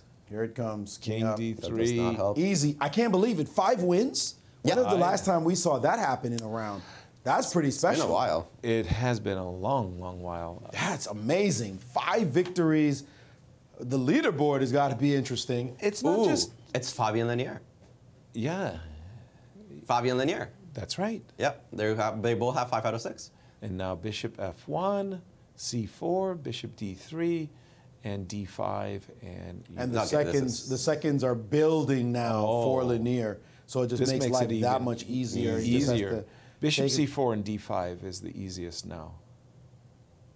Everything, I think. Yes, unfortunately for Richard Rapport fans, and he's got a lot of fans, by the way. He's such a creative player. People love. He reminds me a lot of Morozevich. Yeah. You know. And the creativity style, the uncompromising risks he's able to take and willing to take quite often. Right. Definitely a high wire trapeze artist, but he does fall. Absolutely. And now just d5. There's d5. Then you take on c6, you put the bishop back on d3, you play c4, b5. And well, what a pack is going to be chasing the leaders. Yeah. What Hungry a wolves. pack. But you know, as we start to reflect, this game by Shaq, this round 3 will remain an enigma. Ooh, nice retreating move, by the way. That perfect. was designation. 5 out of 5. 5 out of 5 decisive games to finish day 1. What an awesome day we had. We had so much emotion today. I just can't believe how much emotion we had today. Oh, I'll never, I don't know, I'll never overcome that taser, that Peter experience, but I mean, there was a disturbance in the force. I mean, you know, I heard a million voices crying out in angst. Oh, Poor Peter. Poor Peter. And of course, he had that tough game also against Hikaru just immediately after. I feel for him. I really do. I have to interrupt you before. We've got some merch to sell. We've got some swag in studio, and there it is at Q Boutique. Yep. Beautiful. Well, update your chess wardrobe with an official Grand Chess Tour fleece jacket. Yeah, baby. And you can get those at qboutiquestl.com, as you can see it right there. Awesome quality, pretty comfy, and you support our show. That's right. Represent. And we have a guest with us. Well, he is one of the leaders today. Certainly good to have him in that position. It's Fabiano Caruana. Yes, we're with Fabi, and Fabi, this day maybe could have gone a little bit better, but not much. How do you feel about how you performed today? Yeah, I thought you were going to say could have gone worse, because I mean in this game I was rather lucky. He made a one-move blunder. You mean your last game against Jeffrey? Yeah, against Jeffrey. I mean I think the previous game was a high-quality one against Le Quan Liam. I was quite happy with that. But yeah, overall it's a great start for me. You have to feel like you didn't start off the Grand Chess Tour very well, and it's not tremendous motivation to win the tour, but you still have to play the games and want to win the tournament, yeah? Well, yeah. I mean, I don't have a chance in the tour at anything, but in these tournaments, I still want to play well. There's still a lot at stake, not only in terms of ranking, but also in terms of trying to play high quality chess if I can. That's I mean, at this point, I don't have high expectations. I just want to play well because it's been a while for me. You talk about ranking. People are debating whether you're second or third in the world. You certainly have dropped below 2,800 in the live rankings. How much motivation do you have to get back to where we know Fabiano Caruana belongs?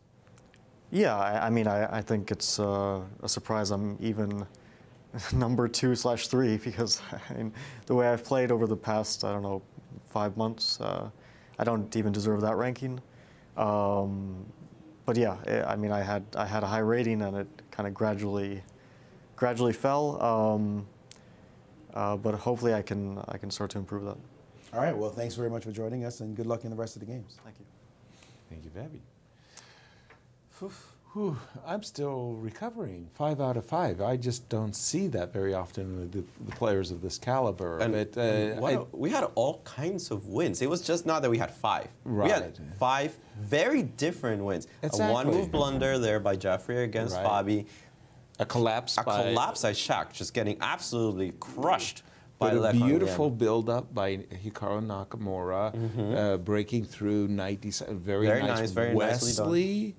kind of setting everything up, a battery, Very taking clean, over, very clean. Pushing, pressing, and winning. Yes. And that was really good. And then Lanier. Lanier just outplaying his opponent. Outplaying his opponent, doing a wonderful job at it from a complicated Italian, and just boom, boom, boom, as Maurice said, right? Right. And a wonderful transition into the endgame, and an important victory there for Lanier. Exactly, and I do believe we're getting more guests in studio. Over to you, Maurice. Thank you, guys. We have Hikaru Nakamura on tap. Hikaru, you haven't played in a couple of years, actual board play, pieces in front of you in a tournament. I don't know what you've done for fun, but certainly in a tournament. How did it feel to be back at a board, and especially here in St. Louis? I mean, it didn't seem much different from 2 years ago. So, you know, I think a lot of people have made a lot about how online and over the board are different, but, you know, I think if you see what Magnus has done or what Wesley has done, it's still the same game at the end of the day. And, you know, maybe in the first game I was a little bit too slow at some critical moments, but overall I thought I calculated well. And then obviously in the third game today, I took advantage of Peter's slight mistake when he traded his knight for the bishop on d2, and it all worked out. So, yeah, it's to be expected, I guess. You're a wild card here, which is not frequent for you. Normally you're a tour participant. What's your motivation in this event? Are you thinking crush, crush, kill, kill? Well, I mean, first of all, I consider myself a streamer more than a pro player at the moment. So when you say being a wild card versus being a full tour participant, that really, I mean, it makes no difference to me. But you know, I think what I would say is that perhaps in this situation, if I was, you know, perhaps, let's just say, serious about this event or expecting to win, I would maybe have made a repetition earlier in the game because I thought I was perhaps maybe a little bit worse if I continued on. But there's really nothing to lose for me. I'm just, you know, I'm playing with house money, so it's all good. Playing with house money sounds dangerous to the rest of the field who's trying to get some points.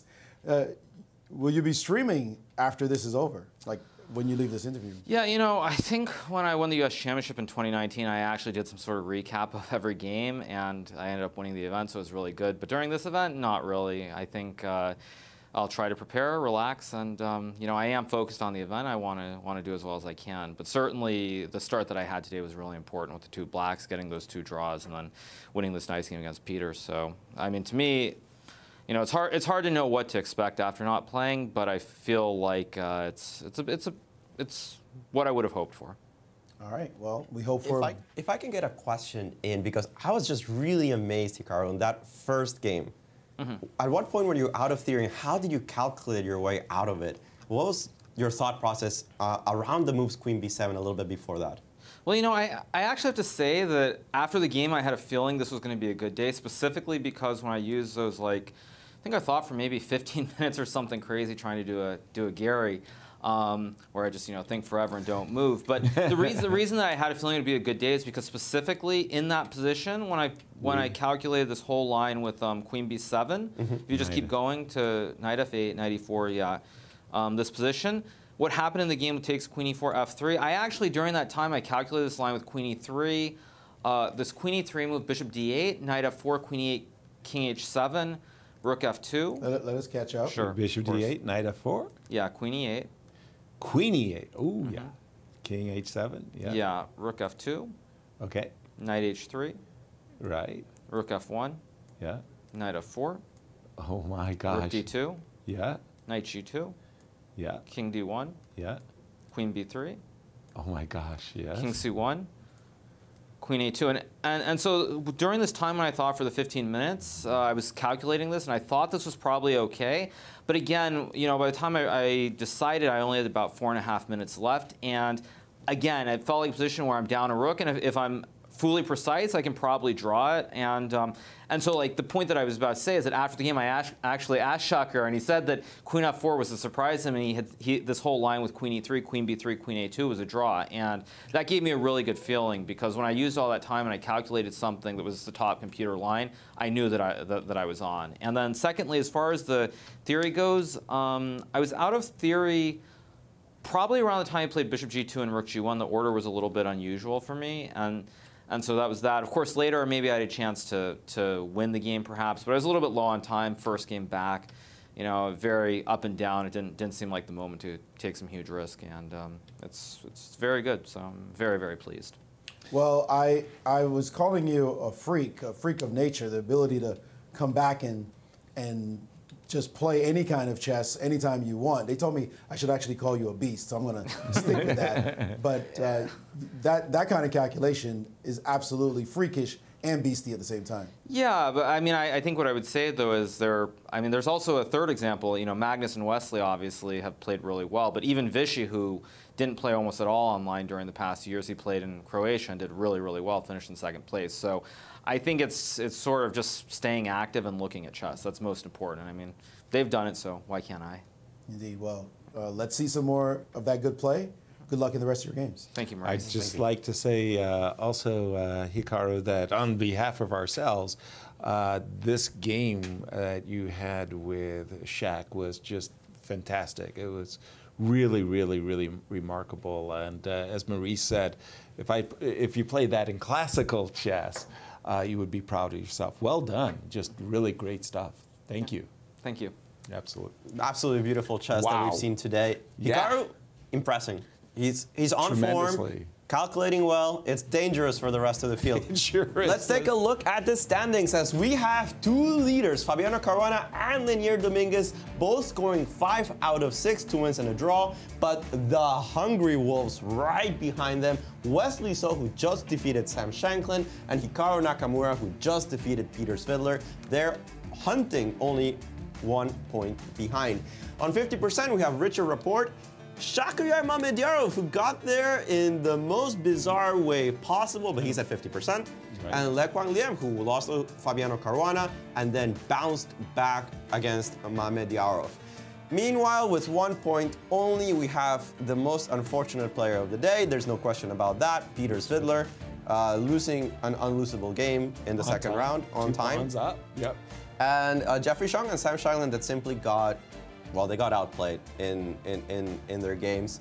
And Sam has mentioned it's not his specialty. Jeffrey not able to put his best game forth, I believe. Right. I don't think he's the type of player that misses things like knight c5. It's just kind of a one-move win. Yeah.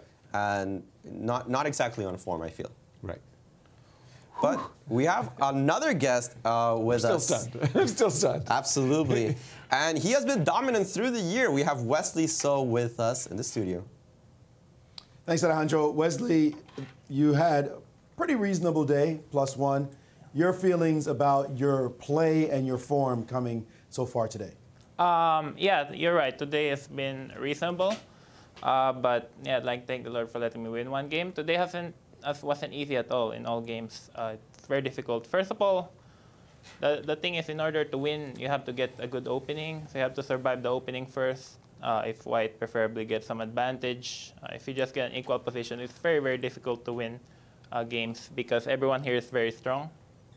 Unfortunately, the last game went well, but I think the first and second game was pretty much equal. So I can be pretty pleased with the results, considering the positions I got today were not very inspiring. You are the de facto leader of the tour right now. Even if you finish dead last, you would leapfrog Maxime.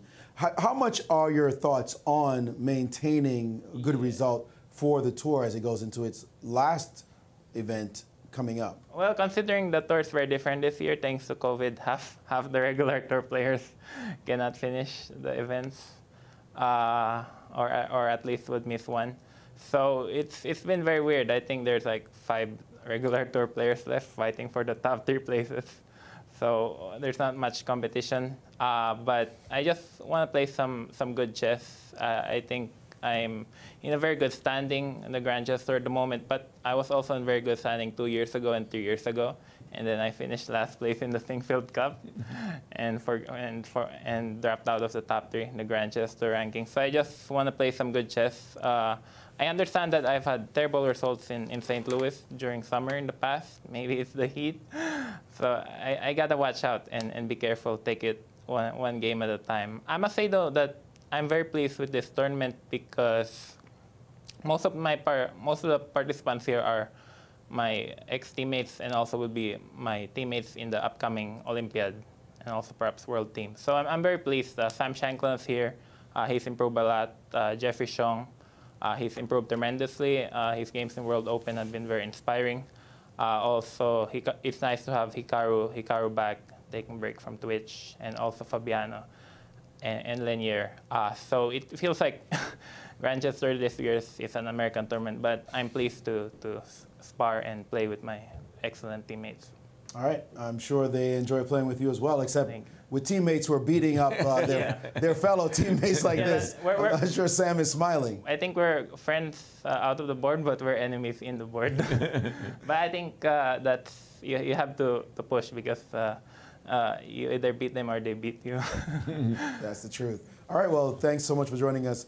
Best of luck the rest of the way. Quick question for you, Wesley. I've got this position where you played against Sam, and I think for a lot of people watching you play and having this position, you came up, in my mind, with just a wonderful, wonderful maneuver.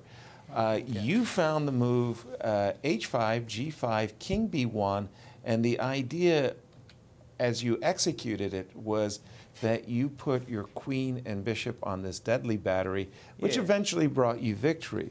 The question is, in this position, how does that concept, how did that idea of creating that battery, because it's very hidden.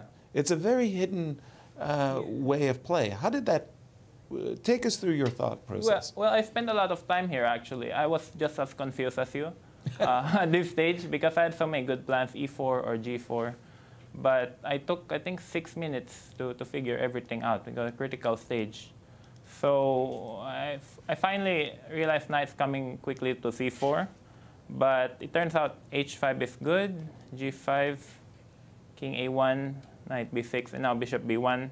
And then Queen D3 is always coming. The point is that thanks to the bishop pair, my king will always be safe. So the black knights look scary. But thanks to the bishop pair, white is always safe. Like black doesn't really have an attack. And after B3, I'm just threatening to take his knight, and black doesn't have any compensation. And here, it's just a very difficult position for black. I don't think I converted it in the best way possible. It got a bit complicated, but it was enough. And here, bishop b4 is also excellent to post the bishop on c5. It's just hard. I think Sam's main mistake is he underestimated this idea, but also in the opening, he should have delayed castling, like keep the rook on h8 at the time being. So I think castle here, after knight e2, I think castle here is quite dubious because it gives me a very fast plan. So black should delay castling and play b5, and it's about equal. Thank you, Wesley. Thank you for I sharing think that castle thought. was definitely accurate, but it's hard to take advantage over the board still. Wonderful. I'm applause. No, really nice. No, Bishop b1 and queen b3 was very nice. Queen I learned a lot from you, Yasser. Also, you like the bishop pair and grabbing pawns, and that's what I. You're very good. I'm working with two guys. You know, it's really tough. But after many years, I can't even play a gambit anymore. Every time I try to gambit something, like, what would Yasser think? No. Grab the pawn or the bishop pair. That's always a secret. Thank you, Wesley, and good luck tomorrow. Thank you. Wonderful. Again, I'm just in shock by 5 decisive games for round 3. What a great day. Wow, what a great day it has been. It's been, and how Shaq got to 50% is totally confusing. It's not the usual 3 boring draws. 50%, right? Not one a bit. I mean, when you think about the game with Nakamura, which was just such a crazy game, Peter Fiddler, and then, you know, the suicidal kingside walk. I mean, like what? Yeah, if you tell me it's the same player playing those 3 games, I'm wondering what am I missing? Yeah, I mean, not possible, right? Like, I'm in some parallel universe at the moment. I woke up in the wrong universe. It's like, crazy, what? but what a round we just had. And let's not forget. And we've got 2 more days of Rapid, right? And 2 more days of, well, the weekend for the Blitz is going to just be spectacular. That's going to be explosive. And we have another guest with us, another one of the leaders. We have Lanier Dominguez with 5 out of 6. Indeed, a big score. Lanier, congratulations. You must feel really good about today's results. Yeah, thank you. Yeah, it's great to start like this. I didn't know really what to expect because I didn't play for such a long time. I mean, I played a couple of games in the World Cup, but I think the last time that I played over the board was like almost, I mean, it feels like, I don't know, an eternity, but like almost 2 years ago. But it really went well, so yeah, I'm happy. Hikaru was saying he doesn't think it makes a difference. He thinks online, at the table, as long as you're looking at chess all the time, you should be fine. What was your formula for getting in such fine form for this day? No, I always say that I somehow enjoy much more playing face to face. I mean, maybe it was the way I was used to play since. I mean, I didn't grow up in the online generation so much, so I was used to play just normal over the board since my childhood. So I always feel more comfortable. Also, it's, I don't know, easier to kind of concentrate and feel that you are in the tournament and so on. So I was really looking forward to play chess face to face again, and I hope it keeps going. You really cleaned up with the white pieces today. I mean, it just looked almost effortless in some way. What was your white preparation? What made it so excellent? Yeah, well, I was playing the Italian, but I think in the first game I was a bit lucky, probably, because I mean, usually you don't win games like this. I basically did nothing. I was putting my pieces more or less. At least that's how it felt, that I was bringing my king and just taking some small space, and all of a sudden I was close to winning. So I guess that one was, I was a bit lucky there. Maybe he made some mistake in a really defensible position. But the last game was, of course, a bit more complicated. I mean, I just got a really nice position from the opening, but I had so many options that what usually happens, I spent too much time, and then I was down to 1 minute, still winning, but of course then I had some practical problems, but yeah, I managed at the end.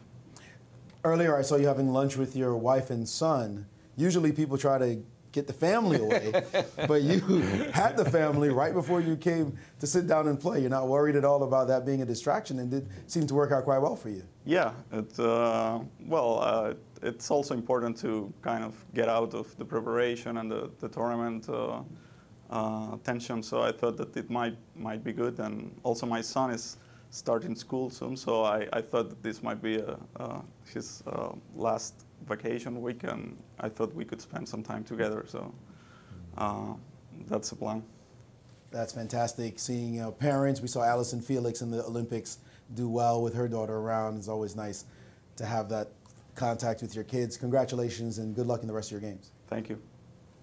Linear, just one quick question. I know you're a great player. You're a veteran in these tournaments, and you know how tough it is to win a game. And we just witnessed a round where there was 5 decisive games.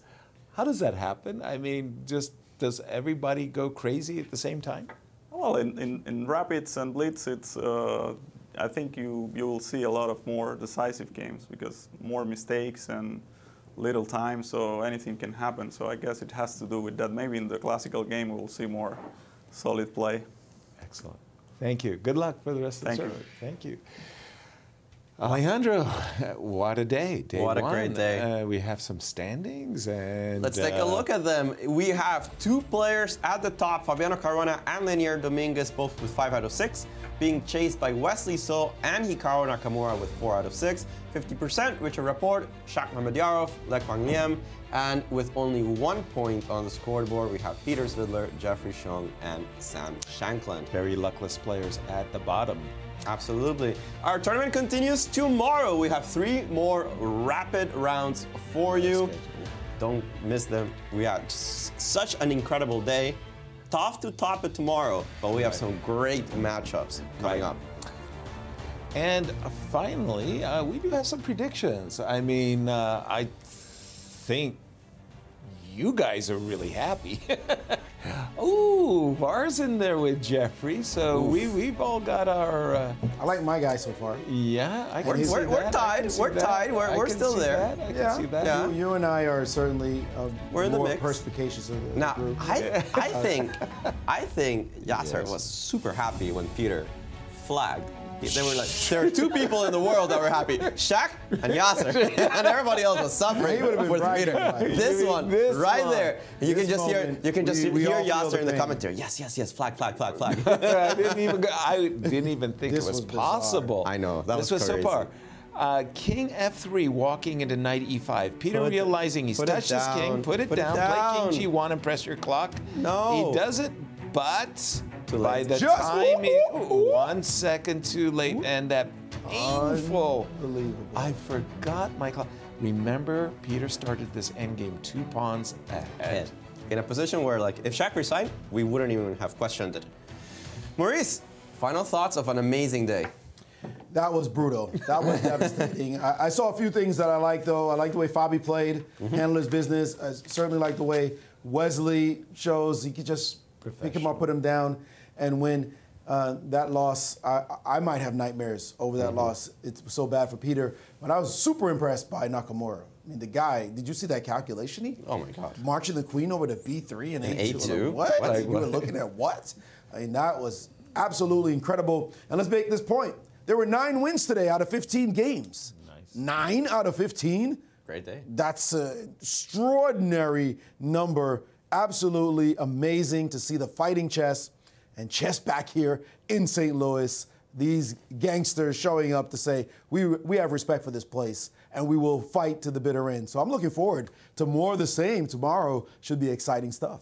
Thank you, Maurice. Commentator's dream. Alejandro, welcome back to St. Louis. It's great to have you calling this action, and we're going to do it all again tomorrow. It's really good to be back, and what a welcome back these players have given me.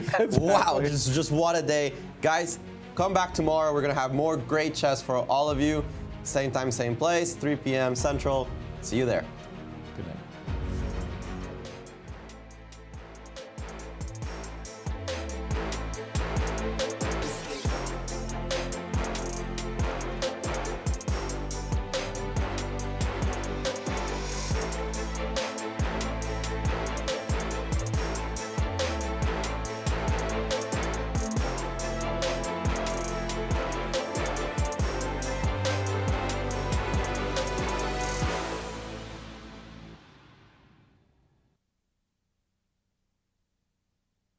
This has been a presentation of the St. Louis Chess Club. Any reproduction or distribution of this content without the express written consent of the St. Louis Chess Club is prohibited.